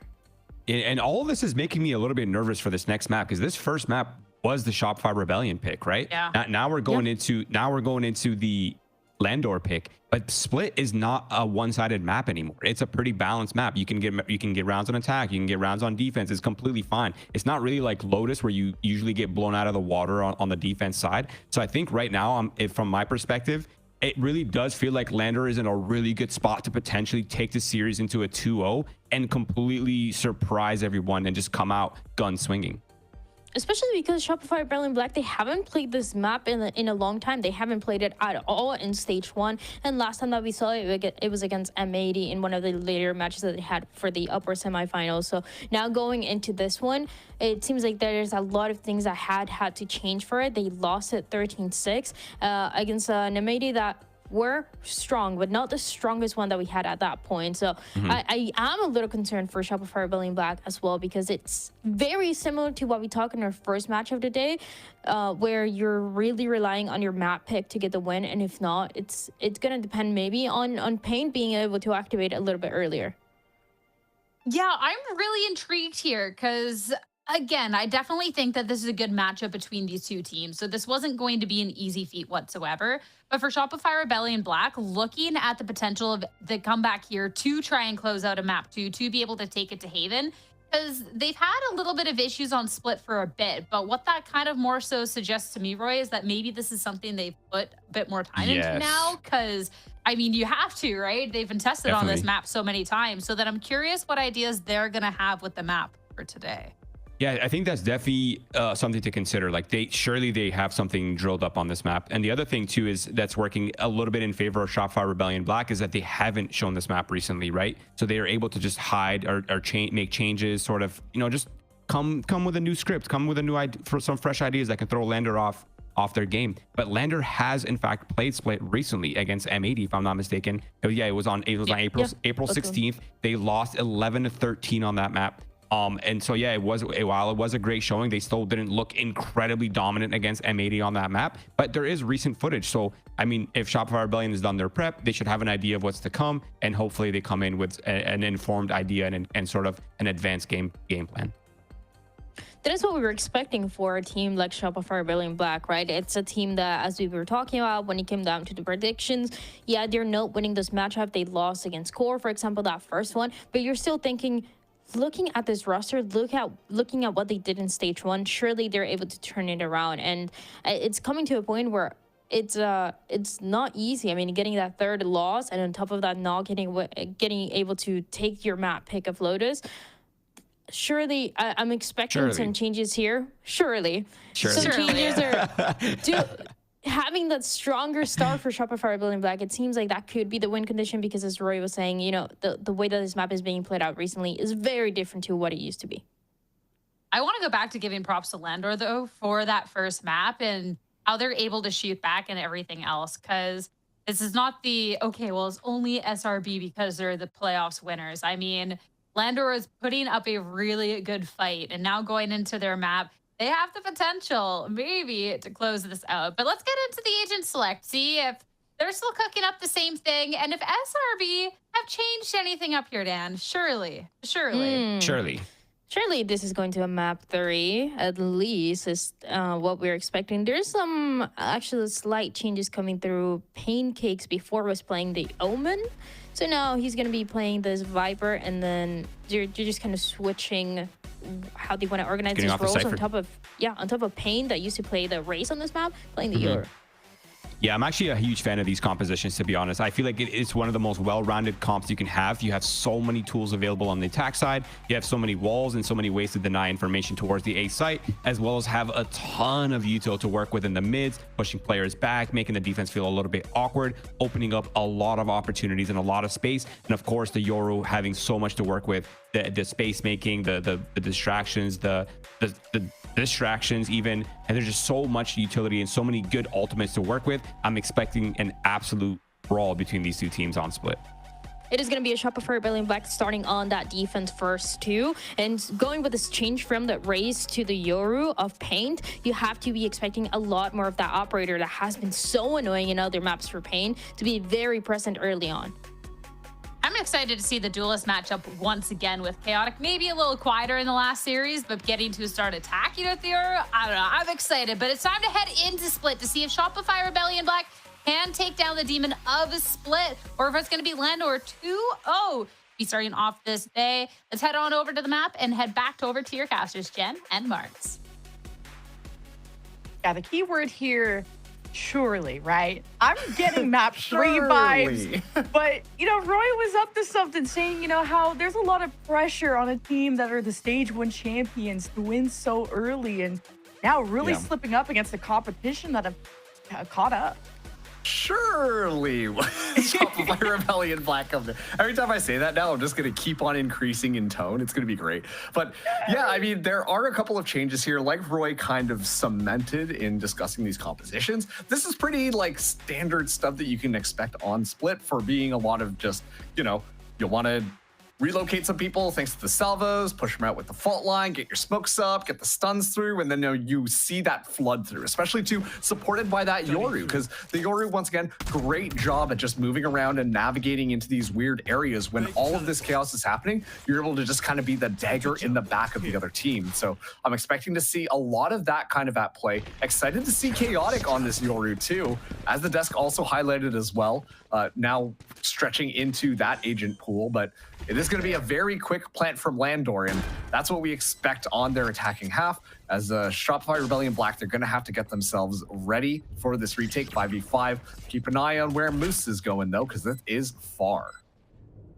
It's important for Landor to assess, like, what is going to be this defensive setup from SRB, but for now, you heard a bunch of people drop from that high ground. Landor just spamming through. Here's wraparound from Paint and Spaz. As a pair, swinging together, finds the first blood. The spike is starting to take down. Landor has some safe positions, some to try and contest the diffuser. Doesn't even get halfway. There's even a molly on top. Moose denies not only the diffuse, but gets a frag afterwards. And SRB just may not have the time. The team will guarantee that for Landor. Wow, just the shooting range from all the way down into spawn. An excellent job of denial as well. Moose staying alive is in the midst of all of that. Allows for a lot of that stall too, thanks to that snake bite. And it just works out. I like the effort that Shopify Rebellion Black did there. It looked like it was a very clean retake. I thought they were going to be able to take that round. And yet just at the end there, the pistol fire comes in from Teague. The support from Moose as well. Make sure that Landor find that attacking pistol round. Now moving into this next one, let's see what Shopify Rebellion have got, as they're not opting to go for a gamble stack that you see a lot of teams do nowadays. They're actually going to be splitting themselves up and looking for some of those opportunities to maybe isolate someone here or there and potentially scoop up a rifle to make this a potentially winnable round. Can't sing Moose's praises enough, just from last map of how important his lurks were, creating options to saving that. Landor playing so far away from the spike and still pulling it off of just post-plant mollies. That's been the beauty of running the Viper, kind of like a pseudo-sentinel in that way. SRB, I just thought the teamwork was so well. I thought for sure they would have won that. Now with the better weaponry, how much can Landor bring into the next half, or next round, I should say. Very quiet clearing, as Teague still has salvos too. And this is a pivot, because whoa, look at how deep Moose is. He's just kind of joined the enemy team all the way in screens. Get a backstab. 30 seconds left. His Paint has a read on this and is going to swing with this omen of Spaz, and Moose does a good job of isolating the one and then the second. Way. Even while fault lined. Like I said, Moose is something else. Key. I thought for sure it was going to be a trap that gets set up, but no, never mind. Moose is somehow able to frag his way through a majority of the members. And Chaotic finds BCJ, making this such a hard scenario here, but damage has been done. Shopify Rebellion just looking to potentially slap some of those rifles out of the hands of Landor. But yeah, not going to be the case. So clean coming in from Landor on this round. And it's just because you got a pesky little Moose all the way in the back of A who got all that space for free. That was insane. And Pancakes, I think, is a well-regarded sentinel in terms of his lurks, and super underrated, but highly respected, I think. And he's not going as deep as Moose did, at least thinking about Lotus. Yeah. Pancakes, though, is such a good anchor because he's consistent and he's a fragger usually. But if Moose keeps getting away with going wherever he wants, that going to be a problem for SRB because even double swinging him hasn't been enough. Landor have to face a rifle round against SRB. A little bit of early pressure there. Paint still able to escape in the midst of all of that. Chaotic taking a lot of damage as well. But still, this is going to be a lot of mid control now that Landor are able to get. Pancakes spots out. People will be able to retreat here. Knows that this is going to be going B side. Secret and Moose ready to flood in for main. Moose, the 1v1 he wins against Spaz. Because Pancakes was watching heaven. And Pancakes just got surrounded by Landor before once you realize where Landor is, or where they are, it's too little too late. And already Shopify looks like they're going for the save here. They immediately turtle themselves onto A, and at this point, I think it's important to highlight Moose. I mean, we've been highlighting Moose quite a bit, but even before Moose went on to Cloud9, made his way up into VCT, like this was a player who was elite, was so good in so many of these different teams, even played on Moist X Shopify at one point back in the day. But since getting scooped up by Cloud9, having that VCT experience in Tier 1, Moose has only gotten even better. And the fact that Landor now have Moose in that roster, allowing, like once again, a lot of these plays where Moose should not be getting multiple kills and is still walking away with a 2-piece or a 3-piece, it's really helping out Landor just cover all of their bases with such a powerhouse in their back line. Mafia gets a bit closer to the Rolling Thunder, but either way, Landor had a similar strong start, but this fourth round is where SRB, I believe, took a timeout last time. They like these early timeouts, so there's not too much momentum. I think in Canada we call that icing out your opponent. We get to we get to use that as the duo, Canadian duo. Yeah, you're icing out your opponent. It's gonna be a whistle, get the puck back onto the other side. Yeah. Another face-off. It's going to be great. But all hockey references aside here, something surprisingly we can do a decent amount on these Challengers broadcasts. It's still these early timeouts coming in from Shopify Rebellion to really make sure that they mitigate a lot of this bleeding that came through. And I think that this is just a good move, assuming that you can kind of come out on top of it, make sure that you're ready to go, because you don't want Landor getting too much momentum behind them. Based on the last map where Landor can get 10 in a half, you want to stop that right now. You want to get things back before it starts to spiral out of control. If this was a little bit more of a hot and cold team that you were facing, then Shopify might want to hold on to that for a little bit longer, but not going to be the case. You want to pull out everything here because, once again, this is the champions of stage 1 in BCL, and they're struggling to get a win. They've only got one so far in Split 2. And you know what? They need to get this next one if they still want to be competitive in the entirety of the Challengers so far. And both these teams are 1 and 2, like you said, and to go 1 and 3, you're on the brink of elimination. And there's still a lot of tough teams like Hubert, like M80, that I don't know how the schedule is going to pan out, that SRB haven't faced yet. So I just worry going forward, just being on that last life. And it's SRB that just have to win their duels. There's a lot of isolated one-on-ones, just like this, that Spaz has not been winning. I think he's 1 and 4 now, and super off day. But just be an off start, maybe not an off match, as Landor capitalized on the first blood. Now gate crash in. Take that teleport. Chaotic's getting aggressive up against BCJ. Chaotic was checking the corner, and BCJ's huge on this anchor, converting a 2-on-1. It just gets even better for SRB to get back into the picture. Plant will still go through, because having Monty around is huge. Pancakes as a judge, and from the high ground, it's not the best place to be in. The Armageddon from Teague. Gets everyone into the corner. And it's easy for Teague to just address this one by one, really getting the nerves going for SRB. Haven't made much motion towards the spike. Finally, the drop down as Pancakes ditches the judge and finds a better weapon and a better round for SRB. Yeah, it really honestly coming down to the wire there. The one gap in the attack coming through from Landor. I've noticed this twice now. Is they're not checking just in the very back of A site. We've had someone stay alive just behind that little screen thing. That time around, BCJ able to find a couple of kills, slow Landor down long enough to allow the other people to come in, deny the plant as well. Just makes it a little bit easier for that squad to be able to do something. Somehow, Pancake's finding a long-range judge kill, but given the life pool of Sacred, it kind of works out in the end there. And then just down to the fundamentals of Shopify Rebellion swinging together, going on the backside there. And they're even able to get the Armageddon out of Teague. Sure, it did force Pate to gate crash all the way onto the other side of the map, but it doesn't matter.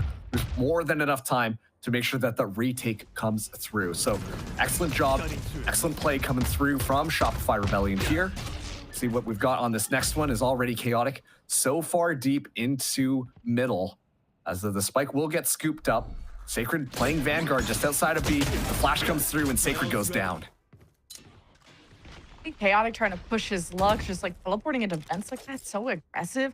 In the same way he kicked off the A site push for Landor. But Payne is trying to go for big plays too, and he really came alive at the end of Lotus. Ended up not netting SRB the win, but getting them real close to a successful comeback. Pancakes has to face Bones, and this could get the spike dropped, and this could just be the end of Landor. Bones has to be really careful, and he loses that to Pancakes. And the spike is down, and this is horrible for Landor. Yeah, it goes from a weird situation to a worse one. Trying to force the issue there. And usually we've seen Landor win out on top. Not the case this time. Spike down in such a precarious situation. Chaotic, Moose, and Teague, last members alive. Looking for an opportunity to maybe just find some exits at this point, especially with Moose just one orb away from getting that Viper Spit online. Left. Chaotic 2 away, getting the Dimensional Drift online. A couple of different options do exist for Landor as they do decide to go for the save. And so we aren't going to be seeing that long kind of stretch out spree of rounds from Landor like we saw in the last one. Shopify Rebellion are putting a stopgap measure in. Good thing they took that time out because it's now 2-3 as this is a much closer map than we saw in the last one. Dimensional Drift from Payne. I'm excited to see this as we'll have another timeout. From who? I mean, SRB have back-to-back wins after their timeout, but Landor going to try and fix things because this didn't feel as organized as before. Yeah, Landor being like, we see you took a timeout. Well, we'll do you one better with our own timeout, and surely now we'll win the round. But both of these teams not shy at all from calling early timeouts. Really try and pull themselves back into the midst of all of it. Regroup their heads, make sure that everything's going well, because especially with the last round like that, where Landor looked so split up, not able to win the duels that we expected them to based off of Lotus, they need that kind of mental reset, figure out an actual plan here, and not just rely on just the raw fragging power that a lot of these players are having. Meanwhile, Shopify Rebellion, like I said, they're starting to get going here, and this is a very important, you gotta start here now if you want that potential of forcing out that map number 3, given that Landor did win map number 1. This Payne is kind of playing like a chamber right now. It just goes for these early peaks, teleports out, but not in places that you expect, and Landor have to figure out where the heck did Paint go, and Pancakes gets to kind of clean up the 2-piece in the garage, which had the spike laid down there for Landor. So I'm gonna try their hand at mid. You're not having this aggressive gate crash from Chaotic. I'm expecting a lot more presence there. Paint comes out after the flash is thrown. Paint is out of the picture for now. Is Landor gonna smoke off mid, create some tension around the area, get to maybe play off their Viper wall of Moose, but see where Landor end up. Very indecisive right now. And this is a little bit different than what we've seen on the last ones. I mean, Shopify Rebellion, they're expecting the flood through on multiple sites, but take a look at where Landor are. They still have options open if they don't want to go on to A. Yeah, what a fake from Chaotic, causing so much ruckus there in heaven, while Landor got zoned off by Salvos trying to get into heaven. So just eeny, meeny, miny, mo got a strap from Landor, but depending on at least the map control that they do have, something they can play off of, and big win for Chaotic to clear out screens. Now there won't be a defense nearby for a second, so safe plant for Landor. Right there. Just seen the crossby. Hello there, right there. Lander have a jump out just in time. Even with the clone, it's a good read from Chaotic. But the rest of SRB take back control of Heaven and screens, leaving Moose and Sacred to watch over. The Armageddon gets this Omen out of the corner, and at range, Moose can't help watch the flank or support through main, so SRB just deathball in. And I think that is the most important thing here. Shopify Rebellion, they move in as a squad, as a unit to make sure they can win all of the duels up against Landor there. BCJ, once again, fragging out, making sure to shut Moose down in the midst of all of that. Another player with tier 1 experience, and of course, bringing the group together, making sure their mental is nice and even out. This is a huge kill onto Monsi in the midst of all of that. Chaotic, meanwhile, somehow gets one, but in the midst of all of that chaos, a clean sweep happens through A Heaven, making sure that Shopify Rebellion are able to just swarm in from all of the points and make sure to apply pressure on all of these different areas onto the A. Great job from Shopify Rebellion on that retake. Chaotic, though, going for the dimensional drift, and I spot an operator in Pain's hand, trying to stop anyone there as we get a Viper's Pit deployed as well. It's going to be a B-side attack, though, and it's very fast. I'm just going cross-eyed trying to keep up with this Yorus and where they end up gate crashing to, which is on the opposite side of the map. And Landor just focused their sights forward. A huge 2 from Teague and a Viper's Pit on the post plant. Well, I guess pre-plant that's going down now. And SRB, the aftershock. It's trying to get the planter out of position. Not in time, though. The objective is down. Got the Tejo drone from BCJ right inside of the pit to try and find where this Viper is. And Moose fires back in the biggest of ways. Keeps SRB at bay while the rest patrol the perimeter. Pancakes and Monsi at least recover the op, but it doesn't really matter. You can't even get a bird's eye view of the situation. Monsi will have to save.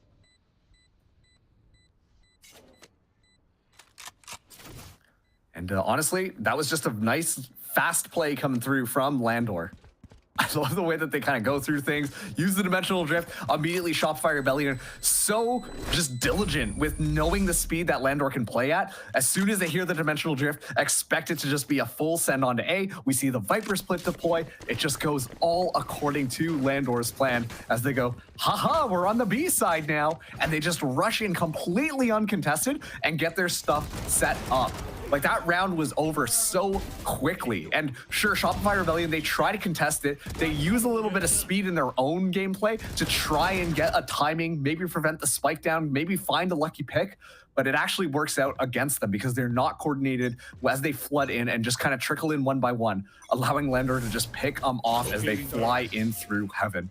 So a great round from Landor. That was an excellent kind of tempo speed that we saw them use. I'm curious if we're going to see that again as Chaotic gets quite a few bullets in there, but Paint ready for it with Shorty in hand.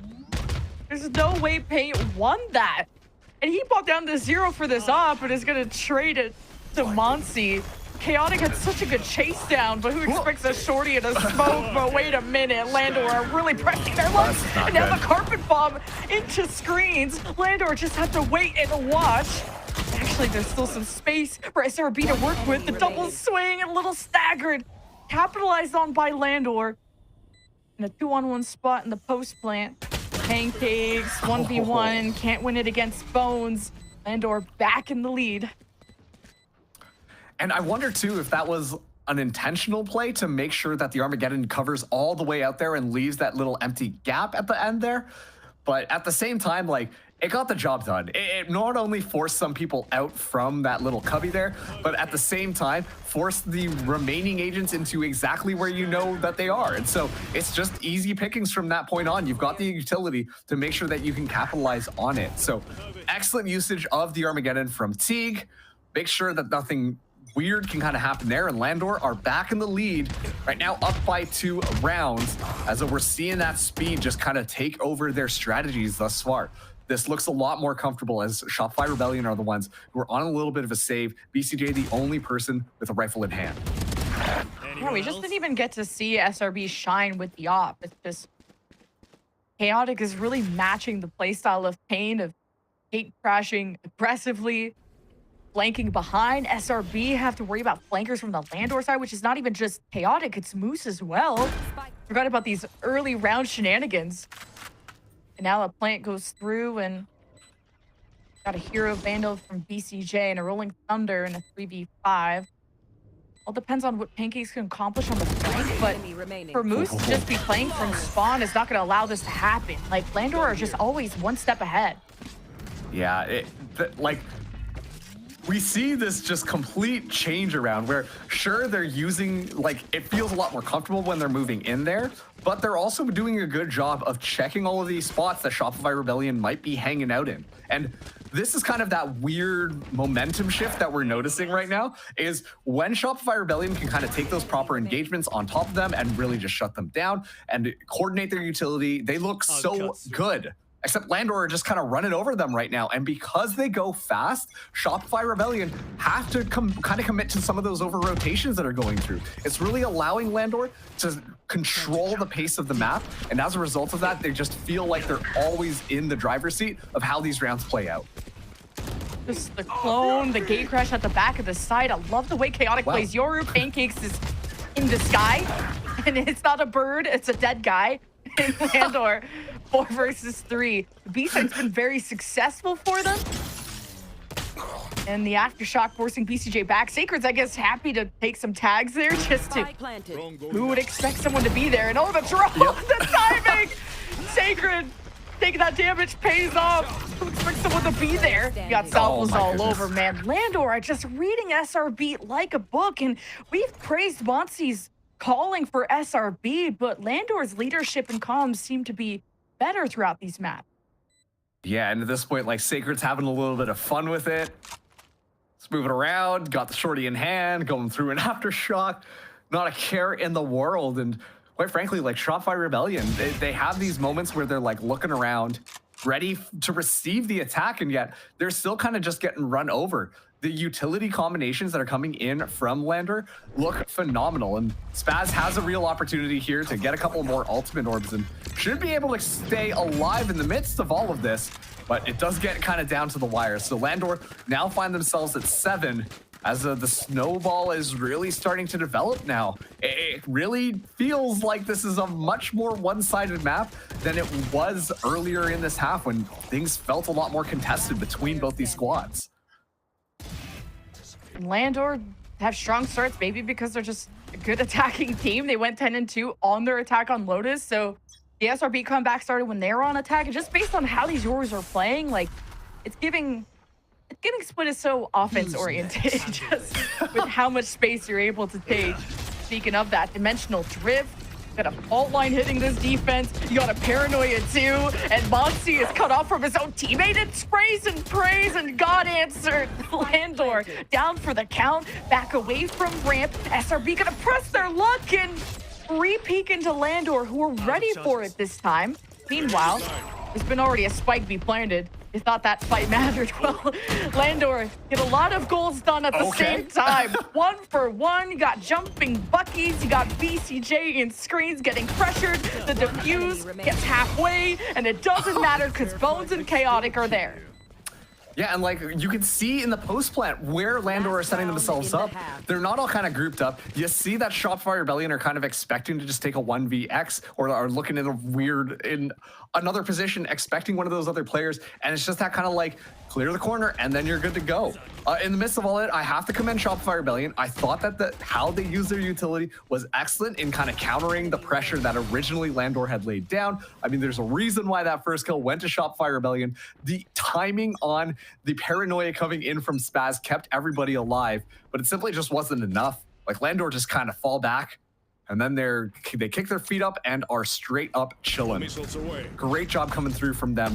It's feeling a lot more cohesive right now as they get closer and closer, closing the series out potentially at 2-0. BCJ, though, stunned up, doesn't matter. Finds Chaotic on the ropes, and that's going to deny a little bit more of that middle pressure. The Shopify Rebellion are watching both A and B like a hawk. SRB just hold the perimeter. Got an op from Paint 2 that will get its way back towards B, with Pancakes currently smoked off. An important engagement to dictate if Landor can get Heaven control and then drop down into B. And if Moose gets lucky, he's actually getting solo Armageddon. Like, what did Moose do to you guys? Like, but SRB thought there was obviously way more people there. Just a smidge. Now Sacred gonna go exploring, but Pain also has an operator on the other side. Shopify are doing a great job right now at mitigating this. Fault line goes in from Bones. Okay.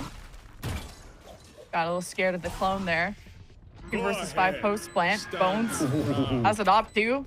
Ah, jeez. Armageddon is gonna split up SRB, and it's all up to Teague, and he just gets dwindled down. A good win, an 8-4 half. Certainly better than 10-2. That's just how math works. Felt like that SRB. They don't let Landor get too hot into the second half. Yeah, now we can slap on educational as the tag for this stream, right? Right? Math class, yay! But I mean, obviously the Armageddon a little bit preemptive from Shopify Rebellion, but I still think that just kind of talks to the conditioning that Landor were really doing there. BCJ finding the pick of a lifetime mid-air, and then Paint being able to follow up as well, surviving the Armageddon in the midst of all of that. Shopify Rebellion keep their head on a swivel. Once again, it really just felt like on that defense, when they played together, even if they didn't necessarily have all the utility in the world, it felt deathball-y. It felt like they were able to just muscle their way over the Landor players. But when Landor just introduced a little bit of chaos, had someone jump around the corner with a shorty in hand, things like that, that's when it all started to fall apart. 4-8 in this half. Shopify Rebellion need to pull this map back if they want to make this map number 3 happen. Otherwise, Landor are looking for a good opportunity to close this one out. Triple walk up from Landor, clears BCJ, and just off the Viper wall that SRB had for B, I really like it because it could sell a fake, create a lot of paranoia, and the site's already small enough. Planted. Not just to let SRB get into the site. Now a good tag, good ping, as Landor chased them down with the salvos, force SRB into an engagement. That Paint clears it with a big double kill. 3 versus 3. Pancakes goes exploring within the smokes. Better teamwork comes out. Teague is left alone again. While the spike is planted, can be in a worse position and can snuff out all the targets in time as SRB take the pistol. Yeah, great stuff there. I was going to say, like, you saw Sacred prime the paranoia. They obviously were able to stun them up and then had the salvos to deny them from rotating around. An excellent little trap kind of getting set up from Landor. But the decision to hold the paranoia instead was the folly of Landor that time. Paint walks away with 2 kills, and that just denies all of the pressure that Landor were kind of hoping to come in from B. And so as a result of that, we are going to be seeing Shopify get the pistol, an important one for them to stay on top of things here. It's going to be a pretty big util dump as Pancakes ready to just pounce on Chaotic. Wow. Chaotic, I can respect trying to go for a big play. Just unfortunately gamble that, you know, the entirety, almost entirety of SRB are over at A. Now the Peiho drone into Heaven. Offensive gate crash for SRB, not going to be taken yet, especially with that defensive Viper wall coming out. Well, clearing Bones as soon as he peeks. And now the gate crash activates and SRB inch their way forward. No high ground control, but it's smoked off, so a window for SRB to stay safe. Once again, another one of those moments where Shopify Rebellion, understanding the aggression that Landor might completely run at them with, just take a step back, wait for them to push in, and have your guns ready and pointed in different directions to make sure that anything that happens, you're ready to just shut it down. This isn't one of those matches where you're just running away with rounds after round. You got to play this very methodically, and we see Shopify Rebellion really starting to respect Landor, not that they weren't before, but make sure that they are playing with that level of diligence so that Landor don't get any cheeky kills or any cheeky weaponry, because you know that Landor can really turn things around if they wanted to. And for Spaz to take all these weapons into the bone. Oh, sorry, my bad. My bad. Well, it's a pistol anyway, who cares? But it's mostly every weapon, as I imagine Paint will buy up. And this is the type of comeback you wanted to see out of SRB, because if they didn't win that pistol, it was going to be very, very dire with Landor being already up to 8.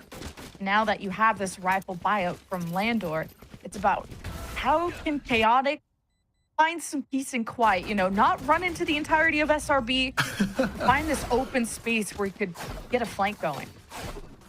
Yeah, and it's so hard on that Yoru, right? Because traditionally what you see is a lot of repositioning going on. Like you see the gate crash get tossed on one end, and then immediately the Yoru will go exploring on another. But if they just kind of shut the Yoru down before the gate crash can happen, then a lot of that pressure gets taken out completely, exactly like that. Pink goes down. Yeah, just Chaotic was unaffected by the fault line and went deeper. Even the salvos were deep towards the heaven door rather than at the front end of ramps. So a gap that Chaotic's able to find, but it was eventually traded. SRB make headway towards site. Heaven and screens for Landor as they hope to converge together. Still a paranoia from Sacred, throws it out. It is gonna affect Spaz, and he's cleared by Chaotic. And he's out to frag too. The duelist, the janitor on duty, snuffed out by Pancakes. As Landor did their best to, on their rifle round, really kick SRB to the curb. Yeah, and at that point too, like that's just kind of Chaotic getting in there. Getting in the midst of all of it, introducing a little bit of chaos and taking down enough members of Shopify Rebellion so that the rest of Landor have a smooth sail in time as they kind of just take over one by one, just clearing out all these different angles here. But yeah, it was such an important pick on a paint there. Spaz somehow able to mitigate it back, turn it back around in their favor. And it was looking like a nice and easy plant. It was a good job from Shopify to just clear everything out of that site. But wasn't enough to take us across the finish line. It's going to be full buy now for Shopify Rebellion, as it's going to be a potential slower take this time around. The spike is down in sewer. Paint spots somebody out, but Paint goes down. Sacred just finding that pixel angle. Make sure that the duelist is no more, and that's a lot of that kind of confusion and the backstab just taken away from Shopify Rebellion. They no longer have that mobility of the Yoru. And importantly, they start to just kind of be a bit more exploratory before they decide to commit on any of these sites. Ooh. And Landor, I found a lot more success not being aggressive on ramp and just holding that side. They've gotten first blood back to back, but this is this fault line and the salvos, Pancake gets to chase down on Sacred. Not having that paranoia, not having the smokes. Landor are going to miss out on that, and Chaotic's flank gets finally activated coming through mid. And now that Landor have cleared the whole left side of the map, only one place SRB can be is Pancakes was hoping to cut them off as they came through ropes. A good read on the rotations from SRB, but this dimensional drift is what's gonna really cause some issues. At least BCJ tries to assist Pancakes in this moment and helps against the Yoru problem. Flank. But there's more around. It's Moose and Bones coalescing towards BCJ, who's living as best as he can, just buying time for the spike to go off. Salvos force back the one, eventually presses through his own salvos, loses it to Moose. And now Lando have to quickly get towards the spike. It's only Monsi. He's just playing the aftershock to see if he's gotten enough time. And I guess for his efforts, he gets Stieg, but will be a defuse for Landor. Yeah, good pressure from Landor. Crunching in there. Moose on the flank as well. You can't let Moose slide by like that, because that's going to be such a thorn and forcing BCJ into an almost impossible scenario. Still BCJ making the most of it. Excellent use of the salvos to buy just a little bit more time. But really, it just came down to this beginning round. Sacred able to find Paint, making it so much more difficult for Shopify to do anything. Pancakes trying to come alive, but really just the map control feels so securely in the hands of Landor in the midst of all of it. Chaotic is getting so much space for free, which gives Landor the read as to where Shopify Rebellion are going, and Chaotic's able to usually get a couple of kills every now and then, and that really just makes it so much more difficult before the round really even begins.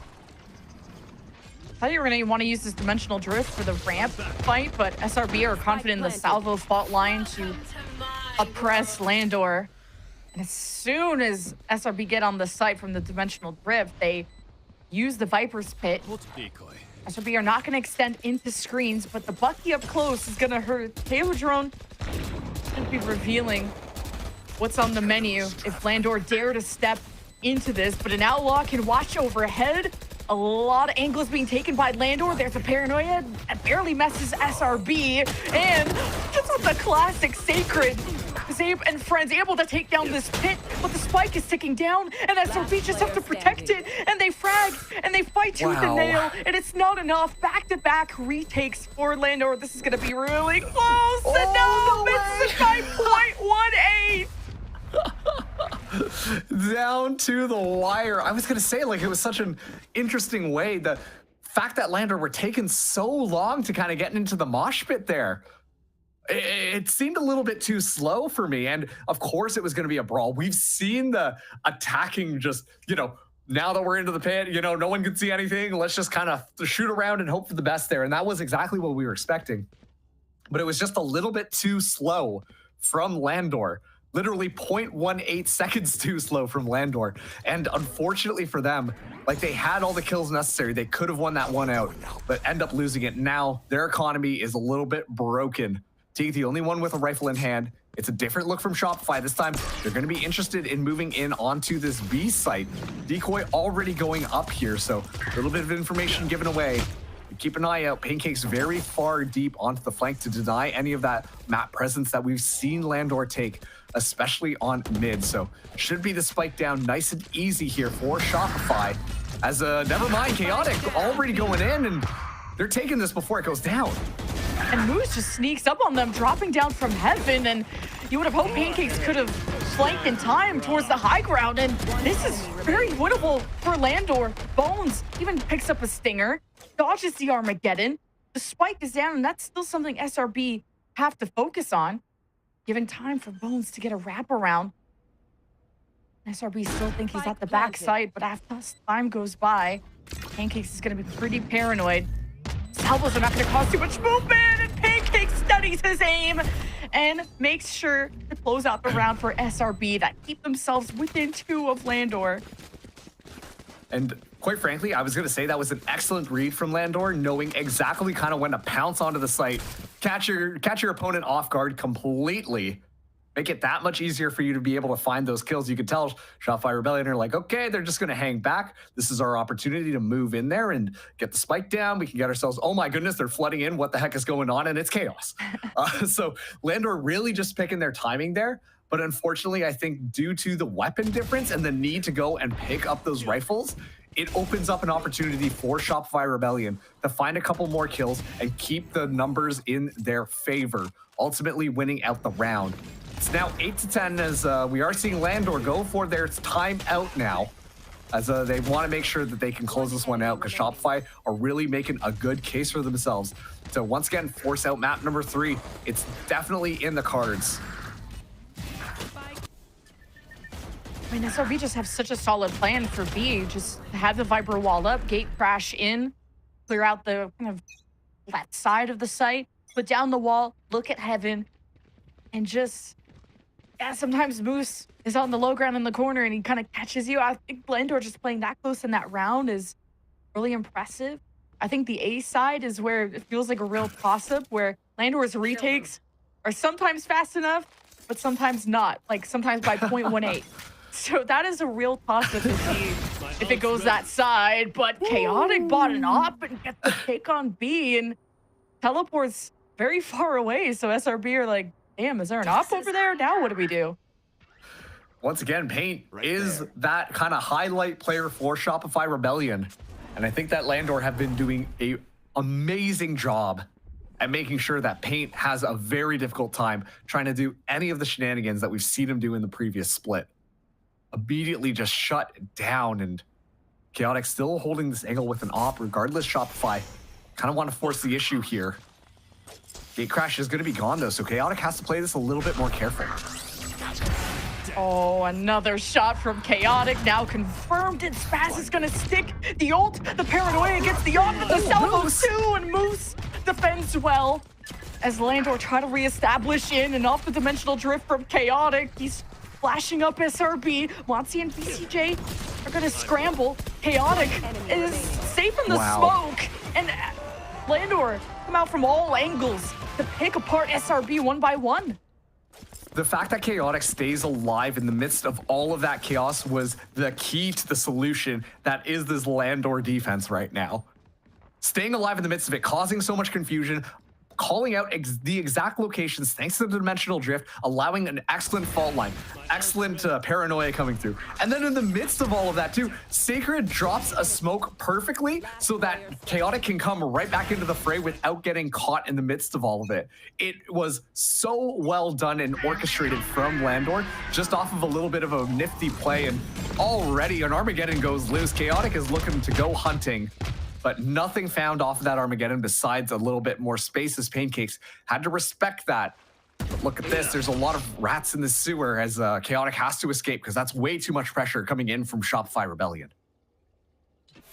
When SRB fumbled at B, like Landor, I like that read that maybe they'll try at A because that's been pretty 50-50. Pop the Armageddon early. You got SRB all disjointed.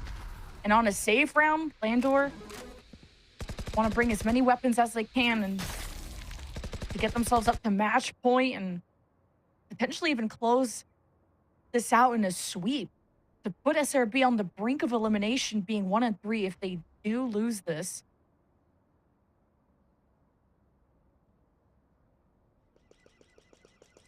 You don't get to see Teague with the op too often. It's been a lot more buy up from paint in that regard. And Teague has now been suppressed or just pressed back. His line of sight will have to change, giving a window for SRB to plant in. Paint with the Guardian, be happier to sit back and try to frag against Landor once the smokes dissipate. And now that that's gone, Landor just going to play the side lane to see if is SRB going to get desperate with pistols for the saves that they do have. And Landor are rotating through ropes. The Viper Wall is what's separating Monsi and Spaz from the rest of the team. And there is the commit. SRB foot on in, and Landor do wipe the floor with SRB. Just paint to go with the Guardian. And Landor get up to match point, series point. Yeah, great stuff coming in from Landor yet again. Team Ace. It's a little bit of a frag out, a little bit of a punch out, a brawl in heaven. But of course, the better weaponry is going to always come out on top. Landor now looking to send Shopify Rebellion home, but they've only got one more round to do so. They do have that Rolling Thunder online from Bones. Excellent little just play there from Teague. Make sure that that happens. And yeah, it's just, you know, you try and force the issue, but you're walking into too much of a trap there. Paint trying their best to stay alive in the midst of all of it. We're seeing now it is going to be Shopify Rebellion going for that second timeout. Been a little bit better in this second half between these two teams there, but still, like I'm just watching Landor go for these set plays, and it looks so clean and practiced, which is something that you don't really expect from this squad. Yeah, sure. You know, Trust and Plug, they're a team that have been playing together. Of course, they had a couple of changes since moving over to the Landor branding, but you don't, this is like stuff that you would expect from the Shopify Rebellion side. The level of coordination that's kind of coming in, the calls that are being made to make sure that all these different areas are cleared out, or Chaotic can just kind of run in there. And Chaotic has been having a game and a half, making sure to find so many different angles. Sure, does find that opening kill every now and then, but more or less is very well supported by the rest of Landor's utility. And I think that that has been making a huge impact every single time at the beginning of these rounds, which is stopping Shopify Rebellion from, you know, making any meaningful progress right off the bat. They have to be so respectful about the utility that Landor is kind of utilizing to make sure that Chaotic can maximize value. SRB had pings all over B. They had this whole plan. Let's start with just send paint, go kill, use the Viper Wall. Same protocol from SRB. But how do they deal with Chaotic? SRB were waiting to see what the move was going to be, and Pain has to hold his own. Chaotic has been dispatched. The op is still in hands of Sacred, and he's on his way. And Moose is not going to waste any time. He wants to get the cutoff on SRB, but the Viper Wall is up. Now that that's gone, there's a lot for Moose to deal with. Only goes 1-for-1. Sacred in a 1 versus 2. Definitely possible. And this would be a legendary win if he could pull it off. Get a Guardian Angel on him for Lotus. Excited to see what he can do. And SRB took that timeout. Hoping to build a win streak, kind of like they did when they were down 5-12 on that previous map. Sacred knows that they haven't planted yet. 34 seconds. Be a long rotation if they went all the way to 30 A. seconds left. And the first one down. The immediate push from Spaz. The missile, the flick, the teleport out. And it's Spaz that saves the day. Oh, my poor heart. Oh, man. There was a real God. possibility there that Sacred was able to close that one out. And I like what we got to see from Shopify Rebellion on that last round. Amidst all the chaos there, of course, the Yoru Chaotic so far forwards there, but they're thankfully able to trade off of it. And meanwhile, they just kind of finesse paint into the back line to cause a little bit more chaos. So then that way, Chaotic no longer has that support, which is very key in making sure that Chaotic can find multi-kills right off the bat. And so they're able to effectively trade off of Chaotic, which means that they can next move in properly. Of course, Paint just acting as kind of that big distraction in the middle of all of the chaos. So great stuff coming in from Shopify. They need to do it 3 more times to force this overtime scenario. Well, this time, it does feel like Landor.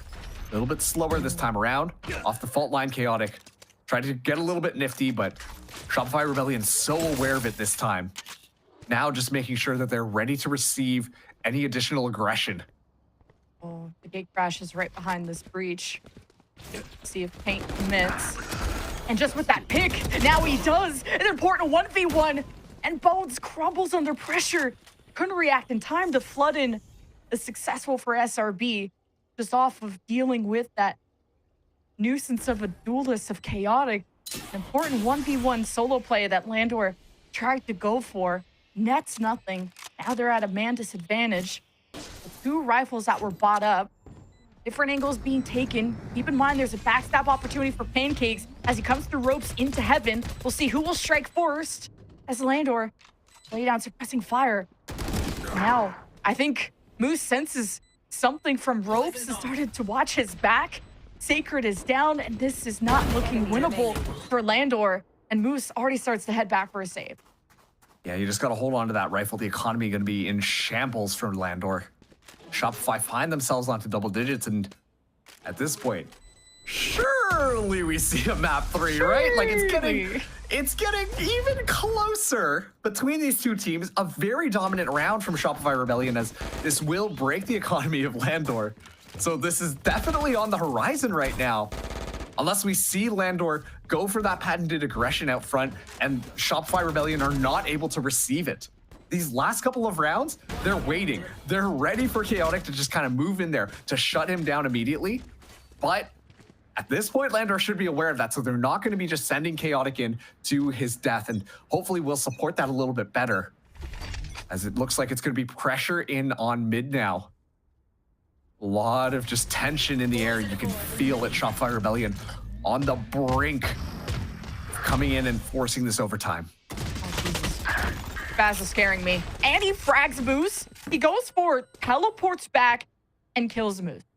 I think just how you're able to activate these lurks is everything this map, where Moose had a better start, but Pancakes is having a better end just from that backstab play onto Heaven over at A. Pancakes got the job done. Now Moose won't be able to give Landor any additional options, but at least Landor are stacked together with what weapons they were able to get. SRB, a good read of how many were in mid. SRB try to outrace Landor to the site, and with a Viper wall still in place, they could try to cross and block that vision as Teague is nearby, suppressing SRB, denying the breach kill for now. Meanwhile, the spike was teleported using the Omen ult all the way to A, and Landor are behind on the race. Go ahead. Where are they? Oh god, Chaotic is not letting SRB plant. You got a rolling thunder. This was enough time being bought. SRB, they out-rotated them. They thought they outthunk them. But Landor just shoot better. And SRB are staring down the barrel of a 2-0, and it's all up to Monsi. And there's nothing left. 13-10 for Landor to sweep Shopify Rebellion Black, your stage 1 champions. Sierra is eating well tonight. Landor comes out on top.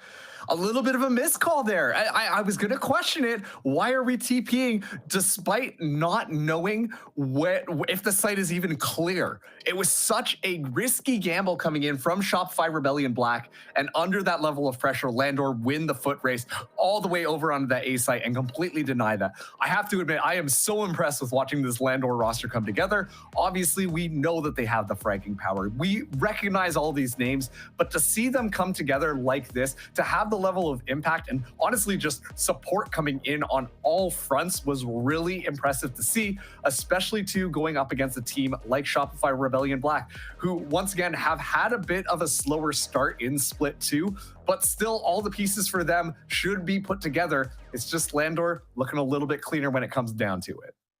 Just really good min routing from Landor, just leadership overall to look as well drilled as they were to beat SRB on their map pick. It did go the distance, but the attacking side from Landor is so good, and they adapted, they fragged, they overcame one of the best teams, and SRB are on the brink of elimination, being 1-3. I can't believe it. And we thought that orgs were coming in and debuffing everyone, right? No. Landor, they only got better. And Landor trusts in this team, and so should we. And of course, Sierra's predictions. I'm going to be looking forward to hearing what the desk have to say about this. So we'll let him yap in a sec.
Like to give up, and they don't really have that drive. The expectation should be to win first place. Get them to ascend. We kind of just threw at the end. 30 seconds left. Yeah, M80 were winning 5 versus 3. Look how quick this one. Oh!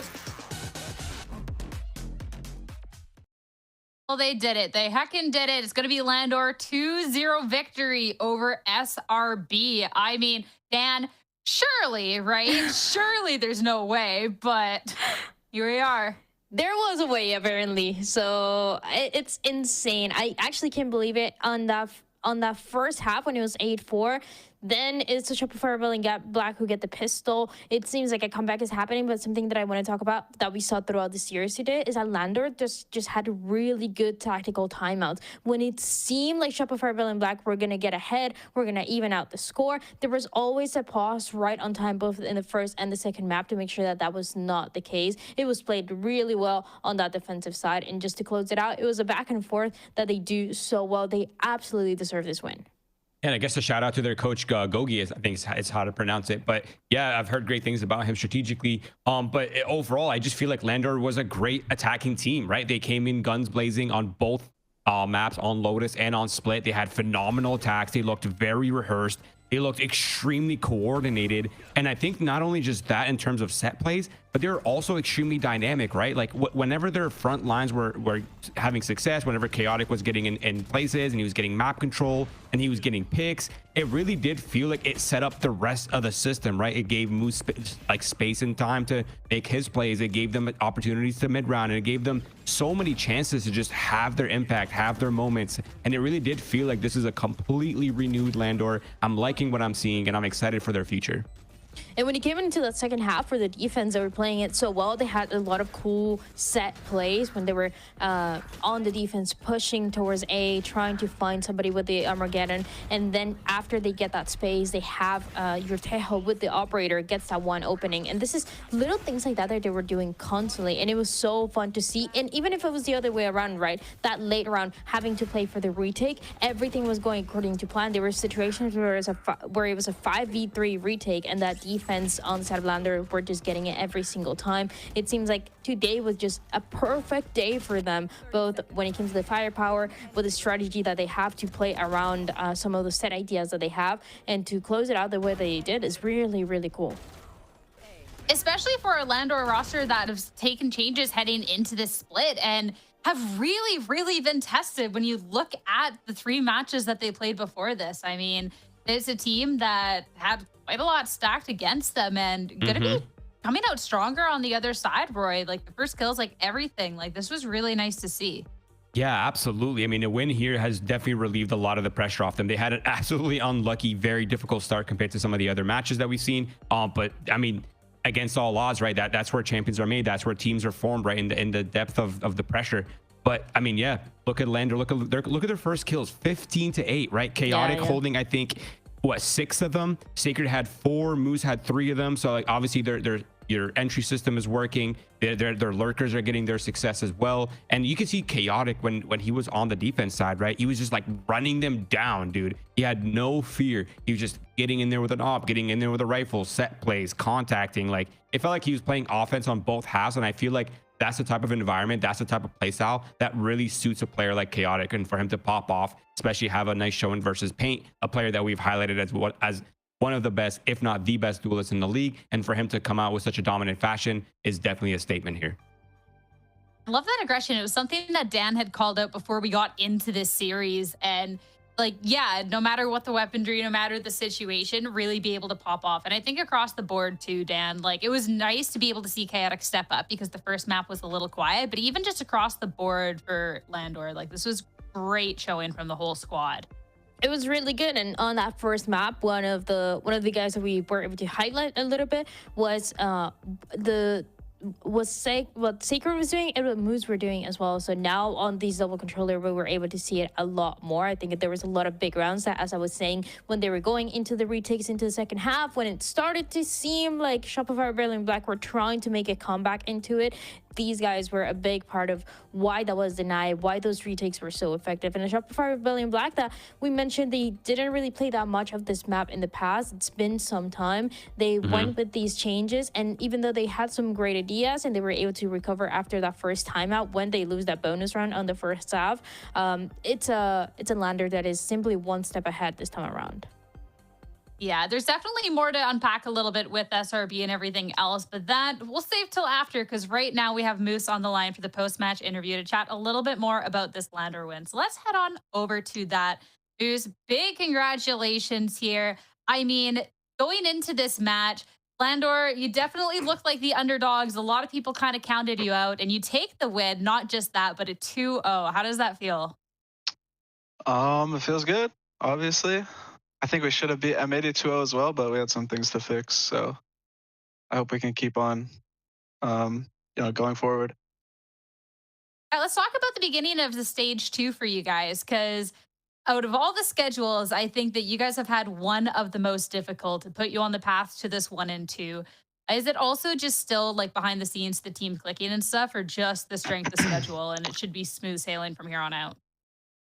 I mean, we're not like where we want to be. So I don't know if smooth sailing is the way to put it, but the calmest seas never created I don't know what the saying, the toughest sailors or whatever. But yeah, we had a hard bracket or a hard start, and 2-2 isn't bad, but I really think we should be 3-1 right now. Hey, the thoughts of the analogy, I like that. So talk about it, because you guys, obviously this 2-0 today looking great, but what work has gone in to get this squad all together to start on these winning ways? Because obviously this is a bit of a different roster than we got to see from stage 1 with you and Bones joining in. Yeah, I think the biggest addition to our roster is our coach Gogi. With me and Bones played with him on YFP, and he's probably the best coach I've ever played with in Counter-Strike and Valorant. And he knows what needs to be done in practice, and I think it's more of a long road, like a marathon instead of a sprint with how we practice. And so yeah, I think we'll just keep on getting better. Love to hear the impact there and how that it's been able to help you guys. And last but not least, I wanted to get a little bit insight on these timeouts and stuff, and if that's kind of something like how that was able to turn around those matches, because Dan had called out the timing of those all was great. So I'd love if you maybe a little insight. I mean, I'm telling you, Gogi is a wizard. He knows what we need to hear and when we need to hear it. And I think a lot of teams, maybe he wasn't on their radar, or maybe he was overlooked, and maybe some of those teams are regretting that, right now. I mean, after that performance, they certainly will. And I'm looking forward to you guys making them regret that even more throughout the rest of the stage. But Moose, congrats on this win. Thank you for chatting with me. Good luck for the rest of the split, okay? Thank you so much.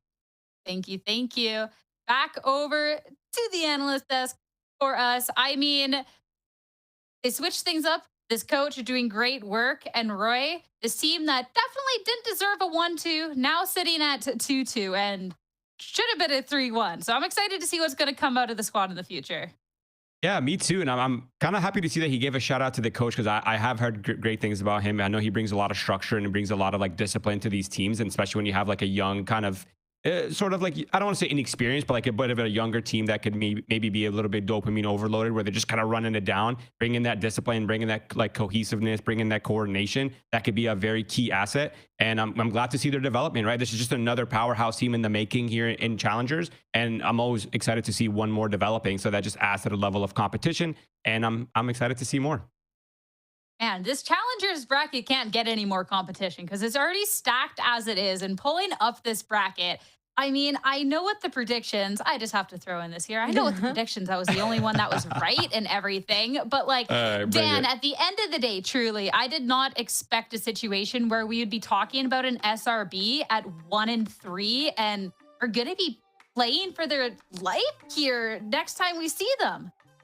It's unreal, the situation and the turnaround from that stage 1, from the stage 1 champions to now struggling to get these wins. And we've talked about it every single time that we're in Challengers, every time that we're on the desk. It's just such a high level, and teams making such fast improvements that you cannot expect one team to be completely dominant and continue like that for what is going to be the rest of the year. Last time that we had that, it was the guard, and hey, they're doing really good in tier 1. But now that since last year, where we're going into this year, it's constant changes, whether it's compositions, whether it's trying to keep up, whether it's trying to do a little bit of counter running. So you never really know who's going to get that win at the end of the day. And obviously it's a Shopify building block that has been struggling a lot as of the past 3 weeks, and we're hoping that they can get back together just in time. But yeah, I mean, a 1-3 is crazy. It is nuts. And we eliminated a team today, Prosperity. We're seeing SRB at a 1-3. It is absolutely crazy. But Dan, it's Challengers, and we love it. I have one thing to say. Sierra, happy birthday. Oh, yes! Happy birthday! Happy birthday, Sierra. Oh, thank you. I'm glad to have spent it here with you guys. I appreciate it. Thank you. And yeah, those in chat, thank you for hanging out with me on my birthday. You didn't know it, but you still did, so that's fine. That's fine. But thank you all for tuning into another great day of Challengers. Thank you both for being awesome, and we'll see you all tomorrow for some more. Have a good night, everyone. Going, and that map control is going to be invaluable, especially too given the weapon advantage that Prosperity have. Sad have a read that the breach is on the right side fighting for Rubbles. So Sad thought, okay, we could just have the red carpet and not get breach util, that Yuki is farming them. And Yuki's probably up to 13 kills at this point. I swear to God, half of them are just from salvos. He's been so pivotal with not just the util, but his positioning. And Yuki could easily get another one just off of Kuzi. And wait a minute. Okay, Izo's gonna... This might be coming, but I wonder how fast Sad go. So Prosperity stacked 3 on the right side for that first blood. Sad hit the weaker side of the map, and then Manny just goes for 4. Contested, which might be an issue.